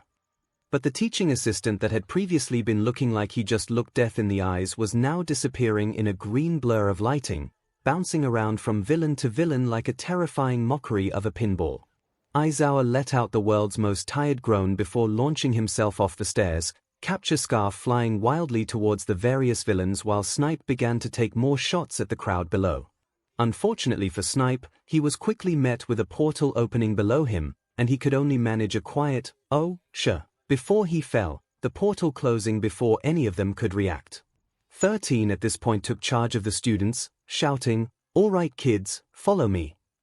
Gesturing for them all to follow and rush towards the door. Bakugo remained rooted in his spot as the classmates all rushed off, causing 𝐿𝐿 to hesitate. No. We can't just run. The purple-haired boy darted over towards the raging blonde and whispered in Bakugo's ear. 𝐿𝐿 then watched the blonde go wide-eyed in horror and shout, "What the F?" Then, his eyes paled over, and his body went lax as 𝐿𝐿 ordered, "You are going to march your butt out those doors and not be a hot-headed idiot." Bakugo parroted, "I am going to march my butt out those doors and not be a hot-headed idiot." And then, miraculously, he began to do just that, speeding up slightly when 𝐿𝐿 urged him to hurry. 𝐿𝐿 blinked. I guess that's his quirk. Then, he hurried after them as they moved to catch up with the others. Most of the others were already at the door and working on prying it open, only for the trio to be blocked off from them as a giant cloud of purple mist intercepted him. Now, a posh-sounding voice spoke as a form began to develop within the mist, yellow glowing eyes narrowing in on them. "It is quite rude to leave without greeting a guest. What are you doing?" Bakugo still was zombie marching towards the door, and 𝐿𝐿 and 𝐿𝐿 watched in horror as he just stomped past the villain. Then the villain, who was clearly caught off guard and unsure of how to handle this child that was both not afraid and very much unbothered by the whole situation, just slowly looked between the blonde and the duo still frozen in place. That was unexpected, but easily handled.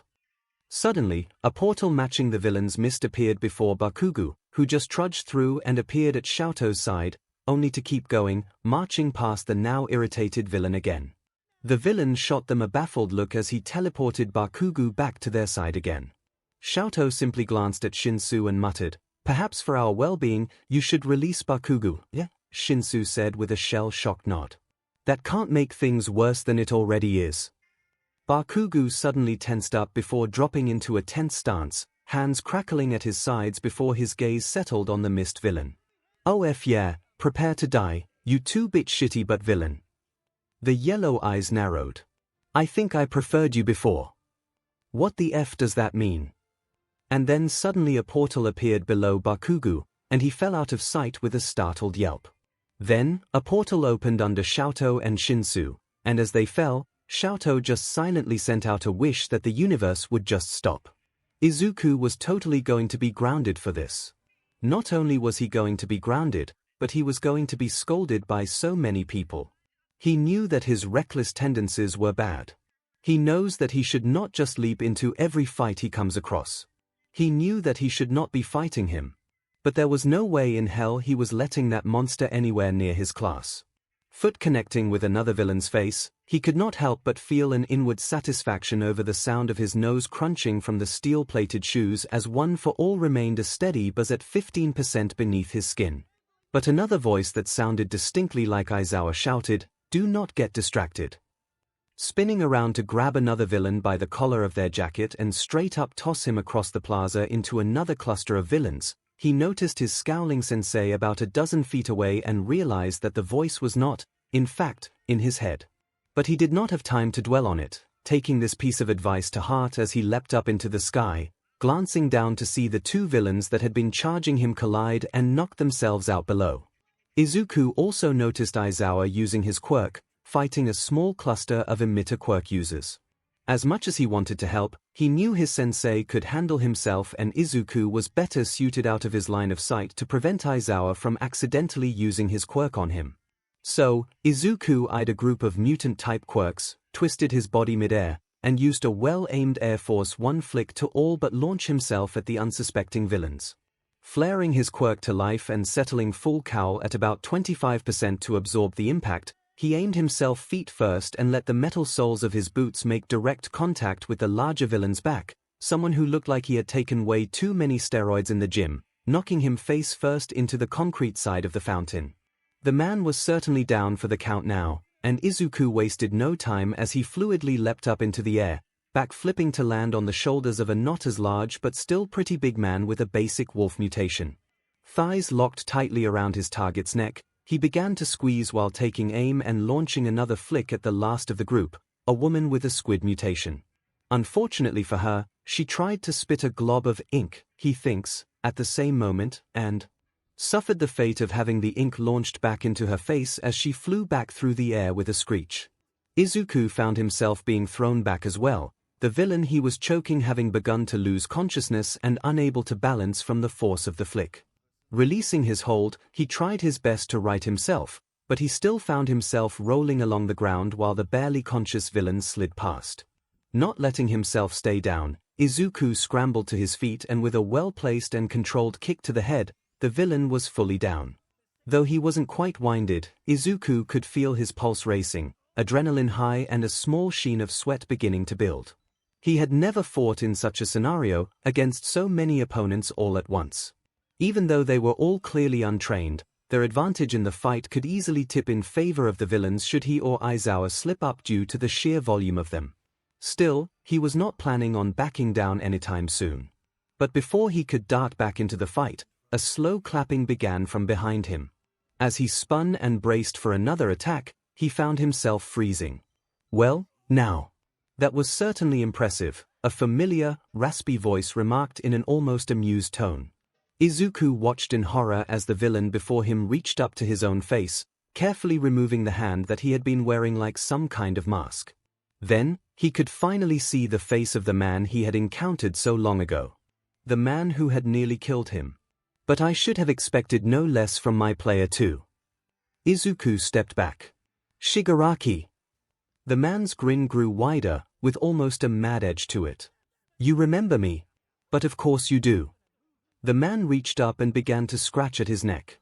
"You should really call me by Tomura. You've earned that right, Izuku." Izuku practically growled at the man as he dropped into a fighting stance. "Don't call me that." Then, he found himself lighting up green and launching forward, letting out a battle cry of rage as he just knew Aizawa was somewhere yelling at him to stop. Hound Dog had once told him during a session that he believed Izuku to have some repressed anger issues. Which, Izuku found to be laughable. He was awkward and shy and just a nerd. He was not like Bakugo who wielded his rage like a large hammer of shouts and swears or Shinsu who sharpened his anger towards the world into a sharp blade of cutting words and cunning turn of phrases. Izuku was not angry. He couldn't be. Izuku was sunshine and rainbows and the kid that all the teachers doted on. He was not a child who carried anger and rage and hate under his skin like a weapon waiting to be formed. Yes, he was prone to leap into fights without a care towards his own safety, but that's what heroes do, right? They fight to save people. Sure, he was driven by the memories of growing up quirkless, growing up being considered weak, growing up having to fight and claw his way through those who saw him as less, those who saw him as something to pity, those who saw him as useless. Izuku was useful now. He had no right to be angry. Right. Yet as he flew towards the villain, as he could practically hear the blood pumping through veins, as all he could think was a mantra of shut up, shut up, shut up, he began to think that maybe, just maybe he did have a bit of suppressed rage. But before Izuku could make contact with Shigaraki, something larger, faster intercepted him, and Izuku suddenly found himself dangling helplessly by the throat as what looked like a monster held him aloft in the air. What? Any words were cut off by the hand around his throat squeezing a little tighter as the monster roared. Numu! Be careful with him! Shigaraki hissed, dodging around the creature to get a better sight on Izuku.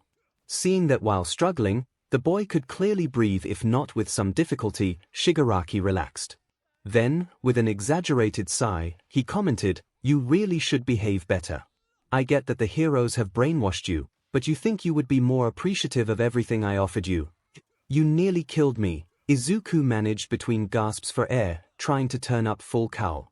Rearing his foot back, he cranked up to 45%, the top of his range, and swung his leg to clock the Numu under the jaw, only for the creature to barely even flinch.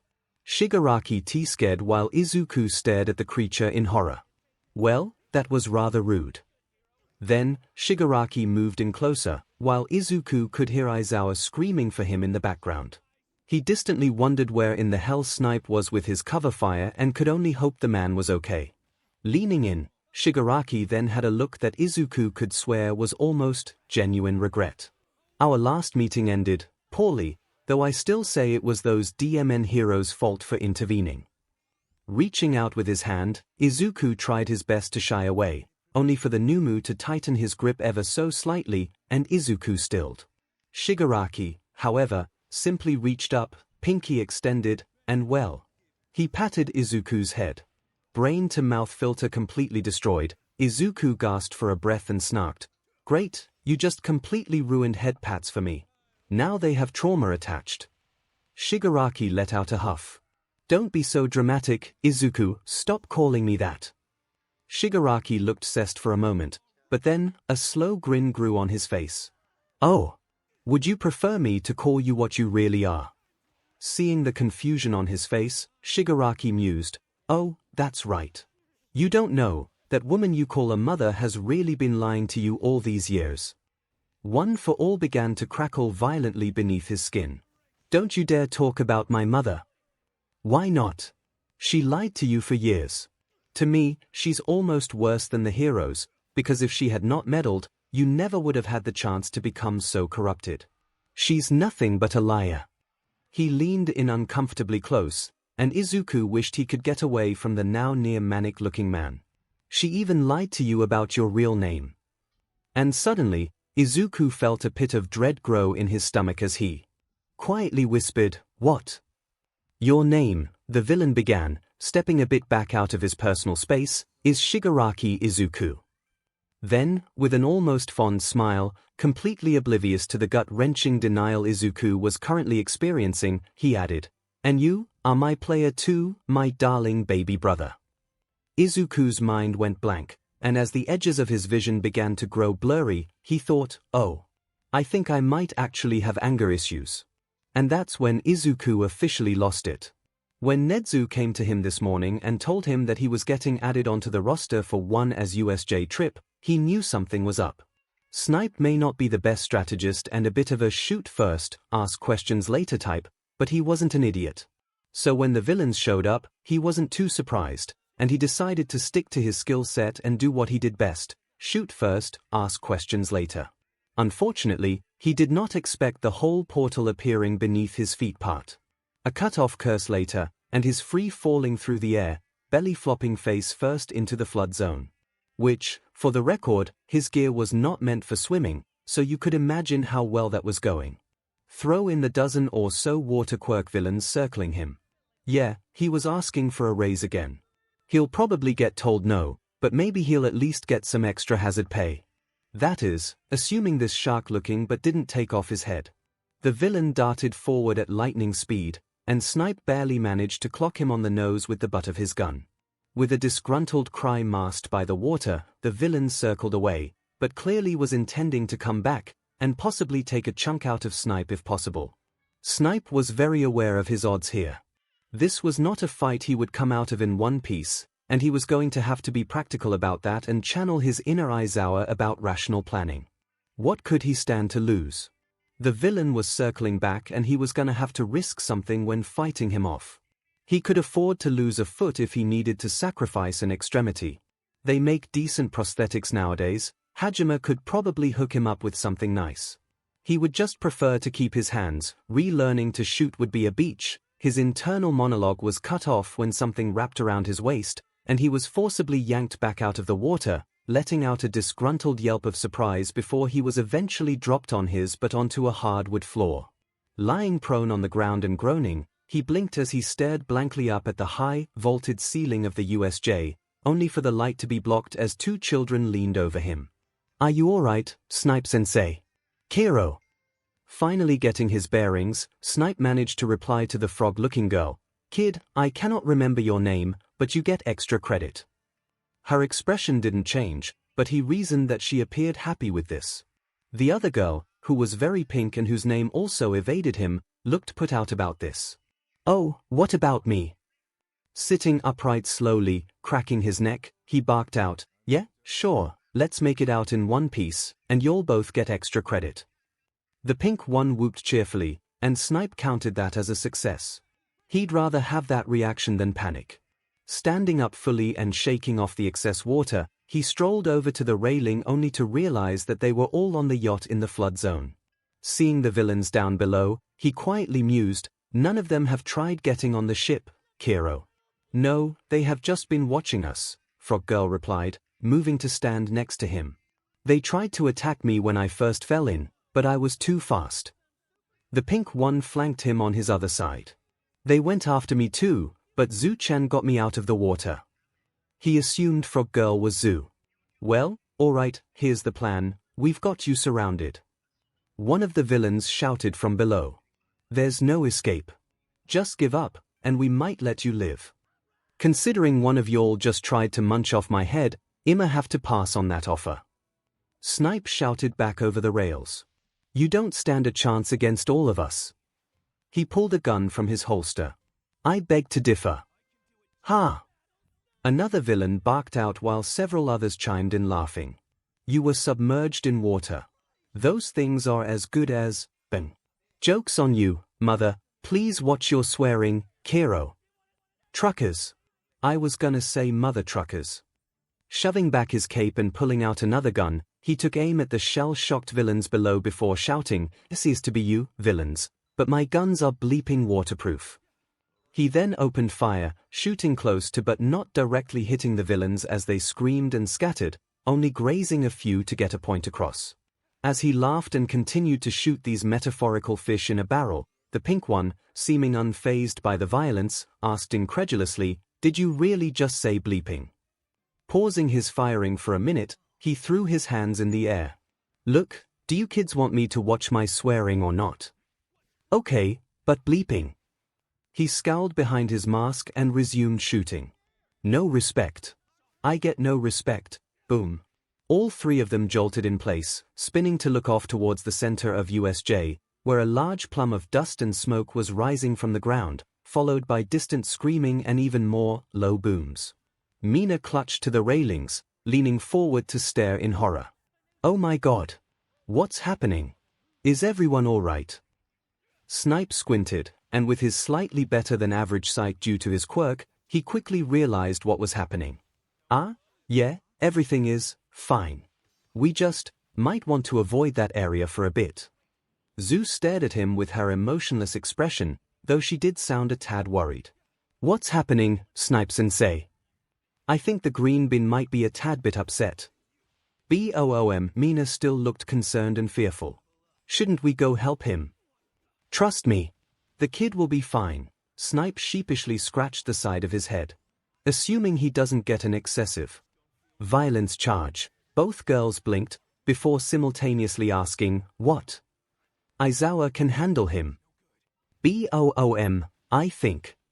Shinsu supposed he could be in a worse situation. Despite the USJ absolutely jam-packed full of villains, he had yet to feel as if his life was truly in jeopardy. Whether that be because he is actually safe or a comment on how desensitized he is to the world, he was not sure. Die you shitty but villain. But it also might have something to do with two powerhouses currently having some type of PP measuring contest. Todoroki sent another wave of ice, freezing several villains in place while barely moving a muscle. You would think that if the villains were going to be bold enough to attack a hero school, they would send lackeys that actually posed a challenge for us. Bakugo blasted forward, sending off another set of explosion-powered punches at the villains in front of him, knocking them out cold. F.ers underestimated who they were dealing with. Spinning on his heel and blasting yet another villain trying to grab him from behind, he added, and for the record, Elsa, I'm Fing winning. Eyes narrowed, Todoroki did not even look away from Bakugo as he blasted 4 more villains with ice. I do not know who this Elsa is, but I do believe my 26 now beats your 23. Practically growling with rage, Bakugo moves to launch at the boy, but Shinsu called out, are you two boneheads done yet?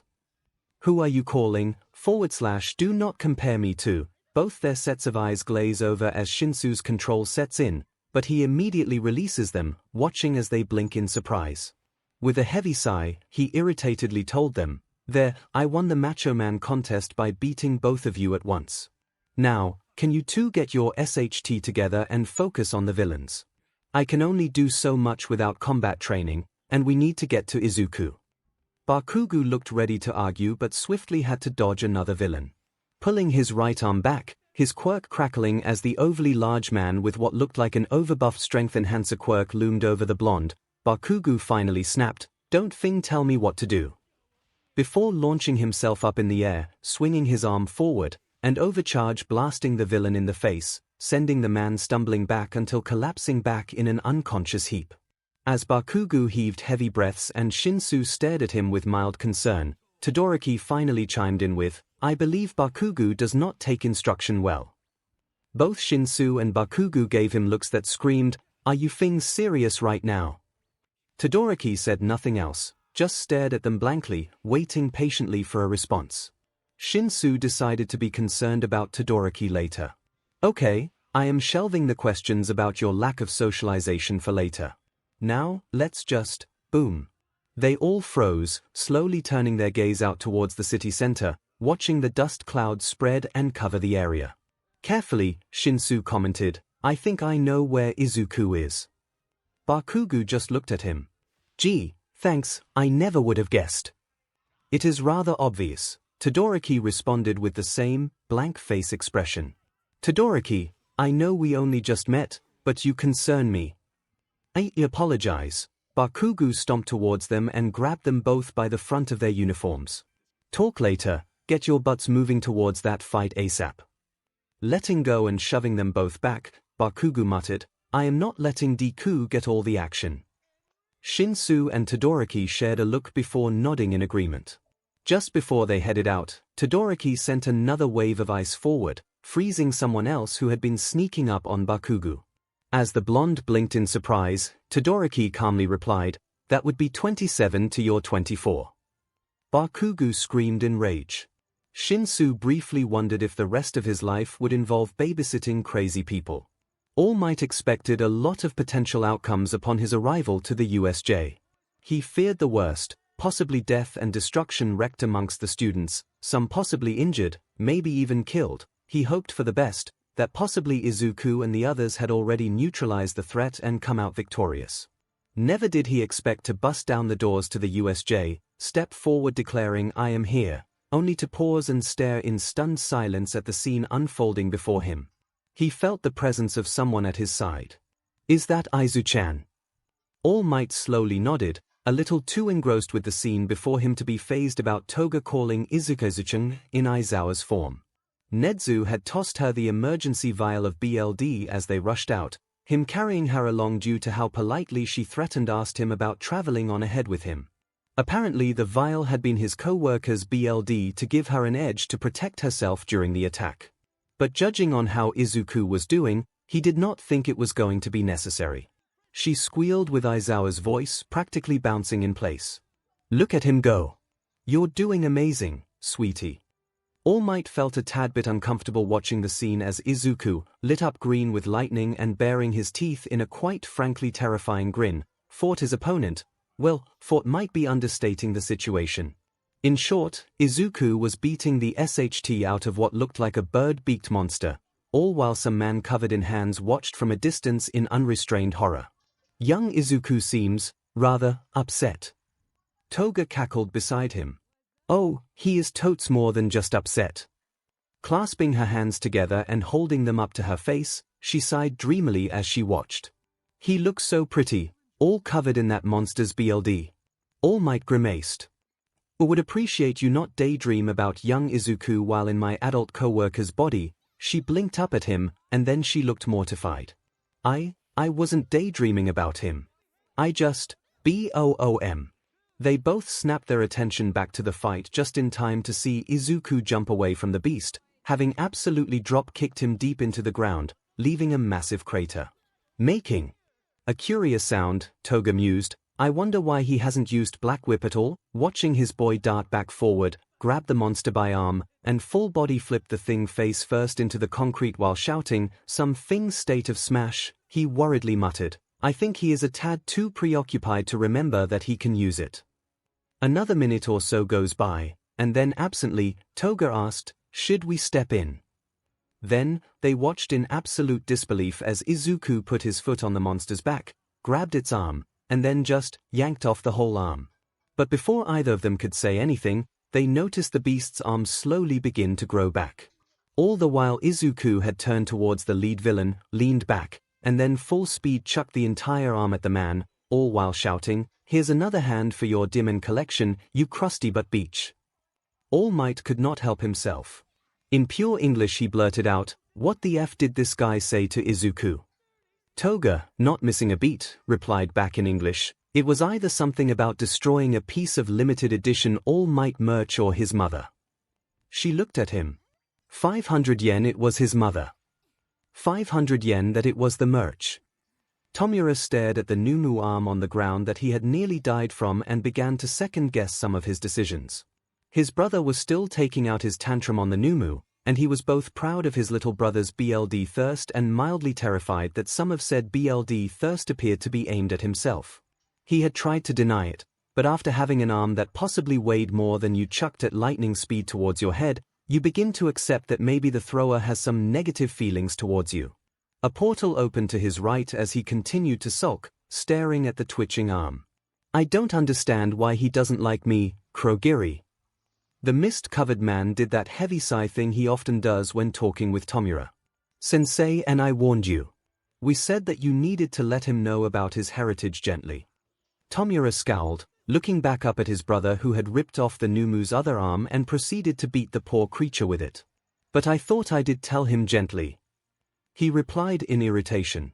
I made sure to do it with his friends around. Even some family, that Eraserhead guy is family, right? He's more acceptable than, All Might. Kurogiri sighed again, absently opening a portal as Izuku threw the other arm at them, allowing it to crash with the first arm in a heap. Both arms still twitched. Shigaraki Tomura, you put all of his friends and family in harm's way.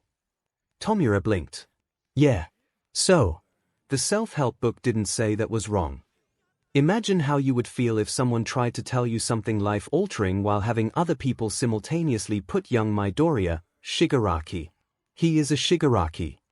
Imagine if while trying to talk to you, they also attacked and attempted to murder your little brother. It took a second, but then it was as if a light bulb clicked. Oh.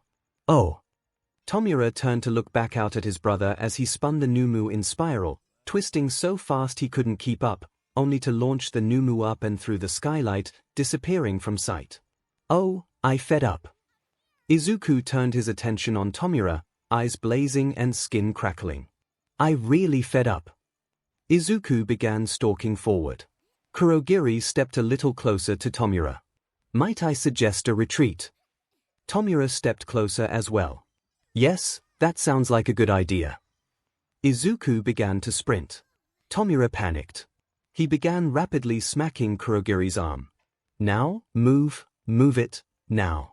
Kurogiri opened a portal to block Izuku's leap just in time, deflecting the boy and sending him back a few hundred feet, and opened one for themselves to escape in. Okay, Tomura began as he moved to speed walk through. Time to plan some apology gifts, bang. Tomura shrieked and fell through the portal, Kurogiri following quickly. Tomura, are you all right? The caretaker asked in concern, kneeling down next to him. Tomura blinked, tried to sit back up, only to scream in pain. And then, he realized exactly why. Did that hero just shoot me in the butt? So, you started off by shooting at the villain. Yes, I did. And you? Threatened him. I told him if around and find out. If he thought that was a threat, that's a him problem. And then, in retaliation, the villain had his second-in-command teleport you into the lake. Yes, he did. Where you saved 2 students. No, one of students saved me and the other student. And the other student sassed me. Actually, I owe them both extra credit for that, as soon as I figure out what their names are, snipe. But yeah, then the villains in the water were threatening us, so I shot at them too, and the kids had the audacity to scold me for my language. Snipe. Please, I am begging you. I am running off of 3 hours of sleep, I am not awake enough to handle this. Rude, will you please just tell me what happened next? Oh, the green bean got upset. You mean Midoriya? That's what I said. Let the record show that snipe meant Midoriya Izuku, that's what I said, and what happened when Midoriya got upset? The green bean beat up their monster thing from what I could see. Then the 2 lead villains just about cessed themselves before they turned tail and ran off through a portal like the cowards they are. That's it. That's it. Okay, well then, oh, and I shot the grungy-looking one in the butt on his way out. You okay there, detective? Is there actual alcohol in that flask you're carrying or is it just for show? Trudging away from Snipe, Detective Tsukochi resisted the urge to sigh too loudly. All of the interviews thus far had been nothing but headaches for him. Sansa had been handling most of the kids, interviewing them in groups, though by the look on his partner's face as he dealt with a very loud and screaming blonde boy, he could tell he was not having a good time either. Heading towards one of the farther medical vehicles, he approached cautiously, eyeing the blank-faced teen sitting on the back bumper, a blanket draped around his shoulders. His back was stiff and his body language difficult to read, but Tsukochi could tell even at a distance that talking to him right now would not be a good idea. Even the boy's closest friend, the blonde girl who was usually just a tad bit too chipper, was sitting quietly beside him, not touching him for fear of overwhelming the boy. Deciding to veer off course, heading off towards another person who he had yet to interview. Eraserhead, shouldn't you be resting? The man in question stopped mid-argument with a paramedic, shooing away the woman's attempts to steer him towards an ambulance. I'm fine, nothing beyond scrapes and bruises. What I need is to check on my kids. Tsukochi balked, glancing off towards Midoriya and then back towards Aizawa. Did Midoriya get a sibling? Students, I meant students. Aizawa pointedly ignored the look Tsukochi shot at him. And, technically, that sibling part is true as well, sort of. Tsukochi blinked. Need to talk to people more, how did this happen, what is that supposed to mean, Aizawa shouted. It's still a miracle that you attached to one child, and now you are claiming an entire class and apparently even adopted one of them. Shinsu isn't in my class. Yet. Aizawa shifted uncomfortably, refusing to look at the detective. He isn't in my class yet, and he's just being fostered by me, for now. Tsukochi simply looked done. I need a vacation. Aizawa snorted. You and I both. Now, let me get you my statement so we can both at least go get some sleep. Glancing towards the 2 teens sitting on the ambulance, Tsukochi cautiously asked, Think I'm going to be able to get my statement from him today? Aizawa turned towards the 2 as well. Give Himiko some time. She'll get through to him. And if she can't, then I'm bullying All Might out of his credit card again for online merch shopping and suffering through another all-night All Might marathon. Himiko was not quite sure what to say. Something had clearly happened to make Izuku so angry, to make him rampage like that. Despite how cool it had been to see Izuku finally let loose, the whole experience had been a bit terrifying towards the end. She knew Izuku. She knew that he wore a smile on his face, that he carried kindness in his heart and determination in his eyes. He also held rage under his skin. But he kept that side of him hidden, unless the person truly deserved it. Given the descriptions of the leader from Aizawa, this was the same villain who nearly killed Izuku all those months ago. So surely, this monster deserved Izuku's anger and so much more. She usually smothered her more violent urges, kept them well under control with a regular BLD supply and frequent sparring matches, but this villain. He deserved to be gutted for what he had done. Even still, Izuku's reaction was not one of kid facing the one who nearly killed him not long ago. No, this reaction was something else. But Himiko knew better. She knew Izuku better than herself, just as he knew her better than himself. She knew he was not in the space to talk.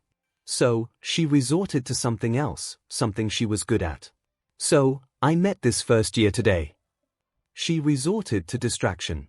Izuku twitched slightly in her peripheral at the sound of her voice but did not make any other move. So, she pressed on. She's amazing, a real talent, if I'm being honest. Only a few days into class, and Power Loader is already struggling to keep up with her work output. Izuku's head started to tilt ever so slightly in her direction, showing interest, and she smiled. Which, you know, could be bad. We want quality over quantity after all. But all of her work is fantastic, and she has some innovative ideas. A bit too obsessed with growing her brand for investors in my opinion, but I'm fairly certain it mostly comes from a place of wanting to be acknowledged for her talents. Himiko closed her eyes and sighed, head tilting absently to the side. I can understand that feeling. Opening her eyes and turning to fully look at Izuku, she gave him a bright smile as he blankly watched her. You inspired me, you know.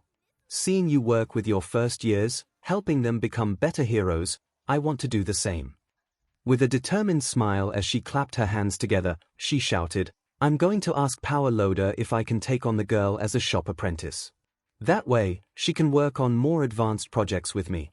I want to teach her everything I know and then some. Grinning broadly in a way that would disturb others due to her fangs, she declared, I want to help her grow into something beyond just amazing.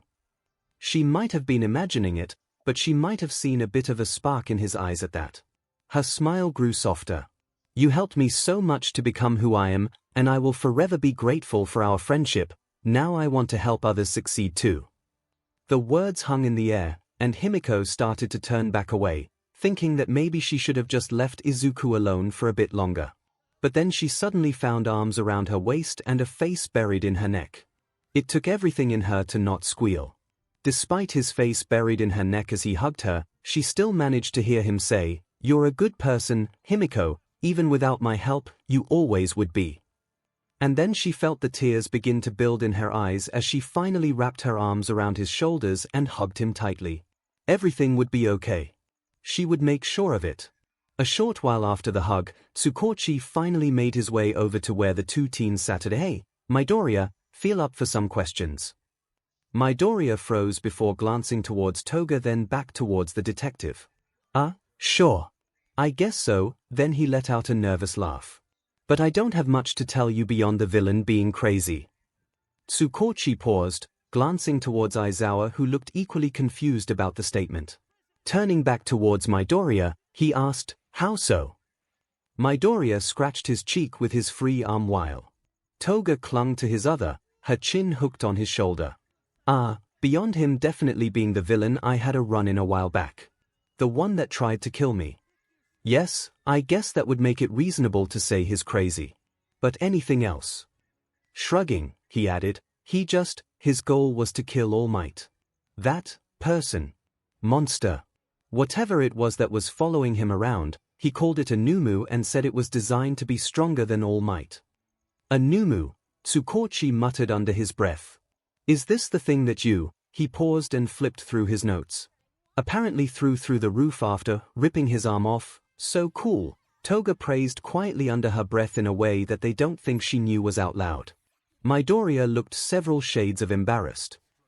Maybe. Midoriya, yes, okay, yes I did, I'm sorry.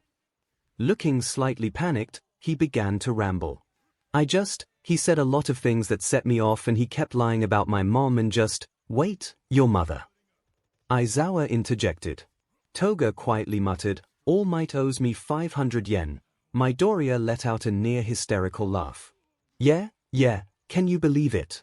He tried saying that she lied to me, that my dad isn't really my dad. He said that my real family name was Shigaraki, that he was my brother.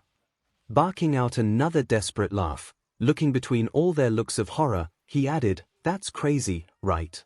Right.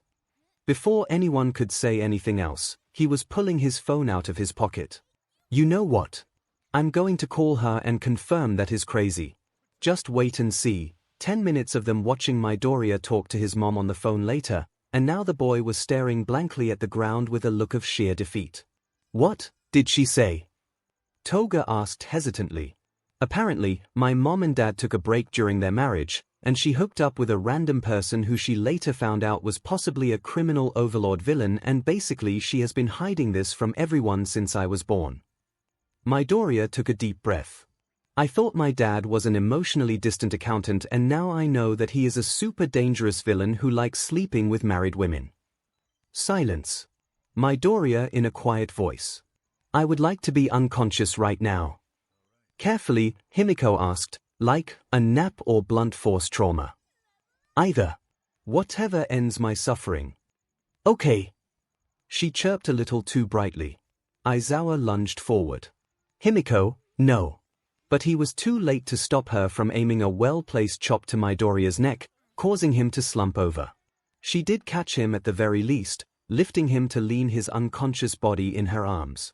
Glancing between the tired Aizawa and mortified Tsukochi, she asked with a confused tilt of the head that was far too innocent-looking, What's wrong? Aizawa blurted out, I'm not drunk enough for this. Tsukochi chimed in, I stole Snipe's flask if that helps. I'm not that desperate yet.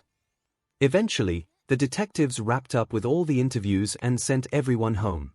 Aizawa grabbed his 2 legal children and dragged them off, intending to pass out at home and forget about everything that happened today for a few hours. But he found himself with a few extra tagalongs. Oi! Where the F is your ginger? What the hell is ginger? How the F are you trusted to teach children, and you don't even know what the F ginger is? Kaken. Izuku called out from the living room in a tired tone. Please don't pick a fight with sensei. Bakugo slammed his hands on the counter, visibly seething as he shouted back. I would not pick a fight if he had even a shred of knowledge on how to feed himself like a normal human being. Just because I don't know certain seasonings does not mean that I can't feed myself. Eye twitching, Bakugo growled out, half of your cabinets are full of Fing jelly pouches. Aizawa refused to back down. It's a valid food. More crackling explosions broke out as Bakugo let out a frustrated scream. Shinsu slowly blinked at the doorway to the kitchen, unable to see inside but still feeling concerned as he heard cabinets being opened and slammed shut. Maybe we should just order takeout. Toga popped up from where she had been laying sprawled on the couch with her head in Izuku's lap. Oh. Can we order from that pho place down the block? Please. Pretty please. They have the best pho. You just say they have the best because the shop owner's wife puts extra BLD in your stock, Izuku interjected, watching Toga in tired amusement. Toga glowered at the boy with an exaggerated pout. So, they are one of the few places willing to do that, and that's why you and Vlad King near single-handedly fund that shop, Aizawa called out from across the room, Bakugo still ranting under his breath about the state of the kitchen. But they do have good food, I wouldn't mind eating there. Reaching into his pocket, he pulled out a credit card and flung it like a shrunken at Izuku's face. Call in an order with this, I will eat anything that isn't Kimkai. Izuku narrowly dodged getting hit in the eye, catching the card with a startled yelp while Shinsu and Toga snickered at him. Looking at the card, Izuku's eyes narrowed as he looked back up at the man. This is Toshinori-san's card. Aizawa nodded. I am aware. Turning back to the kitchen to attempt to stop the feral blonde from throwing out his jelly packs, Aizawa called out, Don't be afraid to order extra. I'll just invite the Three Stooges over to help finish it all. You need to be nicer to your friends. Izuku called back only to see a middle finger aimed at him as Aizawa disappeared into the kitchen. Sighing, he stated, "Well, I know Toshinori-san can afford it at least. Do you guys know what you like? Kaken just likes anything that can be considered a health hazard on the spice scale. At least you're good for something, nerd." Was called out from the kitchen, soon followed by a thwack and a oi. "Watch it, you DMN hobo. You know what I like, Aizu-chan." Toga chirped, wiggling back down into a more comfortable position, stretching like a cat. "Anything is good for me," Shinsu chimed in from his perch on the far recliner. "I like spicy, but not health hazard spicy." "Duly noted," Izuku replied. Then, turning to the final room occupant, he asked, "And you?" Todoroki looked at him with a deceptively blank expression from the other end of the couch. "Why am I here?" Izuku blinked. "Your guardian did not show up, and Aizawa has legal custody over you in emergency situations. I could have gotten home fine. You are not traveling home alone after a traumatic event. You could have dropped me off. Was anyone else home?" Izuku nodded. "And that is probably why Sensei kept you for the night." Todoroki looked frustrated. "Fine. But why am I here?" He gestured to the couch, where he was currently trapped under 3 cats that were purring like truck engines and Toga's feet as she used him as a footrest. "Because trauma bonding makes the best friendships." Toga chirped as she tried to coax Yesterday out of Shinsu's lap, the old cat looking like she would rather jump out a window than get closer to the twins. Todoroki blinked. "Is that how friends are made?" Shinsu seemed very concerned. "Dude, have you ever been let outside before coming to UA?" Head tilting in confusion, not knowing that all of the cats around him were simultaneously doing the same, Todoroki stated, "Yes, of course." Shinsu sighed. "Well, I guess that's training larger attacks indoors would be counterproductive. My concern only gets worse every time you open your mouth." Todoroki moved to reply, only to snap his mouth shut and turn his attention to petting perescent Mic. Then, he glanced at Izuku. Would they happen to have cold soba? Izuku, who had been watching the entire exchange with concern, hid it well with a bright smile. "I'm sure they do." Just as Izuku was hanging up the phone from ordering food, Shinsu had a thought. "Ah, Izuku." Izuku's head tilted towards the boy. "Something wrong?" Glancing around warily, Shinsu asked, "Should we warn the others about To?" Toga perked up while Todoroki just looked confused. "To!" They heard a loud shout from the kitchen, followed by the sounds of several pots and pans falling as said cat came sprinting from the kitchen far faster than a cat that fat should be able to do so. "What the ever-loving F?" Bakugo came sliding around the corner, limping on one foot while his hands crackled with his quirk. "Where is that god-demon flea bag? I will turn him into a thing handbag." Suddenly, a capture weapon shot over from out of frame, wrapping Bakugo up as his quirk sputtered out of existence. Don't blame the cat for your lack of situational awareness. Jerking his head to the side, Bakugo managed to uncover his mouth. "F off, hobo, ACK." They all watched as Bakugo was yanked back through the doorway, the sounds of pans crashing from within kitchen being even louder than before. They all watched in silent confusion and horror at the scene, except for Himiko, who simply cackled like a madwoman, calling out praises to To in his wake. Izuku floundered like a fish, while Shinsu pointed in the direction the cat took off. "That was To. He will attempt to eat your toes." Todoroki blinked. "Ah. Good to know." He glanced at the cats that were using him as a heated cat tree.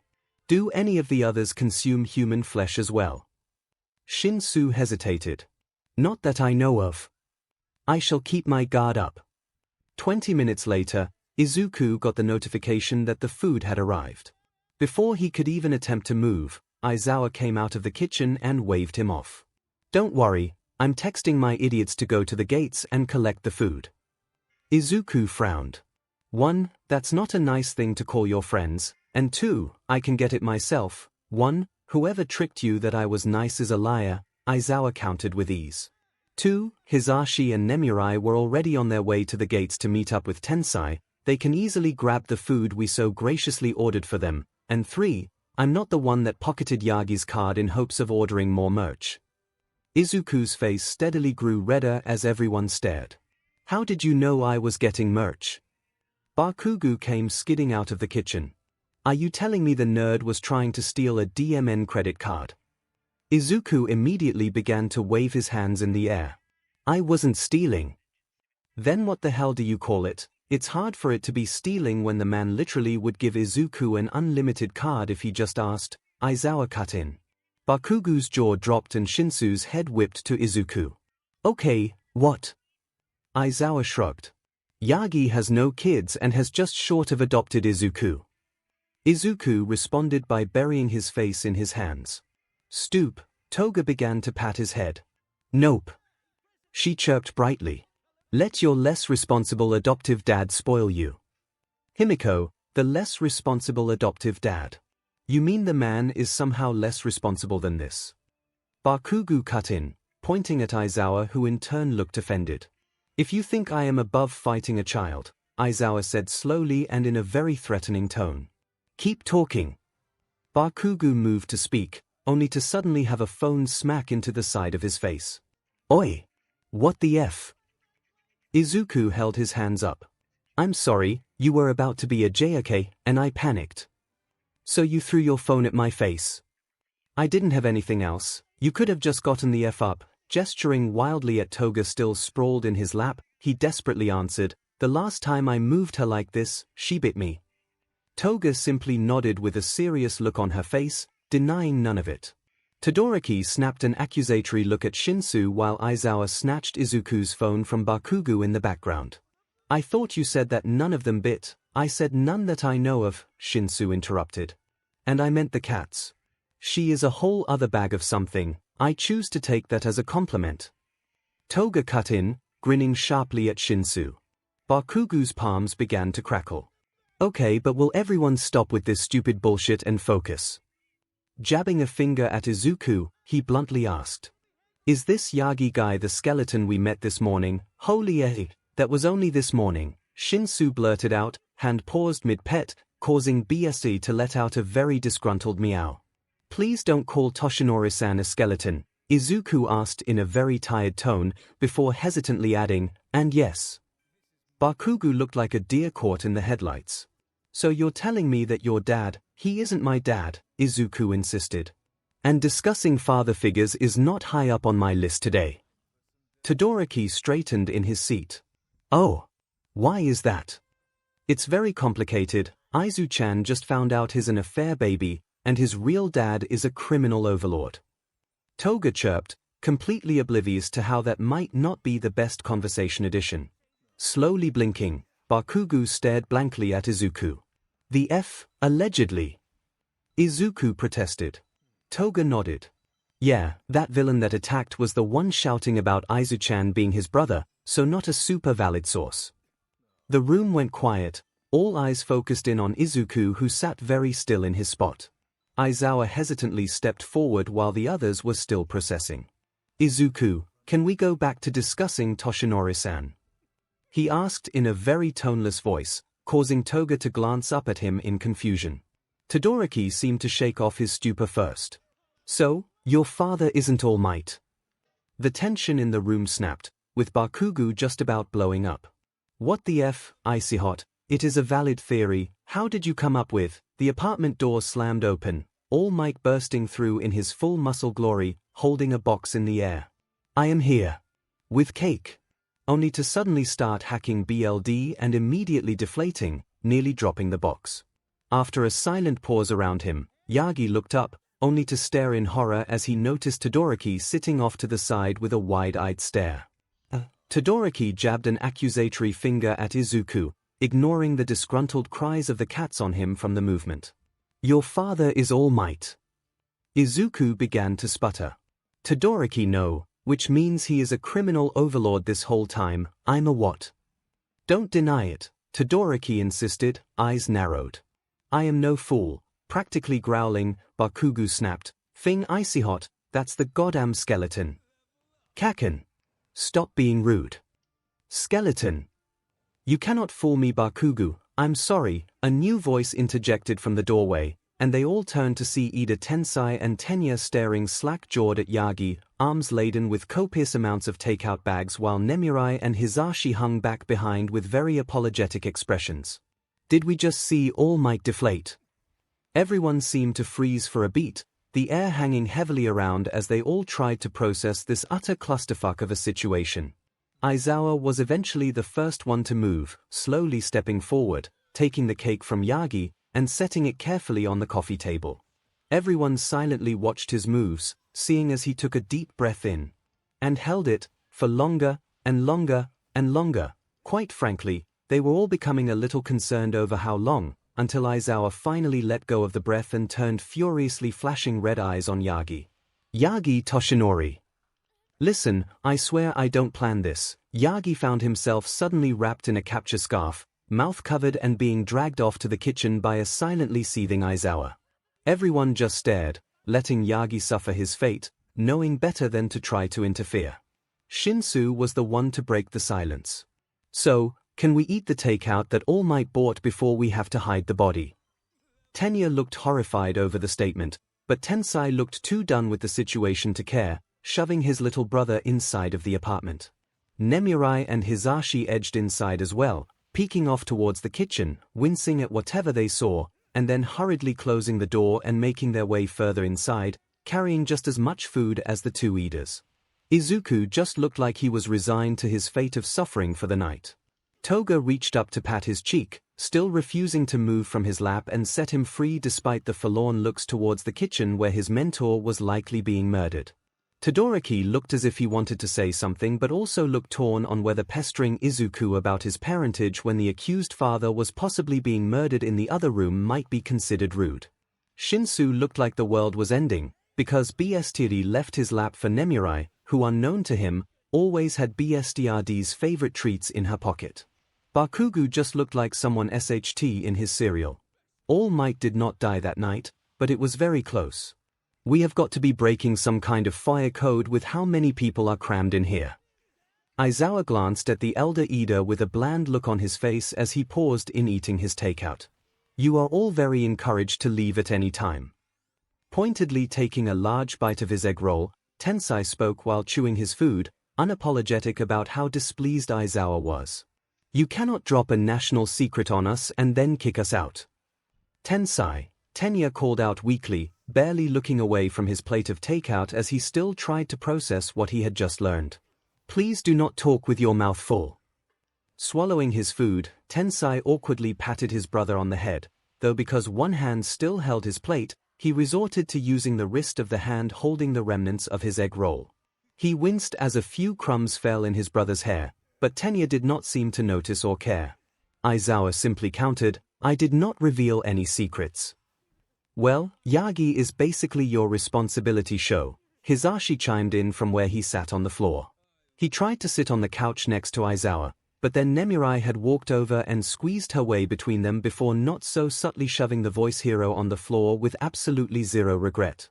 Aizawa's brow twitched. Since when? Yagi is a full-grown adult. All Might has revealed his most closely guarded Fing secret to 5 minors and 1 random but adult in the last 48 Fing hours. Katsuki barked out while he poured more hot sauce on his noodles. Hitoshi, the poor fool sitting next to him, was blinking in pain from the spice practically radiating off the nuclear waste level dish. He needs to have a DMN babysitter. Kaken, that isn't nice. Katsuki rounded on Izuku, the dish in his hands moving closer to Hitoshi, who immediately vacated his seat to go sit on the floor away from that hell dish. Tell me I'm Fing wrong, Deku. Izuku looked like he wanted to say he was wrong, but then his eyes slid over to his mentor who was currently strapped to a chair via capture weapon with his mouth duct taped shut. Their eyes met for a brief moment before Izuku dropped his gaze to his food. Katsuki snorted. Thought so. Shoto stared impassively at them all. Should we not allow Midoriya's father to eat? Todoroki, he is not, he can suffer till he learns to keep his mouth shut. Aizawa-sensei. Toshinori-san isn't. I mean, the duct tape is a little overkill right now, Nemurai cut in, ignoring Izuku's protests that Yagi was not his father. Everyone in this room already knows his secret. Aizawa squinted at her. And he revealed by shifting, not speaking, she continued, not backing down under his stare. So, the duct is useless anyway. Aizawa squinted more. Katsuki broke the staring contest.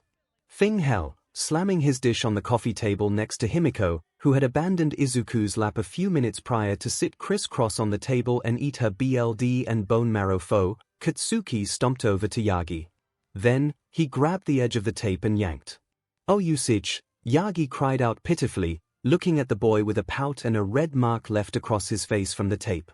"Did you have to be so rough about it? Did you have to reveal your identity to 6 random but people? I am feeling bullied." "Oh my god, we are bullying the symbol of peace," Hitoshi muttered under his breath, once more not processing WTF has happened with his life. "This is just the adult version of shaming," Hisashi bantered back casually. "Which, ironically, doesn't Izuku still have another day of that? I think the exemption clause of minor traumatic events cancelled it out," Nemurai countered as she tried to lean against Aizawa. She soon found herself being violently shoved to the ground, only by some miracle not spilling her food. Izuku looked heavenwards. "So there is a god." Xiaoto looked up as well, as if trying to see what Izuku was looking at. Katsuki just let out a snort. He's a DMN pro, he can handle a little bit of "oi, vamp face." "The F are you doing?" Himiko looked up from her food, face stuffed with noodles as she pushed a few from Katsuki's plate into her pho. "Sorry, Kaken. They just smelled so yummy, I just had to try them with some BLD. "What the? Don't call me that. And give me back my food." "That is not food, that is a war crime," Hitoshi quipped, earning a death glare from Katsuki as he tried to snatch his plate back from Himiko. She only dodged under his arm with both the plate and the pho, sprinting around to the other side of the coffee table. "Get back here, finders keepers, Kaken. Stop calling me Kaken." Xiaoto nodded as he watched the chase unfold. "May I call you Kaken?" Katsuki's feet slipped out from under him and fell face first into the carpet, swearing the whole way down. Xiaoto blinked. Was that a yes? Katsuki's head snapped up, hands crackling on the ground. "F no." "Oh." Xiaoto took a long slurp of his soba while staring at the bombastic blonde. Then, after chewing for a second and swallowing his food, he quietly commented, "The carpet is on fire."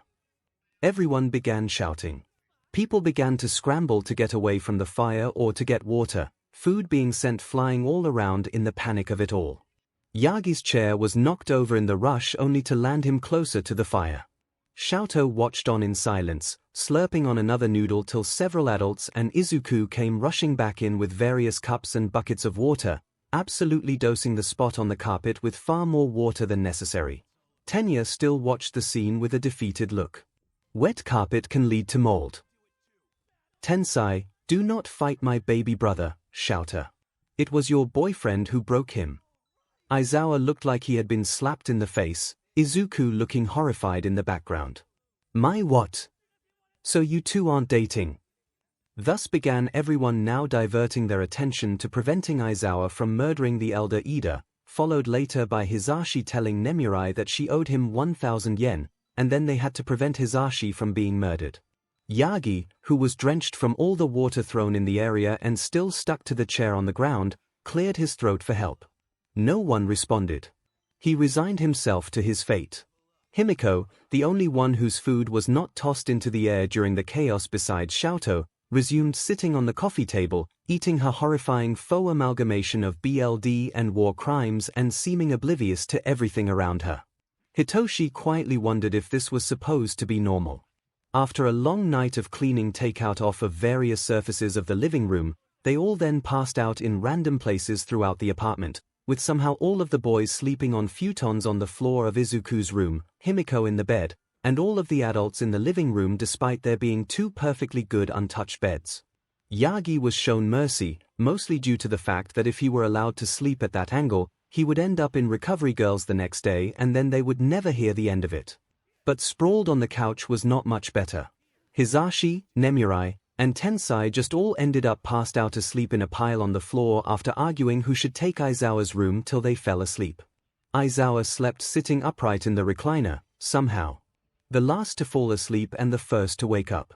And the first thing he did the next morning was start 3 whole pots of coffee. The following morning was reminiscent of a zombie march of the living dead at the smell of coffee brewing in the kitchen. Then, as mugs were passed around and grunted forms of communication used, they all found themselves shoved out of the kitchen by Katsuki, who decided to cook breakfast, Aizawa snagging 2 full coffee pots on the way out. As various swear words emanated from the kitchen, along with the occasional complaint such as, "Who the F doesn't have eggs?" they all sat scattered around the room in varying sprawled positions, all looking dead to the world. Izuku shot Tenya with a worried look. "Ah, you okay, Tenya?" Tenya's face was red and splotchy and eyes very swollen. "I am allergic to cats." His voice was hoarse and scratchy as he quietly spoke. A loud, tone-deaf meow came from the ground next to him as the large mancoon aggressively rubbed against his leg. "I woke up to pearcescent mic on my face." Everyone in the room collectively winced. Hitoshi got up, trudged over to grab pearcescent mic and walked away with the cat despite its screams of protest. Tenya looked at Hitoshi like he was an avenging angel. Then the twins popped up out of nowhere into his lap, and he accepted his oncoming demise gracefully. Himiko giggled to herself with a dreamy sigh as she cuddled sleepily into Izuku's side while stroking BSTD. "Your face is all red," she murmured dreamily. "It looks like BLD." Tenya looked horrified. Tensai looked like he wanted to be concerned, but was too focused on his coffee. No one else was bothered by the comment. Hisashi decided to speak up. "Do we have eyes on toe?" A loud clang emanated from the kitchen, followed by an even louder, "Mother effer," and the skittering of claws on tile as the fat calico sprinted from the kitchen once more. Hitoshi, sprawled spread eagle in the middle of the floor and not even flinching at the sound, blandly called out, "Found her." Xiaoto slowly picked his feet up off the ground to tuck under himself. Aizawa glanced between his empty mug and one of the 2 coffee pots he had procured.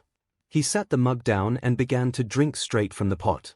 "So, how long are you lot going to invade my home?"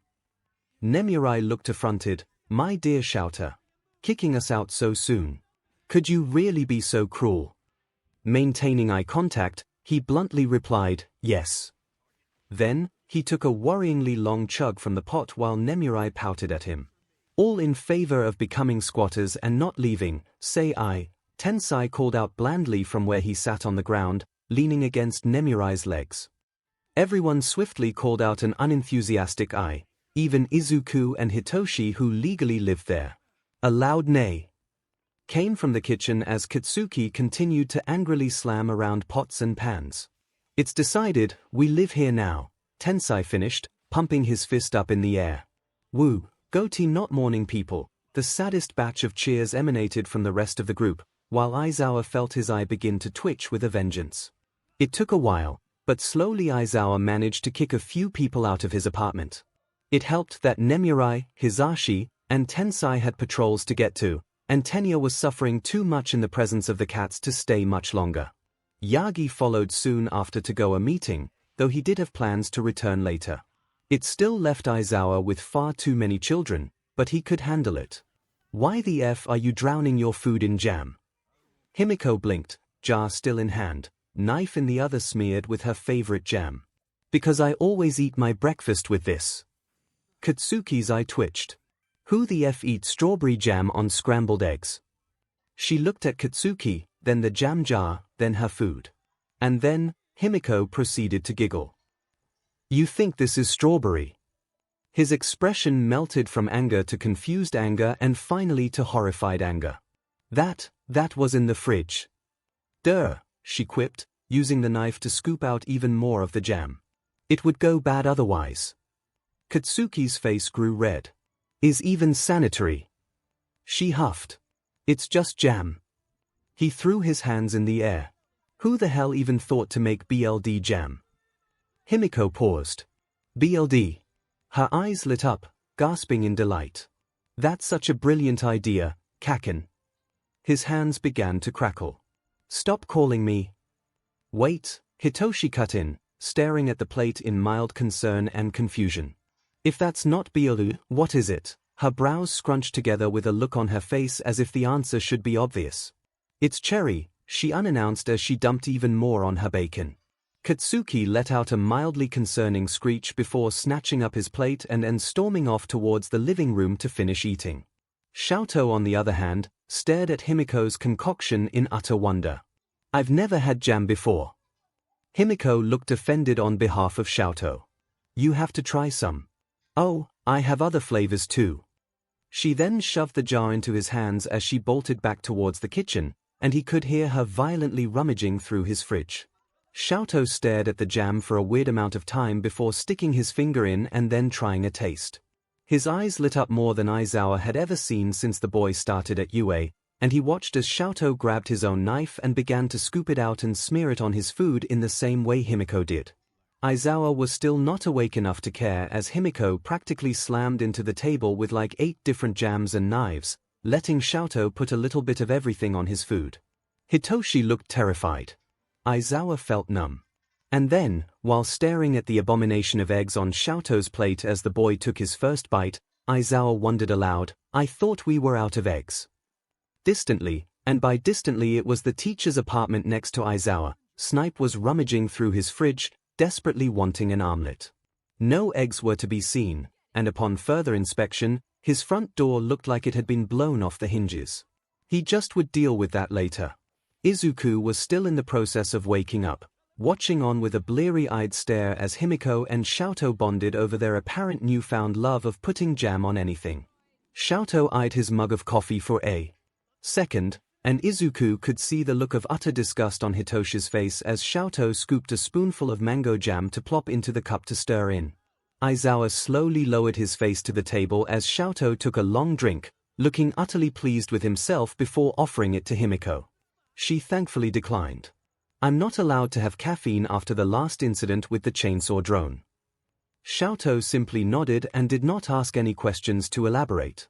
Izuku merely let out an amused hum as Hitoshi began to edge away from the pair. Shoveling another bite of eggs into his mouth, Izuku mused that it was weird to have so many people in the apartment. Several had been milling about all morning, and he felt like many were trying to get his attention, but his attention tended to wane until the coffee kicked in or a life-or-death situation occurred. So he focused on munching on his eggs, which were in desperate need of salt. Suddenly, he sees the salt shaker being handed to him from his peripheral vision. He mumbled out a "thank you," before proceeding to douse his eggs in an amount of salt that would surely piss us off recovery girl. A rough, coarse voice replied, "You're welcome, kid." And Izuku paused.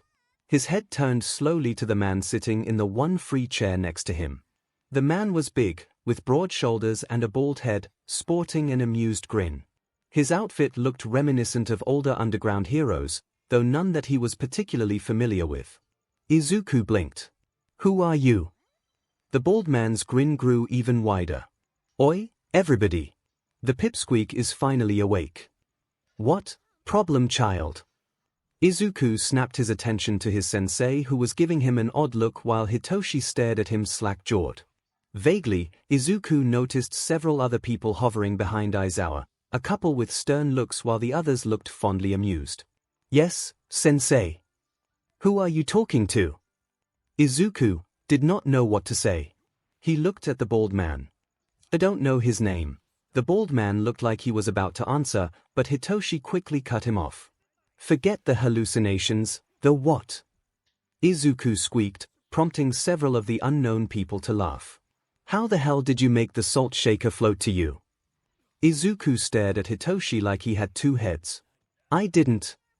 Gesturing to the still laughing man sitting next to him, Izuku insisted, "He handed it to me."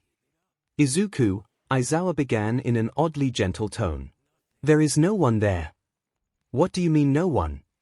His gesturing growing wilder, Izuku insisted, "Do you not see the massive bald man sitting right here?" "Oi!"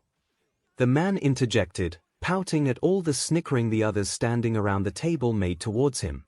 "Why did you have to kick me about the baldness?" Before Izuku could respond, they were interrupted by Katsuki's return to the kitchen area. "Oi! What the hell are you lot going on about?"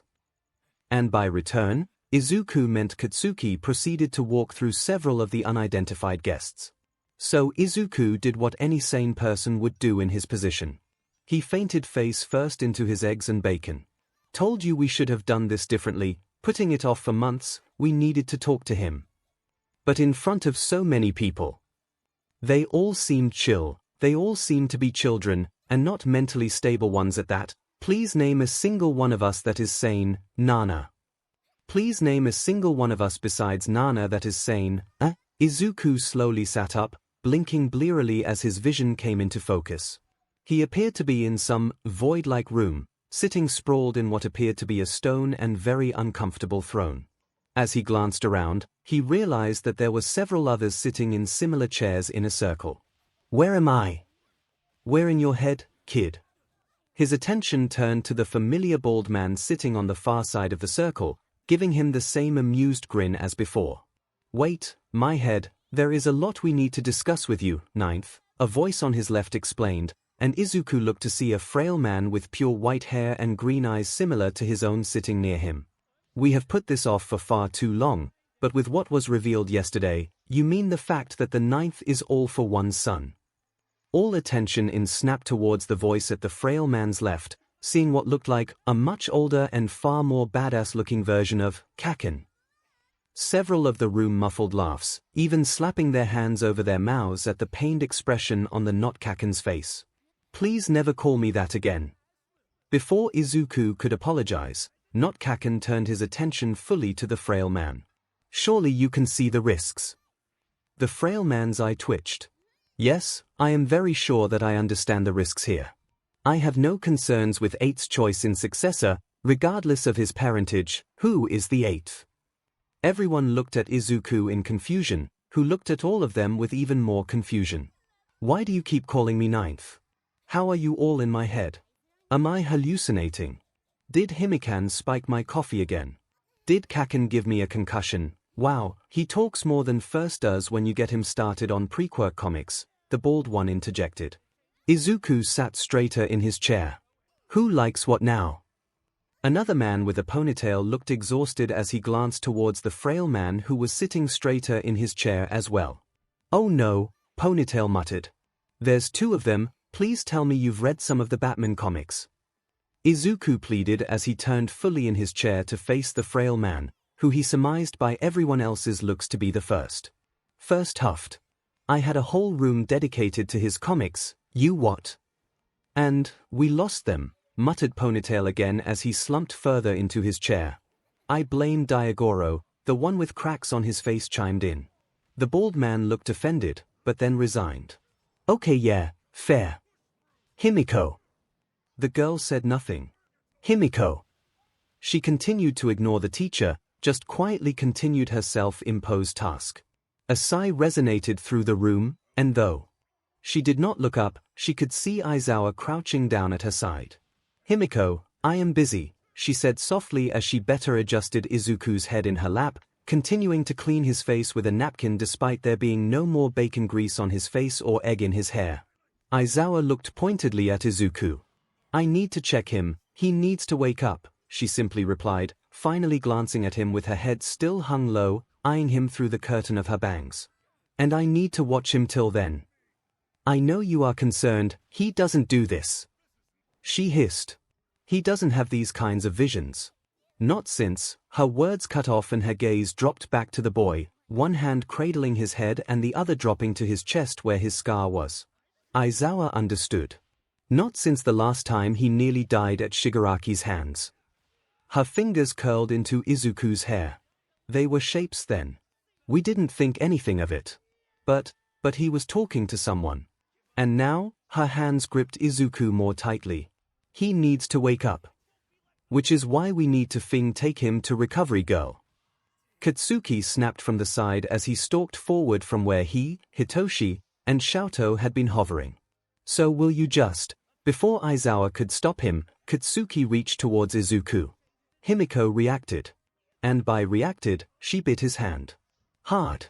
Silence hung through the room for a beat, all while Katsuki froze, having a staring constant with the girl whose teeth were still piercing his hands. Aizawa spoke up. If you use your quirk, I will expel you. Katsuki looked offended. 𝐒𝐿 bit me. He tried to pull his hand back. She did not let go. She is still biting me. Perhaps she is related to 𝐻𝐿, 𝐿𝐼 mused quietly as he observed the scene. Katsuki spun around, hand still stuck in Himiko's mouth. What the F are you on, icy, F? 𝐻𝐿 bolted from his spot of having bit Katsuki's toes as the boy in question suddenly began to tumble from jumping in the air due to the bite. Himiko chose this moment to release his hand, and Katsuki hit the ground with a hard thud. Before anyone could react, Izuku shot up from Himiko's lap, head immediately snapping to Aizawa as he excitedly shouted, "Sensei. I met the previous holders of my quirk and they want to help me MSTR it, and one of them likes pre-quirk comics like Batman and..." Izuku froze, realizing that the other students were in the room staring at him like he had grown a second head. Aizawa's eye twitched. Problem child. Izuku deflected. So why is Kaken bleeding on the floor? Himiko grabbed him in a tight hug. He tried to touch you. Okay. He glanced at Katsuki. I don't recommend that when Himi-chan is around. Katsuki simply laid there on the floor, hand bleeding into the carpet as he stared angrily at the ceiling. I hate you all. Izuku glanced around the room at the other teens currently staring at him. Katsuki was currently sulking on the couch while Aizawa cleaned the superficial bite wound. So, did I miss anything? Katsuki started growling. Izuku scooted a bit farther back, despite not being near the blonde. Hitoshi decided to break the awkward growling silence. You mean besides you talking to hallucinations, levitating a salt shaker, passing out face first into your eggs, and then waking up yelling about talking to, what was it, previous holders of your quirk, about some bat guy, Batman? Arguably the best pre-quirk DC hero to exist. Izuku vehemently interjected, waving his arms wildly as Himiko cuddled into his side, nodding along to Izuku's statement. Hitoshi gave Izuku a flat look. Izuku! Stop deflecting and explain. Arms dropping, Izuku shot Aizawa a pleading look. The man gave him no pity. You are just as bad as All Might. Learn to fix your own messes and keep your mouth shut. Himiko giggled. Yeah, All Might is pretty bad about keeping things secret. Like about the fact that his quirk is named One for All, and he passed it on to Izuku. Immediately, Aizawa and Izuku's full attention snapped to Himiko. All Might told you about that. Aizawa hissed out between clenched teeth. Did you just say that All Might passed his quirk to 𝐿 Deku? Katsuki shouted from the couch, his uninjured hand crackling. Himiko began to nod rapidly. Yeep. Though to give him credit, I was wearing Izuku's face at the time. Practically beaming at Izuku, she chirped, I was practicing being you, and he thought I was so good that he never even noticed. Izuku paled. Is that why you always seem to be the one passing messages to me from him? Another nod with her wide, fanged grin. Can we please get back to the part about Izuku getting All Might's quirk? Hitoshi pleaded. 𝐿𝐼 let out a little thoughtful hum. So, All Might really isn't Izuku's father, 𝐿 icy hot. The front door slammed open, revealing All Might in all of his muscled glory. I am here, why is everyone looking at me like that? Glancing around in concern, he added in a hushed whisper, is someone else here? I'm not depowering this time, Yagi Toshinori. All Might gulped. Oh, not that tone again. She could not help but grimace at the sight, watching as Aizawa half dragged Yagi off to the kitchen with a miffed and exhausted look while Yagi just looked confused. Resisting the urge to sigh, she muttered, I know that Toshi had more common sense than this when he was younger. The man to her right let out a snort. Probably took one too many hits to the old noggin over the years. Diagoro shut up as Fourth smacked him in the back of the head with a sharp, don't be rude.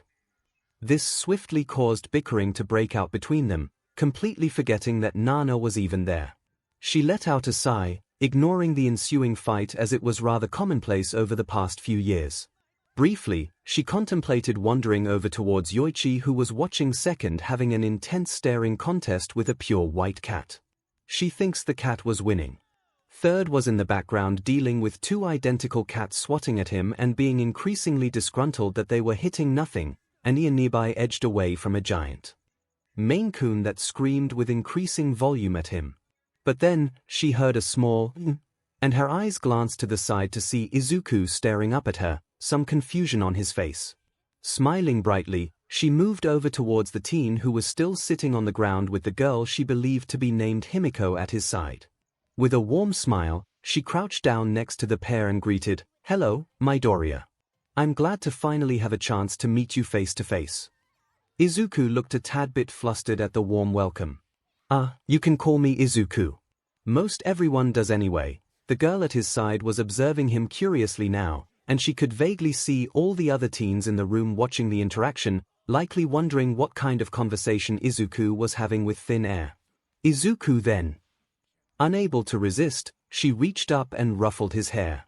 "I just have to say, I am so incredibly proud of you and what you've accomplished." Toshi could not have picked a better successor. Even more flustered, Izuku's face was red as can be, and he openly seemed to ignore the shocked gasps and confused sounds the others made at the sight of Izuku's curls moving seemingly on their own. Oh, she and the others were going to have fun with this new freedom. But Izuku cut off her train of thought. "You keep saying Toshi. Do you mean Yagi Toshinori? Do you know him?" I forgot to introduce myself." Leaning back a bit and holding out her hand that Izuku thankfully took, she shook his hand firmly and introduced, "I am the 7th holder of One for All and Toshi's mentor, Shimura Nana." Izuku's brain seemed to stutter to a halt. Nana glanced between him and her hand, then back at him. "You okay there, kid?" Then, in a small, quiet tone, he whispered, "I need all the blackmail material you have on Toshinori-san and Gran Torino." The purple-haired kid let out a confused sigh, the blonde boy let off some explosions, and Himiko and the dual-toned boy just seemed to nod as if Izuku's request was completely normal. And Nana. A slow, almost feral grin spread across her face.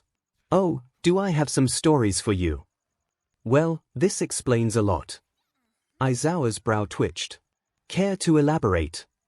Hunching in a bit, Yagi let out a nervous laugh. Well, it's just, sometimes young Izuku would act a little different. Nothing too extreme, except for that incident with a blowtorch, the incident with a what, look, I get it. Yagi cut in, holding his hands up in a placating manner. "I've been royally messing things up lately. I should be more responsible than this." Taking a deep breath, Aizawa reached up to pinch the bridge of his nose. "It's fine. Not completely fine, but it's understandable. Things have been odd lately. Only a week into classes, and I've already had to rethink my career choices a dozen times." Flashing a small, cheeky smile, Yagi teased, "Only a dozen." "Don't start with me," Aizawa snipped back, though his tone held no malice.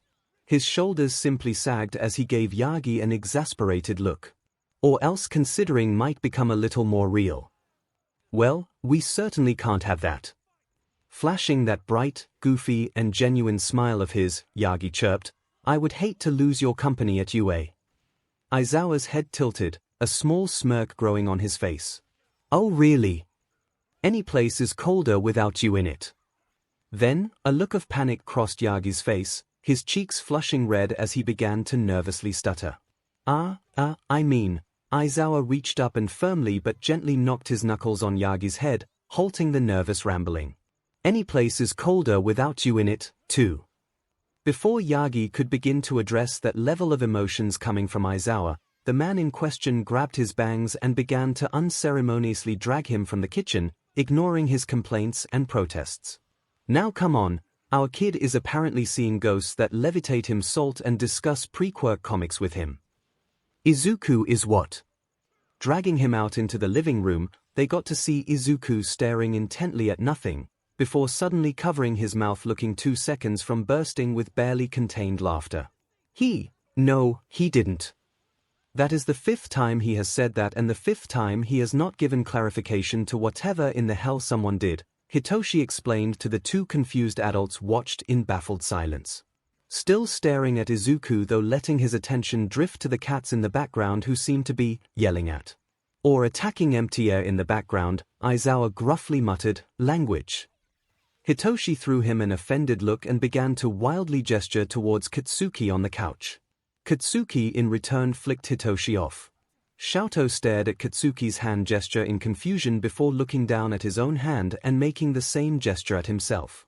Holding up the hand gesture towards the others, he blankly asked, "Is this gesture a sign of friendship?" Aizawa moved up, investigating 𝐿𝐼's home life higher on his mental checklist of important SHT to get done. "No, you fing weirdo," Katsuki snapped, causing Hitoshi to make another flailing gesture at the blonde, which was ignored. "It's something you make towards people you hate." 𝐿𝐼's head tilted. "Then why would you gesture that at your friend? 𝐼𝐵AGS is not my fing friend." "Ah, I think I understand," 𝐿𝐼 said in a tone that almost sounded like he was having an epiphany. Katsuki snorted. "I doubt it." 𝐿𝐼 still nodded to himself like he understood the ways of the universe. "I believe in one of my sister's mangas, Katsuki would be what is called a tsundere." "The F did you say, you?" Aizawa flared his quirk before Katsuki could set something on fire with his explosions. "Bakugu." The blonde had the audacity to growl at Aizawa. Aizawa decided he was demanding a higher hazard pay from dealing with these little SHTs. "Can we get back to the main issue?" Yagi cut in, pointing towards Izuku, who had devolved into full-blown silent laughter, falling backwards into Himiko's lap and acting like he could barely catch his breath. Young Izuku is starting to concern Toshinori-san. Izuku wheezed out, looking over towards his mentor. "Did Gran Torino really scare you so bad that you jumped out of your breathes and ran out into the streets?" Aizawa made a shocked wheeze, slapping a hand over his mouth in an attempt to try and remain stoic. Yagi just grew very pale. "Where did you hear? Oh no." Still suppressing his laughter while all the other kids snickered, Izuku still clutching his sides in silent laughter, Aizawa asked Yagi between chuckles, "Oh no." "I know who Izuku is talking to," Yagi answered, his tone both reverent and slightly fearful. "Nana. Is that you?" Izuku finally let his laughter die off a bit, pushing to sit back upright. "Among others." Smiling in a soft, sad way, Izuku added, "She says, quote, 'Hey there, Toshi.'" Yagi made a choked sound. Aizawa let out a sigh. "We are going to need to sit down for this, aren't we?" Izuku slumped down into his desk chair, making some kind of grumbling groan as he did so. "It's too early to be here." Hitoshi snorted as he slumped down into the desk behind Izuku, looking equally as exhausted. "Says the kid who just blew through our morning workout without breaking a sweat." Half glaring at his friend, he complained, "How in the hell do you do that every day?" "I'm motivated by the fear of my limbs spontaneously exploding should I lose my muscle mass." "Yeah, that would do it." Both of the teens were in the classroom far too early due to Nedzu calling a last-minute emergency meeting with the teachers before classes restarted post-USJ. Originally, Izuku had assumed he would have to come in for the meeting as well, hence why they got up even earlier to go to the gym beforehand, but Nedzu shooed him away at the door after letting Aizawa in, abandoning Izuku in the hallway. They both were rather salty about the lost hour of sleep. So with nothing better to do, they decided to just sit around in the classroom and wait for classes to start. At least the vestiges weren't pestering Izuku right now. Nana had been rather insistent that they not interfere with him during school hours, and she all but dragged some of them fifth cough away by the ear. The rest that were lingering just followed her in silent fear, though they seemed to have no pity for their suffering comrade. Izuku also felt the silent fear, but to less degrees because she seemed to favor him and give him extra head pats. But yes, still a healthy dose of fear existed. Actually, the longer Izuku knew her, the more it made sense why she was best friends with Gran Torino. But his brain was getting off topic, until another voice cut in. "I did not think that we got up that early." Both Izuku and Hitoshi turned incredulous stares on 𝐿𝐼. After everyone had left, Katsuki to his home and Himiko to her guardian's apartment, 𝐿𝐼 just didn't. Apparently, he texted updates to his sister when she checked in, but Aizawa did not make any attempts to ask 𝐿𝐼 to leave. So he just stayed. Izuku decided it was too early to think about it that hard. Hitoshi stared at 𝐿𝐼. "What time do you normally get up?" 𝐿𝐼 tilted his head. 4 a.m. for training." "That has to be a war crime, Hitoshi." 𝐒𝐬𝐽 scolded, while 𝐿𝐿 just stared with a confused expression. What? You can't tell me you weren't thinking the same thing. Not everything that is mildly inconvenient is a war crime. Getting up at 4 a.m. and dosing food in toxic waste levels of spice is not mildly inconvenient. Still, oh, you three are early. All of their attention snapped to the doorway, only to see none other than Yorozu Momo hurry into the room, an excited smile on her face. Ah, Yoromomo. Izuku called out cheerfully. I could say the same for you. She adjusted her bag on her shoulder. Ah, well, I am usually here at this time. Actually, Ida usually arrives before me, but I assume he's running late today. Suddenly remembering the shell-shocked look on Ida's face from this weekend along with the aftermath of his allergies versus the cats, Izuku did his best to hide his wince while Hitoshi snickered. Ah, well, he had a long weekend, so he might be a bit late. After assuring Momo that Ida was, in fact, fine, she eventually turned her full attention to Izuku. I was wondering if I could talk to you. Izuku perked up at this. Oh, is something wrong? She began to fidget with her hair, looking a bit uncertain. No, well, maybe. With a heavy sigh, she asked, I was wondering if you could help me with some extra training. Here. The USJ. Her face grew tight, her expression frustrated. I'm supposed to be the president of the class, the one in charge and leading us all, but when the villains arrived, I froze. Izuku blinked. Momo, that is completely fine. Expected even. Gesturing for the girl to sit in the desk in front of him, he elaborated. What happened was not a normal event.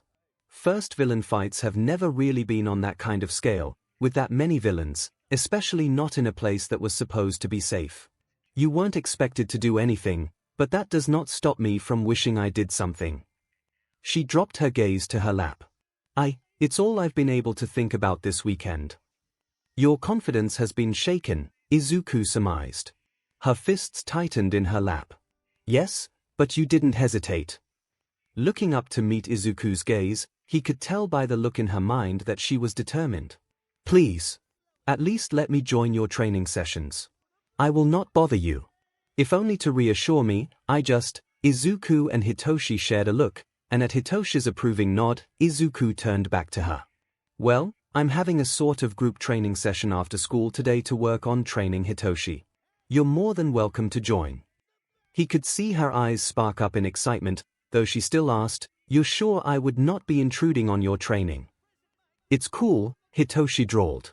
𝐿𝐿 will probably be there as well. Hitoshi was looking at the boy as he asked. 𝐿𝐿 did not react beyond a slow blink. Yeah, he'll be there. Then, with a tight smile to Izuku, he added, Oh, and Izuku also invited my deaf along. 2. Momo looked alarmed. You're what, Hitoshi, please? Kaken is not going to hurt you, anger management and bombs versus sass and noodle arms. My death is guaranteed, ignore him, Izuku interrupted as he slapped a hand over Hitoshi's mouth. He had to get up early and is being dramatic. Momo hesitantly nodded, looking like she was not sure which teen to believe. Izuku smiled a disarming smile. Now then, let me write you out directions to the specific gym. As Izuku unzipped his bag for a piece of paper to write on, he became distinctly aware of two things. 1, that his bag looked fuller than what it usually looked like, and 2, that it seemed a bit heavier. Which he had previously not noticed, too sleep-deprived to care. But now he was opening the bag, and realized the cause of the problem immediately. He blinked. 𝐒𝐻𝐿. Before anyone could ask what was wrong, they all watched in varying degrees of surprise and horror as a large, fat calico burst out of the bag, zooming across the classroom far more quickly than a cat that fat should be able to. Just as she reached the door, they also watched as Ida arrived, sliding open the door, thus allowing the cat's escape. Ida, whose face was red and splotchy and his expression looked like he was questioning his existence, didn't even notice. 𝐿𝐿 let out an absent hum. Hopefully no one is without their shoes. Distantly, they heard a loud scream. Izuku wondered if it was too late to just cancel today. Well, that was a waste of time. Not completely, All Might replied as he walked along beside Aizawa towards Class 1A. We ensured that everyone was on the same page being that we have no clue what is going on. Well, not entirely, besides the fact that the criminal mastermind is likely Izuku's biological father. All Might seemed to wilt a bit. Well, maybe something will turn up in reports to hospitals. Aizawa bit back a sigh. Our entire case is relying on a hospital reporting a patient with a gunshot wound to his butt. Snipe specified that it was his right cheek. Oh, forgive me for forgetting that specific piece of info that I never wanted to know or have to discuss in a debrief. All Might slowed his steps. Is everything all right? Aizawa paused as well. I'm sorry, I'm worried for the kid. You are not the only one who is concerned, Aizawa. I never said I was, the Erasure hero muttered, reaching up to pinch his brow. I just don't like having loose ends. Loose ends get you K. He stumbled over his words, his face twisting up in frustration. Loose ends get you in trouble. With a humorless laugh, All Might drawled, that is something I agree with. Then, slowly starting to walk again, Aizawa following suit, he replied, but for now, we can only focus on what we can control. They both halted in place as they heard a loud bang from down the hall, one very similar to a specific type of explosion they had come to know far too well. Sharing a look, they both took off, already knowing where they were likely going to end up. Skidding around the corner, both paused as Hitoshi came speed walking out of the 1A classroom. He made eye contact with them, blurted out, "It's Izuku's fault," then turned, and sped walked in the opposite direction as them, likely fleeing the long way to his homeroom.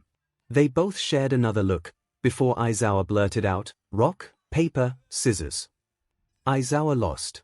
He trudged towards the room, All Might following along at a meeker pace. Throwing the door open, he was met by the sight of most of the class sans Denki watching Izuku and Katsuki arguing in hushed tones towards the front of the class. Izuku was obviously apologizing, and Katsuki looked miffed, his hands crackling as he waved them through the air in an over-exaggerated fashion. Izuku made eye contact with Aizawa over Katsuki's shoulder as the two teachers entered the room and paled, and Katsuki glanced back to see them before immediately snatching Izuku by the ear and dragging him over. "Oi, hobo!" The nerd fed up. "Kaken, please let go, tell them, and I'll consider it." "Kaken, Baku, let go of Izuku's ear," Aizawa drawled with a sigh, which thankfully the blonde complied, though not without shoving Izuku closer. "Problem child. What happened?" Izuku shuffled his feet. "In my defense, this was an accident." "Izuku. We had to get up early, and I didn't think to check my bag this morning, and I didn't notice the extra weight, but there hadn't been any signs up until I opened my bag, and the classroom door opened too quickly, Izuku." Aizawa interjected firmly. "Out with it. Toe is loose somewhere in the building." Aizawa paused, brain processing. Then, his what? Then a series of unfortunate events happened. Aizawa's quirk instinctively flared to life on Izuku. All Might reached forward, saying something, and rested a hand on Aizawa's shoulder. Aizawa, already on edge at the thought of his semi-feral pet being on the loose in a public building, snapped his head around to glare at the other pro. Aizawa's quirk was still on. All Might went up in a puff of smoke, before reappearing in his small Might form. Everything in the room was silent. And then both teachers slowly turned in horror towards the rest of the class. All of whom were staring in justifiable, shell-shocked silence, sans Katsuki who looked cessed, Xiaoto who looked unaffected, and Tenya who still looked half dead from allergies. All Might coughed. "At least it wasn't my fault this tea. Do not finish that sentence, Yagi." Yagi wisely shut up. That's the moment that Kaminari slammed the door open and came sprinting into class. "Sorry I'm late. I short-circuited another alarm clock. Oh. Hello." The teen blinked at Yagi, clearly confused. "Are you a teacher?" The entire class looked ready to say something. Aizawa glared them into silence. Izuku saved the day. Well, this is Yagi Toshinori, All Might's secretary." Yagi caught on quickly. Well, yes. That is me. The secretary. I am here. Here to assist All Might." Kaminari blinked. Then he grinned. "Oh, cool. Nice to meet. Sit down." Kaminari, Aizawa snapped, and the blonde yelped before sprinting to his seat to do so. Aizawa turned to Yagi. You're in charge. What? Consider it a promotion. But you lost the rock, paper, scissors. Aizawa ignored him. Problem child, with me. Sensei, maybe I should SWSH with Toshinori-sen. You set a semi-feral cat loose in the school. A school with a rodent as the principal. Izuku looked even paler than before. I will call Himiko to help look. You do that. Aizawa pulled out his own phone. While I have to explain to my boss that he is at risk of being hunted, it's just one house cat, Ojuru called out, scratching his head. Surely the principal will be fine. Aizawa slowly closed his eyes. Ojuru, would you like to be the one to hunt down Toe? I mean, a scream echoed through the halls, someone shouting my Toe. And everyone froze in place. It was made worse by Shouto quietly muttering, he strikes again. Ojuru suddenly looked unsure. Aizawa nodded. Thought so. Capture weapon shouting out to snag Izuku, Aizawa proceeded to drag him out of the classroom. Yagi! Nothing better be on fire when I get back. Two of them have fire-based quirks. That sounds like a you problem. And then the door was slammed shut. Yagi hesitated, staring at the door in defeat. Then, he slowly turned back to the class, several of them still staring at him in shock, others looking between him and Kaminari. Kaminari was still oblivious, trying to balance a pencil on his nose. Yagi forced on a smile. So, anything you would all like to discuss? Midori Protection Squad Ashido has kicked Kaminari for 10 minutes. Ashido, am I hallucinating or did All Might just deflate? Zero, unless it was a mass hallucination, no. No, you are not. Ashido, good to know. Kirishima, why did you kick Kaminari? Ashido, did you see the look Sensei gave us when Kaminari walked in the room? Ashido, you can tell him if you want, but I'd rather not get expelled. Ojuru, would he really expel us over that?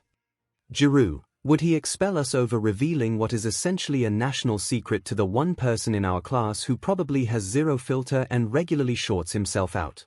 Ojuru, okay, you have a point. Yorozu, I think it's best to keep it a secret for now. Ida and I can speak with Aizawa-sensei later about how to proceed. Hagekure, Ida doesn't really look alive enough for any type of conversation right now. Yorozu, I will speak to sensei later about how to proceed. Seitu, did anyone else know about this? Todoroki, myself, Izuku, and Kaken knew. Bakugu, god damn it, half and half, don't tell them that. Todoroki, but they asked. Shuji, I'm afraid that Kaminari was not the one most at risk to spill secrets. Bakugu, and don't call me Kaken. Todoroki, but Izuku and Himiko call you Kaken. Bakugu, I didn't give them permission. Todoroki, so, if they can call you Kaken without permission, then I should be able to call you Kaken without permission. Bakugu, no you should not. Catcryptid has renamed Bakugu to Kaken. Kaken, I will end your bloodline. Catcryptid, and I will thank you. Catcryptid, also what's this about national secrets? Ashido, shoot, I forgot you were in the chat. Todoroki, Hitoshi knows too. Catcryptid. Todoroki, I forgot to include you earlier. Catcryptid, again. Catcryptid. Kaken, Aizawa accidentally shrunk All Might in front of the entire DMN class. Todoroki, minus Kaminari. Catcryptid, at this rate, all of Japan will know by next week. Juru, I barely know what's going on but even I have to agree. Yorozu, alright, we will discuss more later. Now, everyone please focus on All Might Sensei. Yorozu, I mean Yagi Sensei. Yorozu, I am just going to go back and delete this conversation so that Kaminari does not see. Yorozu has deleted 38 messages. Kaken at Catcryptid fix my DMN name. Catcryptid, nah. Kaken, F you, Yorozu, everyone please listen. Yagi-sensei is giving us a very nice talk about agency setups. Kaminari has rejoined the chat. Kaminari, who kicked me from the chat?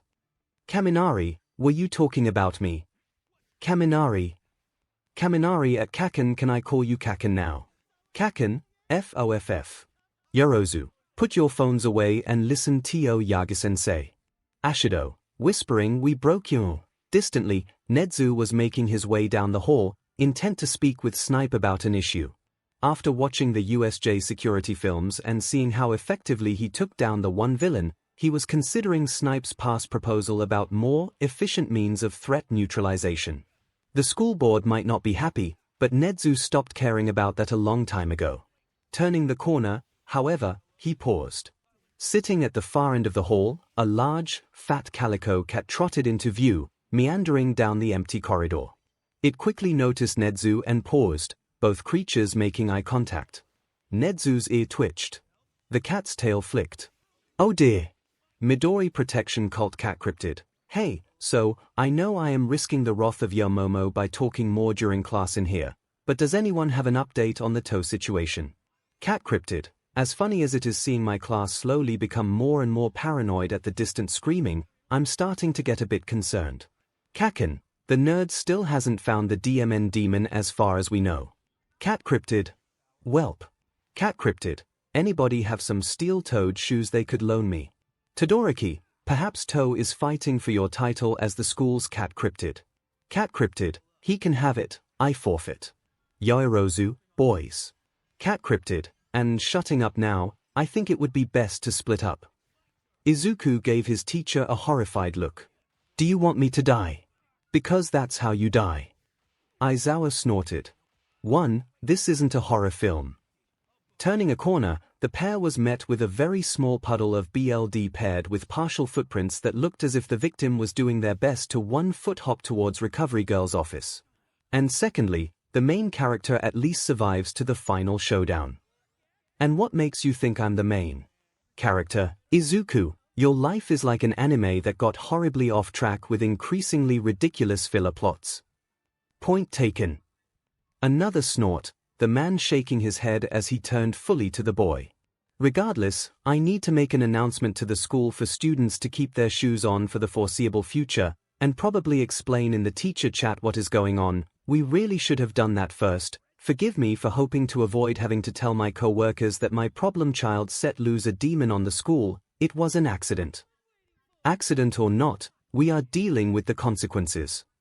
Turning away and heading off towards the office, he called out over his shoulder, you are authorized to do whatever it takes to hunt down Toe, just keep the property damage to a minimum. I still think splitting up is a bad idea. Then call in reinforcements. Izuku paused, thinking for a moment before an idea struck him. Reinforcements. Things were going quite smoothly in Yagi's opinion. Of course, some of the students were being distracted by their phones in the beginning, but Yorozu seemed to handle that with a few swift and quite frankly aggressively typed messages. Then everyone seemed to drop their phones or shove them into their bags quickly after that. But yes, everyone seemed very intrigued by his discussion about the process of setting up and running an agency.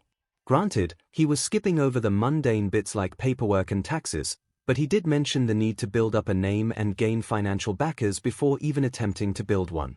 Unfortunately, all good things must come to an end.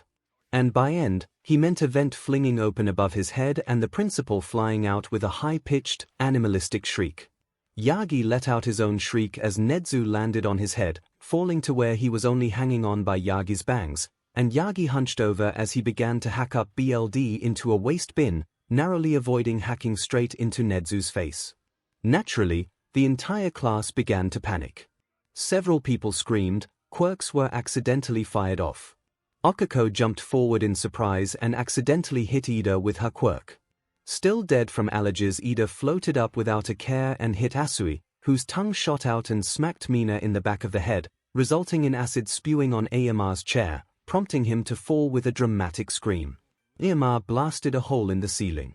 The hole was above Kaminari, who set off his quirk in surprise and shocked several of the people around him while he was then covered in debris and a falling Shinsu who was in the middle of an English lesson.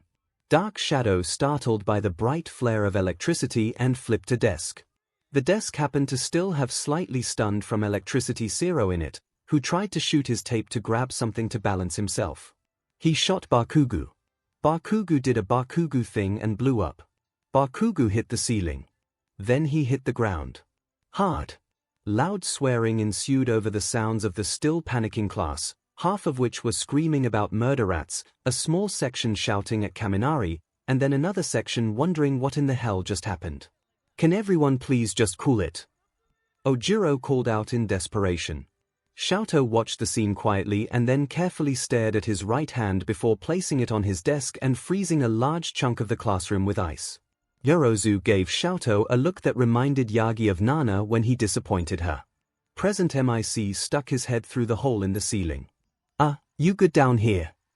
Shinsu, still sprawled across a half-brain dead Kaminari, looked up at his homeroom teacher. Whatever God decided to give teenagers superpowers should be fired. So I will take that as a kind of. Yagi let out a tired sigh, a still ferally chittering Nedzu swinging from his bangs. At least nothing is on fire. 𝐲𝐸 began to look at his left hand. That is not a request, young Todoroki. Present MIC stood back up, hands on his hips as he heard Yagi attempting to wrangle the class from below. Why was Yagi in charge of 𝐲𝐸's class? Why was he in his small mite form? Why was Nedzu feral and hanging from his hair? Why was his pocket vibrating? Oh, his pocket was vibrating. He reached in to pull out his phone while he could hear his students murmuring behind him. What are they teaching down there? Are hero students always that crazy? Who is that scarecrow-looking guy? Is Nedzu fighting him? Is this another villain attack? MIC opened his phone, only to be greeted by a text in the teacher chat from 𝐲𝐸. It's not a villain attack, MIC called out to his students as he blatantly typed away at his phone. Why does he get to have his phone? Because of a wonderful power of deal with it, Takanaka. Present MIC quipped back, hearing the chorus of as echo from all the students in the room. Takanaka sputtered, I was whispering. Aren't you supposed to be deaf? And aren't you currently on your second strike? Takanaka took the hint and shut up. MIC could not help but chuckle to himself as he shoved his phone into his pocket. But back to the incident below, it's a code toe. One girl cautiously raised hand. Code toe. Yep. MIC cheerfully replied. So, wear your shoes, and fear for your toes. Now, back to English, are we not waiting for Shinsu to come back? Another student asked, eyeing the large hole next to them and the loud swearing coming from who MIC assumed to be Bakugo below. He's fine, and he's fluent in English anyway, MIC drawled. Anyway, we were talking about verb tenses, izuken. Izuku popped up from where he had been peeking into a storage closet in search of toe, spinning around just in time for Himiko to barrel into him. Which, wow, his spatial awareness had become really bad as of late to have not noticed her until she was tackling him to the ground. Regardless, here he was, staring up at the ceiling as she hugged him. I got your text about toe. I brought some gadgets to help with reconnaissance, like some drones with cameras we can pilot through the vent. System, is this your hero boyfriend? Now that had both Izuku and Himiko snapping up from off the ground, each staring at the other in wide-eyed surprise and embarrassment. Izuku could feel his cheeks growing warmer while Himiko's grew a bright shade of pink as well. It did not help that he became acutely aware of how she had tackled him had resulted in her straddling him. His face suddenly felt even warmer. Himiko was quickly turning around towards the voice, stammering out a boyfriend. Where did you get that? Izuku leaned around his friend to see a new girl approaching, one clad in similar support gear to Himiko but with a more intense-looking set of goggles on top of her pink dreaded hair. This girl also was covered in far more soot than Himiko, her irises an interesting crosshair shape. Well, he's a hero and a boy and your friend, right? Oh, that's what she meant. Himiko huffed, her cheeks puffing up in the way she does when frustrated. A boyfriend has different connotations, Mai-chan. Mai blinked. Oh, you mean dating, right? So you aren't dating him? Himiko buried her face in her hands and softly screamed. Izuku, not knowing how to reply to that, decided his best option was deflection. Hello. Perking up, Mai began to wildly wave at him. Hello. Nice meet you, Mr. Prodigy Boy. Suddenly, the girl was in his face, practically dragging him out from under Himiko without a care for personal space. My name is Hatsune Mai. future CEO of Hatsum Industries. Will you make babies with me? Izuku's brain stuttered to a halt. Himiko, who had been shoved backwards during the interaction, piped up with, she calls her inventions babies. Oh, that made so much more sense. Laughing awkwardly at the girl who was still inches from his face, he replied. Well, I can try to help, but I'm better at the icing than building. Then, he suddenly paused and asked, Mr. Prodigy Boy. Well, duh, I replied smoothly. Everyone knows that you've completed the hero course and are just passing time till you can become a licensed hero. You even have a Twitter following. I have a what now? Himiko chirped, did I not tell you about the fan page I started? No. Ah. She pulled out her phone and held it towards the boy, showing an account named @Deku. We just hit 3 million followers last month. I'm going to process this later. Shaking his head, he tried to focus. It's great to meet you, but we need to focus. Toe could be anywhere by now. Oh, I know how to help. With that, Mai whipped off a large device from her back, pressing a SW switch and causing it to start shifting into tar-da. Izuku stared, mortified. We are not catching my dad's cat with a bazooka. Himiko whispered, you called Aizawa-san dad. Mai started cackling. It's not a bazooka. Watch. With that, Mai spun around on her heel towards the staircase. There, they could see Snipe casually making his way down the stairs, distracted by a ping on his phone. As he pulled it out and turned around, still at the top of the next flight of stairs, Mai took aim. Izuku whispered, oh no, Himiko called out, Mai, we haven't tested that yet. Mai, still laughing, replied, no time like the present. She fired. Faster than Izuku could comprehend, Snipe was hit with a device that promptly exploded into a net. They heard a what in the chicken, paired with a shriek as he flew forward, hitting the wall across the stairwell, and after an awkward pause, he fell down out of sight to the bottom of the flight of stairs, the slamming sound echoing through the halls. Izuku stared in horror. Himiko let out a tired sigh, massaging her temples and muttering something about, is this how Majima-sensei feels? Mai just commented, that had more power than I was expecting. In retrospect, they really should have checked on the man. But in all honesty, Izuku was not mentally prepared for the chance that he just watched one of his teachers die via bazooka net launcher. So, they proceeded to head off in the opposite direction, dragging a gleeful Mai along with them. Hell chat cat dad, a warning for the time being. My demon cat, Toe, snuck into Izuku's bag and is loose somewhere in the school. Izuku and I are currently trying to locate her, so please be wary and make sure to not take off your shoes for the time being. Diglett, so this is why Himiko sprinted from the classroom with Hatsum earlier.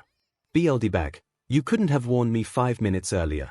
Granny, this explains all the students in my office with mystery bites on their feet. Space Aunt, why were multiple students barefoot? Why not at BLD-bag you were bitten? How with those thigh-high boots of yours? BLD-bag, Monoma copied Honinuki's quirk and accidentally softened the floor. I lost my boots in the process. Loud Uncle, RIP Vlad's STRPR boots, BLD-bag. They were not STRPR boots. Why not? Vlad, honey, you wear tighter spandex than even I do, plus a melon's window. Why not? They are STRPR boots by association. Loud Uncle, but back on a subject that does not include bullying Vladdy Daddy, BLD-bag, I hate all of you. Loud Uncle, does this have anything to do with why Nedzu is currently feral and hanging off of All Might's face? Space Aunt, oh dear. Cat Dad, you should be teaching your class a whole floor up, how do you know this? Loud Uncle, because of the hole in the floor of my classroom that gives my students the perfect viewing range of your hellspawn. Cat Dad, the what? Loud Uncle, by the way, that was Shinsu's spot. He survived the fall, so Ima just let him be yours for the day till we get that fixed. Cat Dad, I leave Yagi in charge for 10 minutes. Spook, why is Snipe wrapped up in a net and unconscious at the bottom of a stairwell? Diglett, what? BLD-bag, is he okay? Spook, he's alive. BLD-bag, but is he okay? Spook, he's alive. Granny, just bring him to me. Spook, already on the way. Problem Child, oh thank God he's not dead. Cat Dad, what? Problem Child? Problem Child has left the chat. Cat Dad, Midoriya Izuku. All Dad, CSN Samin plus help PR Neds off my FC Cat Dad, I'm too busy hunting my cat an hour. Child for sport. Why not, hour? Cat Dad, correction. Yagi's child. His Yagi's when he nearly accidentally murders a co-worker. Diglet at Ratsatan, I know it sounds like you are going through some SHTN, but when you get back, maybe consider increasing the alcohol budget. Mirio's class was still waiting on Snipe to come back from the main office when the intercom kicked on. Attention Hellspawn of viewer, I'm fairly certain we can't call the students that, I'm not paid enough to care. Is that Aizawa-sensei? One of his classmates murmured as they all listened in confusion. And that sounds like 13 with him. Regardless, for the foreseeable future, it is highly recommended that you all wear sturdy shoes at all times. No, I will not explain further. Yes, this goes for you as well, Tagata. The boy in question just laughed. He had already lost his shoes 30 minutes ago. And his breathes, but the class already had emergency shorts for him. If you end up disregarding this order, we are not responsible if you end up in the nurse's office. Please listen as we don't want to overwhelm Recovery Girl, she said enough about the Snipe incident. Snipe-sensei. Several called out. Which, oh yeah, Snipe is alive. Hadu cackled while a Magiki shrunk in his chair. That is not reassuring. But yeah. Shoes and Snipe lives. That's it. Plus Ultra. Din, I hate making announcements. Aizawa, you are still live. Well, you can't swear over the speakers. Then turn the DMN thing off. Aizawa, the speaker clicked off. Everyone shared a look. Mirio chirped, everything should be fine. It's probably just Midoriya's fault again. No one disagreed. Midori Protection Cult Kaminari, yo, was anyone going to tell me that Izuku basically has a cult on Twitter?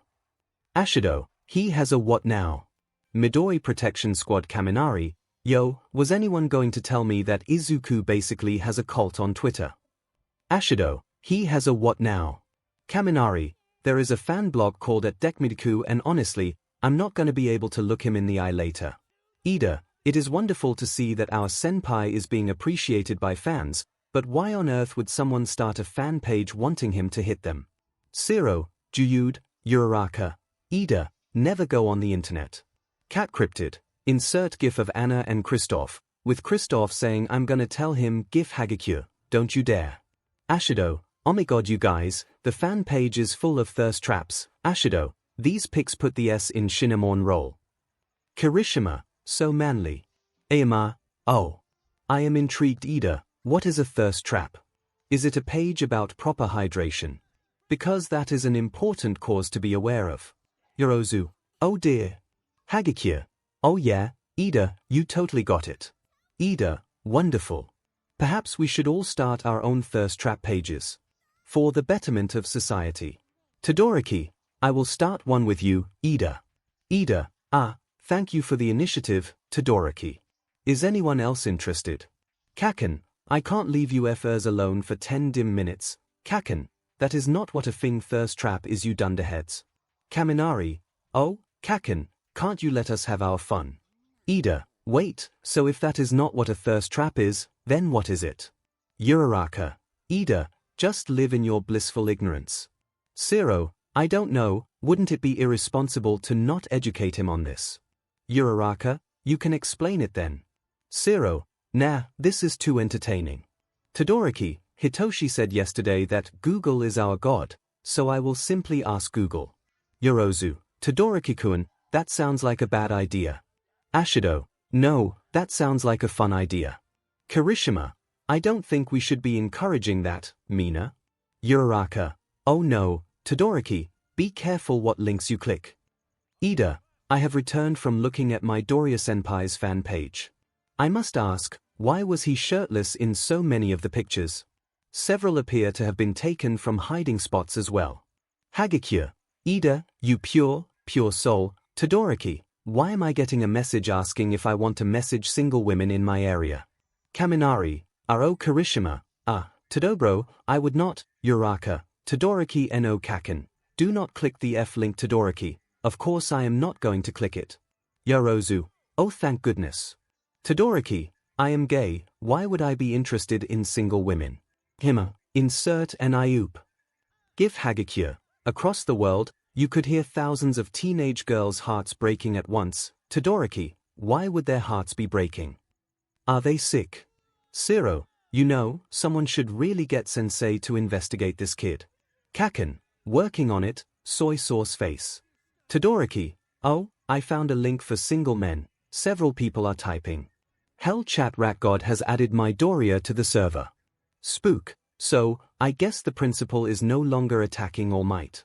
Loud dad, i.e., the prodigal son has returned. Midoriya, hey, so recovery girl is still on campus, right? Loud uncle. Diglett, did you expect anything else? Loud uncle, listen, I try to be an optimist. Granny, is there a current injury or possible future one? Midoriya, future. Granny, I will be on standby. I am still treating Yagi's face from Nedzu's scratches. BLD bag at Loud uncle, you're an optimist. Loud uncle. Loud uncle has changed BLD bag's name to Vladidaddy. Vladidaddy, change it back. Loud uncle, sounds like something an optimist would do. Vladidaddy, that makes no sense. Cat dad, Midoriya Izuku. Cat dad, what are you planning? Midoriya, do you want Toe captured or not? Cat dad. Cat dad has changed Midoriya's name to Problem Child. Cat dad, don't get arrested. Problem Child, don't let any cops on campus then. Loud uncle, are we 100% sure these two aren't related? Why not? We literally ran a DNA kit on them last year. Why not? Twice. Diglett, I want to be concerned but honestly, not the worst thing either of them has ever said. So, are you sure this is a good idea? Izuku plastered on an overly wide and very fake-looking smile. His hair was disheveled, and though he was now clad in his gym uniform, Hitoshi remembered how dirty and wrinkled his uniform had looked when Izuku came trudging into their classroom at the end of the day. I am out of options. Hitoshi simply nodded, knowing that this was kind of a dire situation. Hence why they were all currently standing awkwardly in the training gym, simply waiting. Waiting on what, exactly? This is thing stupid, Deku. Izuku's eye twitched. If you have a better idea, Kaken, I would be happy to hear it. Katsuki growled but said nothing else, continuing to sulk where he stood in the center of the near-empty gym, barefoot. How Izuku had managed to convince Katsuki to be involved, he could not understand, at least until 𝐿𝐼 had told him that all Izuku had done was comment that Katsuki was probably too scared to do it. The blonde had practically dragged them all to the gym after that. I do not understand why it had to be Bakugo, Momo murmured next to them, awkwardly shifting from foot to foot. She had joined them for their training session, but everyone had mutually decided that giving this plan some time before starting training would be for the best. But that had been 10 minutes ago. Giggling from where she sat on the floor, Himiko was adjusting some internal parts on what looked like a rocket launcher.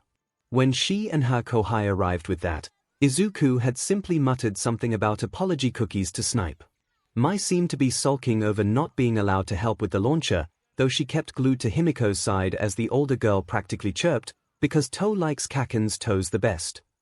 Stop calling me that.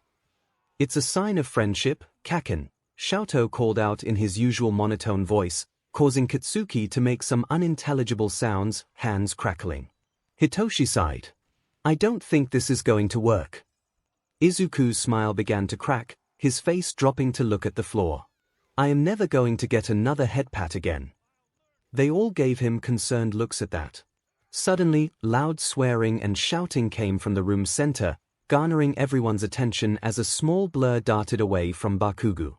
Said explosive blonde fell to the ground, clutching his foot and shouting strings of obscenities. Izuku lit up green, clearly intent on giving chase to the cat, only for Himiko to jump up and shout, fire in the hole.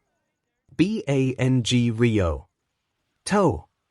Izuku shouted in a panic as he darted towards the feline now trapped within the confines of a bazooka-launched net.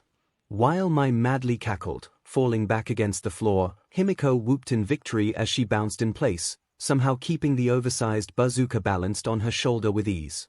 I knew Mai-chan's design just needed a little bit of tweaking. Izuku was now holding the squirming net containing the unbridled wrath of To. I thought we agreed to not test on live subjects. Freezing, the girl suddenly looked very sheepish. Oh, yeah, whoops. With a long-suffering sigh, Izuku turned to the rest of them and called out, "Start doing some warm-ups. I will be back in 10 once I drop the demon off in the apartment, and we can start some sparring lessons." Before Hitoshi could ask, Izuku was out the door, the distant screech of a disgruntled feline trailing after him. Letting out a displeased sound, he turned towards the others and asked, "So, do you have any recommendations on warm-ups?" Momo thankfully took pity on him. "Let's start with a few slow jogging laps, okay? Running, yay." In the center of the room, Katsuki still lay on the floor, glaring up at the ceiling. "Yeah, sure, I'm fine. None of you ungrateful BSs can check on me or anything. The last time Aizu tried to help you, you set off your quirk in his face." Himiko called out. "A thanks would still be nice, UFOs." Once Izuku had returned, he found Hitoshi face first on the ground, breathing heavily, while a sheepish Momo admitted, "I think my warm-up routine might have been a bit too much." Thus, they were split into groups. Mai and Himiko had already wandered off to the support labs taking the bazooka with them, which no one could decide if that was a good or bad thing. Still, it meant less people to have to work with, so Izuku started sparring lessons with Momo and Katsuki while having a recovering Hitoshi paired with 𝐿 off to the side to practice Hitoshi's quirk. "𝐿 already knows how your quirk works because of the USJ," Izuku had quietly remarked. "So, he should be a safe person to practice with." Hitoshi squinted. "And if I end up fighting him in the festival? Maybe you can use this time to figure out how to make him laugh." And now here Hitoshi was, sitting cross-legged in front of 𝐿, trying his best to work through the list of commands Izuku had given him to test on the odd teen. "Okay, so, pull a strand of your hair." 𝐿 reached up and yanked a chunk of hair, breaking the control Hitoshi had over him instantly. "SHT. Hitoshi blurted out. "I am so sorry, I didn't mean to yank that hard." "It's fine," 𝐿 replied, clearly unbothered. "It did not hurt that much." "Still, you have seen my face, correct?" Hitoshi made a startled sound that sounded like a mix of toad croak and a chicken squawk. How did you just say that so easily?" 𝐿 tilted his head, somehow making his blank face look confused. "What do you mean? It's simply my face." Hitoshi shook his head, reaching up his hands to massage his temples. "Never mind. If I didn't know any better, I would say you've been trolling us. But that's crazy, right?" 𝐿 twitched. Yes, his eyes began to glaze over, his blank expression relaxing as his shoulders lost the tension that Hitoshi had not noticed before. Squinting at the teen, Hitoshi carefully asked, "Answer my next questions truthfully." 𝐿 simply let out a small hum, seeming to accept this order, so Hitoshi continued, feeling the pressure in his head begin to build.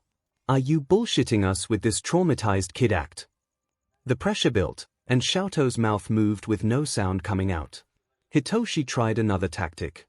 "Answer the questions by nodding yes or no. Nod yes if you understand." A nod, so a yes for now. Hitoshi pressed further. "Are you putting on an act?" "Yes." "So, all the times you've been acting dense was fake?" "Yes." "So, you aren't some sheltered and traumatized kid?" 𝐿 hesitated. Then, he shrugged. "What in the hell is that supposed to be?" Hitoshi lost control at that point, his head sharply hurting as he clutched his temple. 𝐿 came to suddenly, blinking away the dizziness and shaking his head as he pulled himself back into awareness.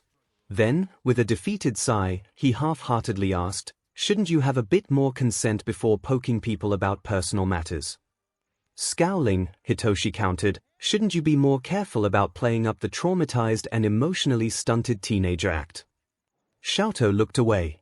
"In my defense, I've been doing this for years, and no one did more than give me horrified looks. Dude, Aizawa is one more concerning comment from you away from forcefully kidnapping you and squaring up with whatever parental figures you have. I would say that's a bad thing, but I would honestly pay to see him kick Endeavor's butt." Dropping his head into his hands, Hitoshi muttered, Why is it even weirder to hear you swear rather than Izuku? Probably because Izuku is more open about his gremlin energy, 𝐿𝐴 replied with a shrug, leaning back to brace himself on his elbows as he looked casually up at the ceiling. I find the subtle approach more appealing. Hitoshi snapped his head up to stare at him with squinting eyes. Why? Because the reactions tend to be more horrified. No. Hitoshi snapped. Why the act?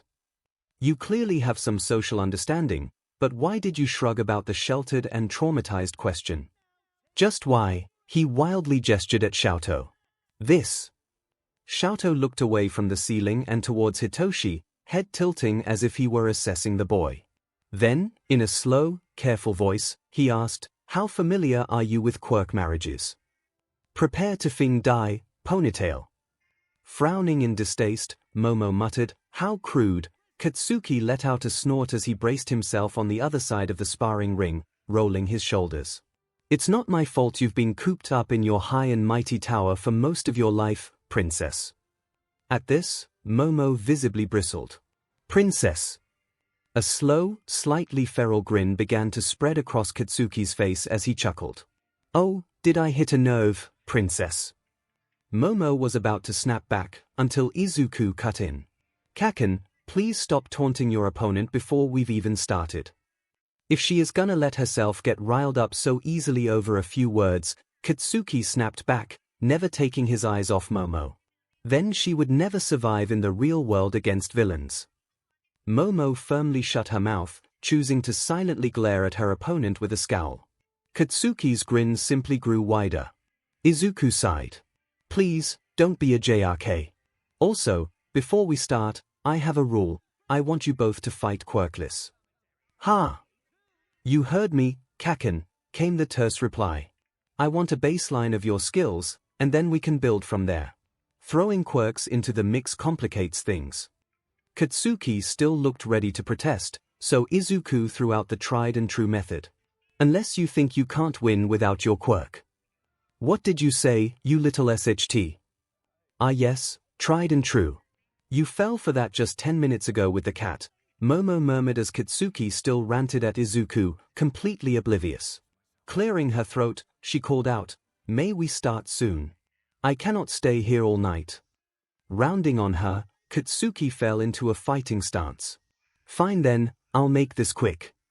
Momo crouched, readying her own stance. We shall see about that.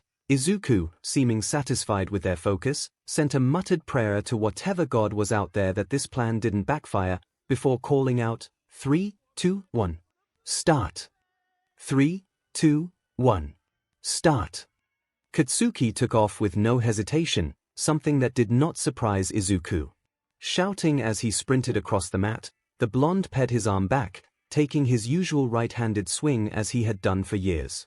Again, nothing that surprised Izuku as he watched from the sidelines. The surprise came from Momo. She had immediately fallen into a defensive stance, not necessarily a bad thing when fighting an opponent you were not familiar with. However, Izuku could see her face, could see how she watched Katsuki aim his strike, could see how she calculated her next move, he could see her hesitate. Then, he watched with a grimace as she scrambled to the side last second, only narrowly dodging the punch. He brushed it off, thinking that she must have simply been warming up, that surely with her years' experience fighting, something that he knew she excelled at based on past classes and her files. Yet Katsuki lined up to swing, and again, she hesitated. And thus the pattern formed. Katsuki continued acting as the aggressor, lunging and swinging, keeping her on her toes and thrown off balance. And then Momo, hesitating and dodging and never being able to find her rhythm. He was trying to keep uninvolved, to let them finish this so he could get a baseline, but all he was getting was that Katsuki had a heavy swing and Momo had more severe confidence issues in her on-the-spot decision-making than Izuku originally noted. He considered stepping in, calling off the fight, then Katsuki decided to open his mouth. What the hell, princess? He shouted as she stumbled out of the way of another swing. This isn't Fing Tag. Dodging once more, a scowl settled on her face. I am well aware of, she lunged away, rolling on the ground and barely finding her footing as she spun back to face him. I am aware. Letting out a loud shout of frustration, crouched over and hands flexing at his sides, Izuku could see the clear irritation and anger on the blonde's face. Then Fing, prove it. Her scowl faltered at the pure rage of Katsuki's voice echoing across the training area.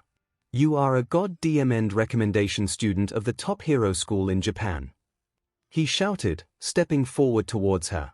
Top of the Fing class in grades, little Miss Hotshot rich girl with years of training and a quirk that makes you just short of being a god. I am not. Stop Fing holding yourself back. He continued to shout, ignoring her denials. Stop acting like you aren't special. You have Fing everything, all the skill and talent and the God DMN dedication to give anyone a run for their money. I don't want to win against some hesitant little princess with self-doubt. I want to fight a god and lose and keep swinging till I win. So, stop holding back. Stop limiting yourself. Go Fing apes hit for once in your DMN life and Fing fight me. For a moment, it was like Momo had shut down. Her face was blank, as if she were processing everything Katsuki had just shouted. Izuku honestly half expected her to turn around and walk out of the lesson entirely, but then her face shifted. And oh, if he thought Katsuki's feral grin was concerning, nothing ever could have prepared him to see that same look on Momo. All he could think to say as she began to shout, sprinting full speed at an excited-looking Katsuki, was a small, quiet, Hitoshi never thought he would be on board with murder, but then again, he never thought he would be faced with a story like Shoto's. So, I get that arson is off the table, but I'm sure Izuku would have other ideas to deal with that flaming garbage can. Shoto let out a snort. It's not worth it at this point, not worth it. Hitoshi shouted indignantly. He could vaguely hear the sounds of Momo and Katsuki sparring across the room, but he was too focused on the issue at hand to look. Shoto shrugged. He's away more often than not for hero work, and a murder charge would hinder your ability to get a hero license. Only if I get caught. The sounds of fighting picked up as Shoto frowned. I highly doubt a teenager could successfully kill a pro hero and not get caught. You clearly have not seen Izuku when given a task paired with his questionable moral code, Hitoshi countered. Plus, Himiko I think has actually gotten away with murder, so she's what? Look, they are very vague about it, but someone mentioned her being on parole the other day. Shoto looked ready to say something else, but then there was a loud shout, more like a feminine battle cry, and then Shoto was suddenly barely dodging out of the way of a flying and cursing Katsuki. The blonde skidded along the mat, rolling to a stop about a dozen feet away as he twisted himself into a wobbly crouch. Take that, you egomaniac! Momo shouted from the other side of the gym, hair askew and looking like several bruises were starting to form on her forearms. Still, despite that she had an overexcited and frankly terrifying grin on her face. Are you ready to forfeit yet? Spitting out BLD onto the ground, Katsuki looked up at her, a crazed look in his eye as he matched her feral grin. Fat chance in hell, princess. And with a battle cry of time to die. Katsuki was sprinting back across the gym and launching himself at Momo, who Hitoshi thinks said something to the effect of, "Gods do not die, peasant."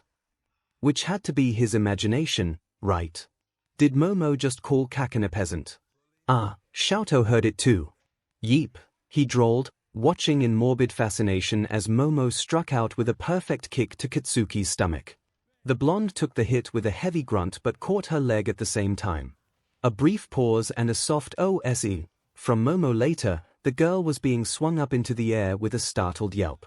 Katsuki tried to slam her back down to the ground, but she managed to contort herself enough to wrap her free leg around his throat, effectively trying to choke him out. Okay, I think we can call it here. Izuku shouted from across the room. I have a good baseline. Katsuki took this moment to fling himself backwards, slamming both himself and Momo to the ground. After some grunts of pain, both were scrambling, trying to get the upper hand in the fight. Who do you think will win? Shoto asked casually as Katsuki failed to get Momo in a headlock, giving her an opening to grab a fistful of his hair and yank. Seriously, you two?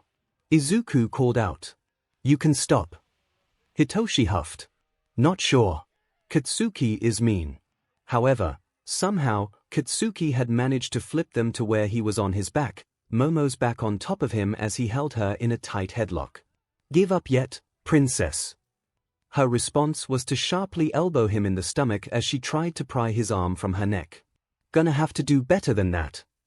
Izuku sounded desperate. Guys, please, and in that moment, Momo let out a guttural shout before clamping her teeth in Katsuki's forearm. Katsuki froze.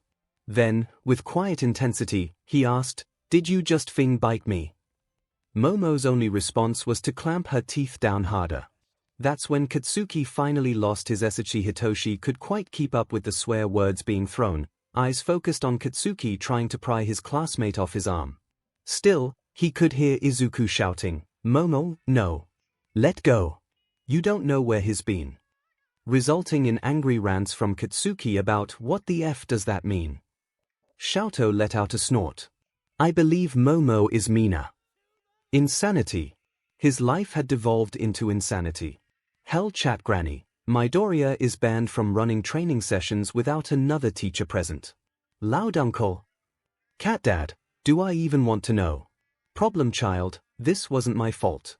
Granny, the extensive injuries to Bakugo and Yorozu says otherwise. Vladidaddy, what cat dad, what happened? Problem child, look, how was I supposed to know Momo was that close to snapping? I just thought quirkless sparring with Kaken would boost her confidence. Granny, it boosted something, alright. Cat dad, did you break my one sane student? Problem child, in my defense, I don't think she was sane to begin with. Why not? So, I am guessing Bakugo said something out of line, and they fought. Problem child, more like Kaken gave a weird pep talk, and we learned that Momo is more feral than him. Diglett, there is no way that sweet straight A student is even remotely feral, let alone more feral than Bakugo. Granny, tell that to the 7 stitches I put in Bakugo's arm from where Yorozu bit him. Several people are typing. So, what exactly are they doing? Before Izuku could answer, he was interrupted by Katsuki shouting, rock, paper, scissors, lizard, all might, F. Izuku sighed. They are playing rock, paper, scissors, lizard, all might. They were currently all piled into the nurse's office. Yagi stood at Izuku's side, some stray scratches still on his face from the incident with Nezu earlier that recovery girl refused to heal. He watched the scene with a look of confusion, and a little concern based on the shade of red Katsuki was turning.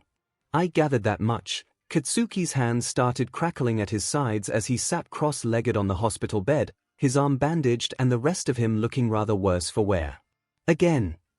Momo honestly did not look much better, dotted with just as many bruises and her hair hanging loosely around her shoulders.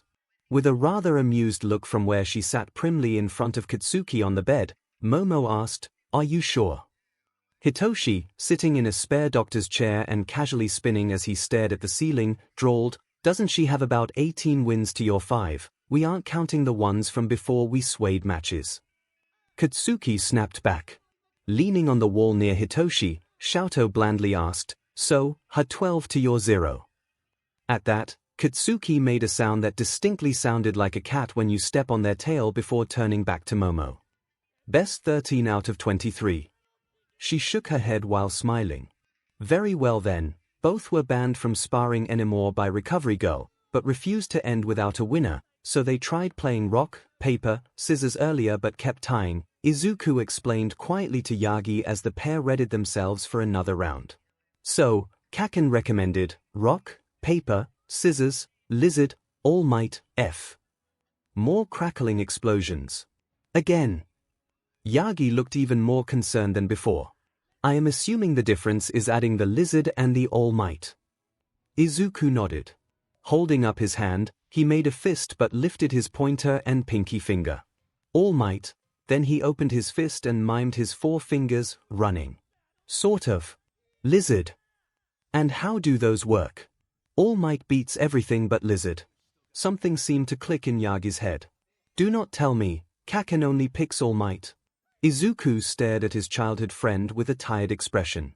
He has always picked all might. Oi. Katsuki interjected, having overheard the two. No, I don't. Izuku stared. You don't. Katsuki's brow twitched before turning back to Momo. He readied his fist, and she silently did the same with an amused smile. He then called out, "Rock, paper, scissors, lizard, All Might." 𝐿𝐴𝐴𝐾𝐻𝐿 threw out a lizard. Momo threw out a rock. 𝐶𝐿𝐴𝐴 loudly asked, "Rock crushes lizard, right?" The sounds Katsuki made honestly could not even remotely be described. Seeming to ignore Katsuki's mental breakdown, Yagi asked, "Wait, how does a lizard beat All Might?" Izuku shrugged. "Kaken and I made the game when we were 4, and a really big lizard lived on Kaken's back porch that would chase us. So you decided it could beat All Might? Toshinori-san, it was a big lizard. But All Might, we were 4.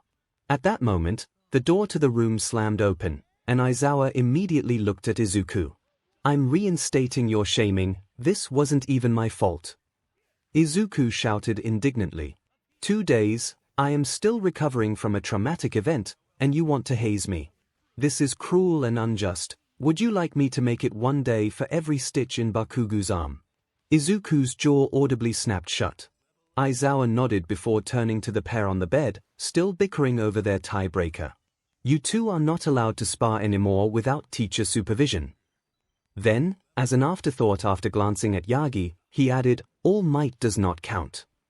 Both started loudly protesting at this, but Aizawa ignored them. "All right, so it's nearly 6 p.m., when are you going home?"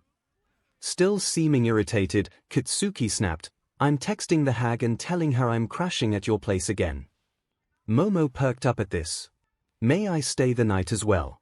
My parents are out of town currently, so I would just be returning to an empty manor." Aizawa's face twitched but he simply nodded. "So long as your parents know where you are and approve, I do not care." Yagi's ordering takeout. "I am. Considering there is a giant hole in the ceiling of my classroom, yes you are. So are we ordering from the usual place or trying something new?" Izuku whipped out his phone. "I'm inviting Himiko over." Aizawa groaned. "I need a bigger apartment." "Hell chat cat dad at Rat Satan, I need a bigger apartment." "Vladidaddy, and why should you get a bigger place?" "Cat dad, considering I am the legal guardian of 2 teenagers and currently have 4 others just inviting themselves to stay over, I say I have earned it." "Cat dad, plus Yagi never seems to leave, and the recliner isn't a good place for him." "Ordered, that's very kind of you, 𝐿𝐴𝐴. Why not?" "𝐿𝐴𝐴. Cat dad, it's not kind.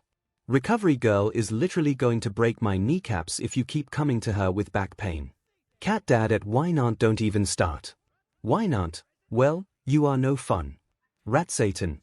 Oh dear, you are quite busy as of late, Aizawa-kun. I shall begin plans immediately. Perhaps it's time to look into student dorms once again." "Cat dad, I am struggling with the number of kids staying over already, and you want to add more." "Rat Satan, yes." "Cat dad, I am quitting." "Rat Satan, legally you cannot. And running away would simply result in me having to find you." "Cat dad." "Rat Satan, but yes, I should have something ready once the sports festival is over." "Why not? You know, 𝐿𝐴𝐴, you and Yagi could share a bed in the meantime." "Cat dad, he literally has an apartment in the same building, why would I give up my bed just because he keeps falling asleep in my living room?" "Why not? Dense. You are dense as hell." "Cat dad, here's a thought. You're Himiko's guardian. Why don't you host Yagi and the horde of children for the next 2 weeks?" "Why not? I'm shutting up now." "Problem child, we aren't that bad, Cat dad. Oh, before I forget, problem child. Wait, Cat dad, 2 days of shaming for at problem child. Problem child, wait, several people are typing. 3, 2, 1, 𝐔𝐬. Is this really necessary?" Izuku asked in a tired tone, glancing between the pair. Aizawa-sensei banned the handstand contest, Momo reasoned, not breaking eye contact with Katsuki while speaking. "Because Kaken has stitches in his arm." Izuku retorted. Snorting, Katsuki snapped, "I could have still won. The whole reason you even have stitches is because Recovery Girl said you were both too exhausted to heal. It's just a staring constant, Deku. I don't care. You should be resting." They were all currently piled into Aizawa's living room, and the moment they had arrived, Katsuki and Momo resumed attempts to determine a winner. Throwing his hands in the air as he gestured wildly between them, Izuku shouted, "This is not resting. We can rest once I have won the staring contest, Momo reasoned. Oi! You're not winning it, princess. We will see about that, peasant. Why you? Seriously, you too, Izuku pleaded. Just go to sleep. Both suddenly snapped their heads to Izuku and shouted, "Eno." Then they immediately blinked, looking back to the other before starting to shout at the other. Izuku could barely make out what they were saying and just slumped over, deciding to cut his losses. Himiko, who had been observing the exchange silently, simply patted Izuku on the head before yanking him over to the spare couch to sit. Hitoshi watched all of this from the far side of the living room, playing cards with Xiaotou. Aizawa had never asked if the teen had permission to stay over, but he assumed that his guardian was uncomfortable at the thought of sending Xiaotou home given his concerning behavior. Which, now knowing his home life, Hitoshi was glad about. He was also slightly concerned that no one had filed a complaint about Xiaotou being MIA for the past few days and was hoping he wasn't jinxing himself. "Do you have any threes?" Focusing back on the game, he drawled, "Go fish." Xiaotou's face did not change as he reached for a card, though he could see the telltale signs of frustration in the teen's face as his hand grew in size. Still, he did ask, "So, you were saying that the sports festival was your chance to get into the hero course?" Hitoshi nodded as he asked, "Got any eights?" Xiaotou begrudgingly handed him 2 eights. "Then," he answered, "according to the powers that be, aka the school board, I have to place in order to take the open spot in your class." "That's stupid." "Yep. Do you have any ones?" "Go fish." Visible frustration was on the teen's face now as he drew another card. "Well, then we need to make sure you win." "Don't you dare go easy on me," Hitoshi snapped, jabbing a finger at Xiaotou. "I am not taking a chance at someone thinking I was just handed this. I wasn't even considering that," Xiaotou insisted seriously. "As much as it would be nice to have you in the class, you need to earn it." "Glad we are on the same page." Nodding, Xiaotou then added, "But just because I won't hand you a win does not mean I cannot help you strategize." Now, Shinsu was intrigued. "Oh. As of now, I am the only one who knows the true nature of your quirk," Xiaotou explained, a small almost devious smile creeping on his face. "I say we use this to our advantage, along with a little psychological warfare." "Okay, now I am intrigued." A genuine, pleased smile spread across Xiaotou's face. Then, Shinsu asked, "Got any fours?"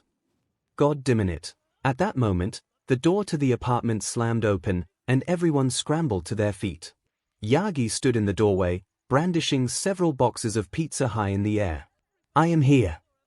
Himiko squealed, practically shoving Izuku off the couch and sprinting across the room. "Pizza! Pizza!" Hitoshi then got to watch as the girl practically climbed Yagi like a tree, ignoring his pleas for her to calm down and let him sit the food down.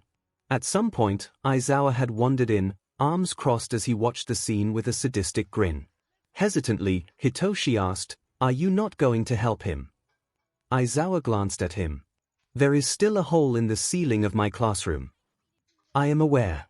I fell through it," Hitoshi countered. "Then you can understand." Xiaotou nodded solemnly. "It's like when Natsuo started hiding father's things and slowly convinced him for a time that he was losing his memory as retaliation for forgetting his birthday." "When he what?" Xiaotou shrugged. "He still has not found his car keys in the freezer." "How long ago did he hide them?" Hitoshi asked, not knowing if he wanted the answer. 6 years ago." Xiaotou adjusted the cards in his hand. "Father still has not gotten a replacement set of keys for the car because he refuses to believe he lost them." Aizawa gave the teen a very concerned look while Hitoshi wondered how Xiaotou had this good of a poker face. "Wait." They all snapped back to the present issue at hand. All Might finally lost the battle with Himiko, the girl pulling her pizza out of the middle of the pile, sending all the ones on top flying. In a flash, black tentacles shot across the room, catching the pizzas before they could hit the ground and another gently prying Himiko off of All Might's shoulder. She did not seem to mind, giggling madly as she happily chanted, "Pizza! Pizza!" Hitoshi looked to the source of tentacles and found, "Why am I not surprised it's you?" Izuku looked mildly offended as he defended himself. "It's one of my ghost's quirks." One of your what? All eyes snapped to Momo, who seemed very concerned. Hitoshi quickly slapped a hand over Xiaoto's mouth, and judging by the way Aizawa spun around, he had been planning to do the same. Xiaoto just looked offended but did not remove the hand. Izuku tried backpedaling. Well, I don't mean actual ghosts. Suddenly, the remaining boxes of pizza started, floating from All Might's hands, bouncing up and down in the air as if someone was dancing with them, and perescent MIC began loudly yelling at the open air next to the boxes. Momo gave Izuku an unamused look. Izuku simply muttered a quiet,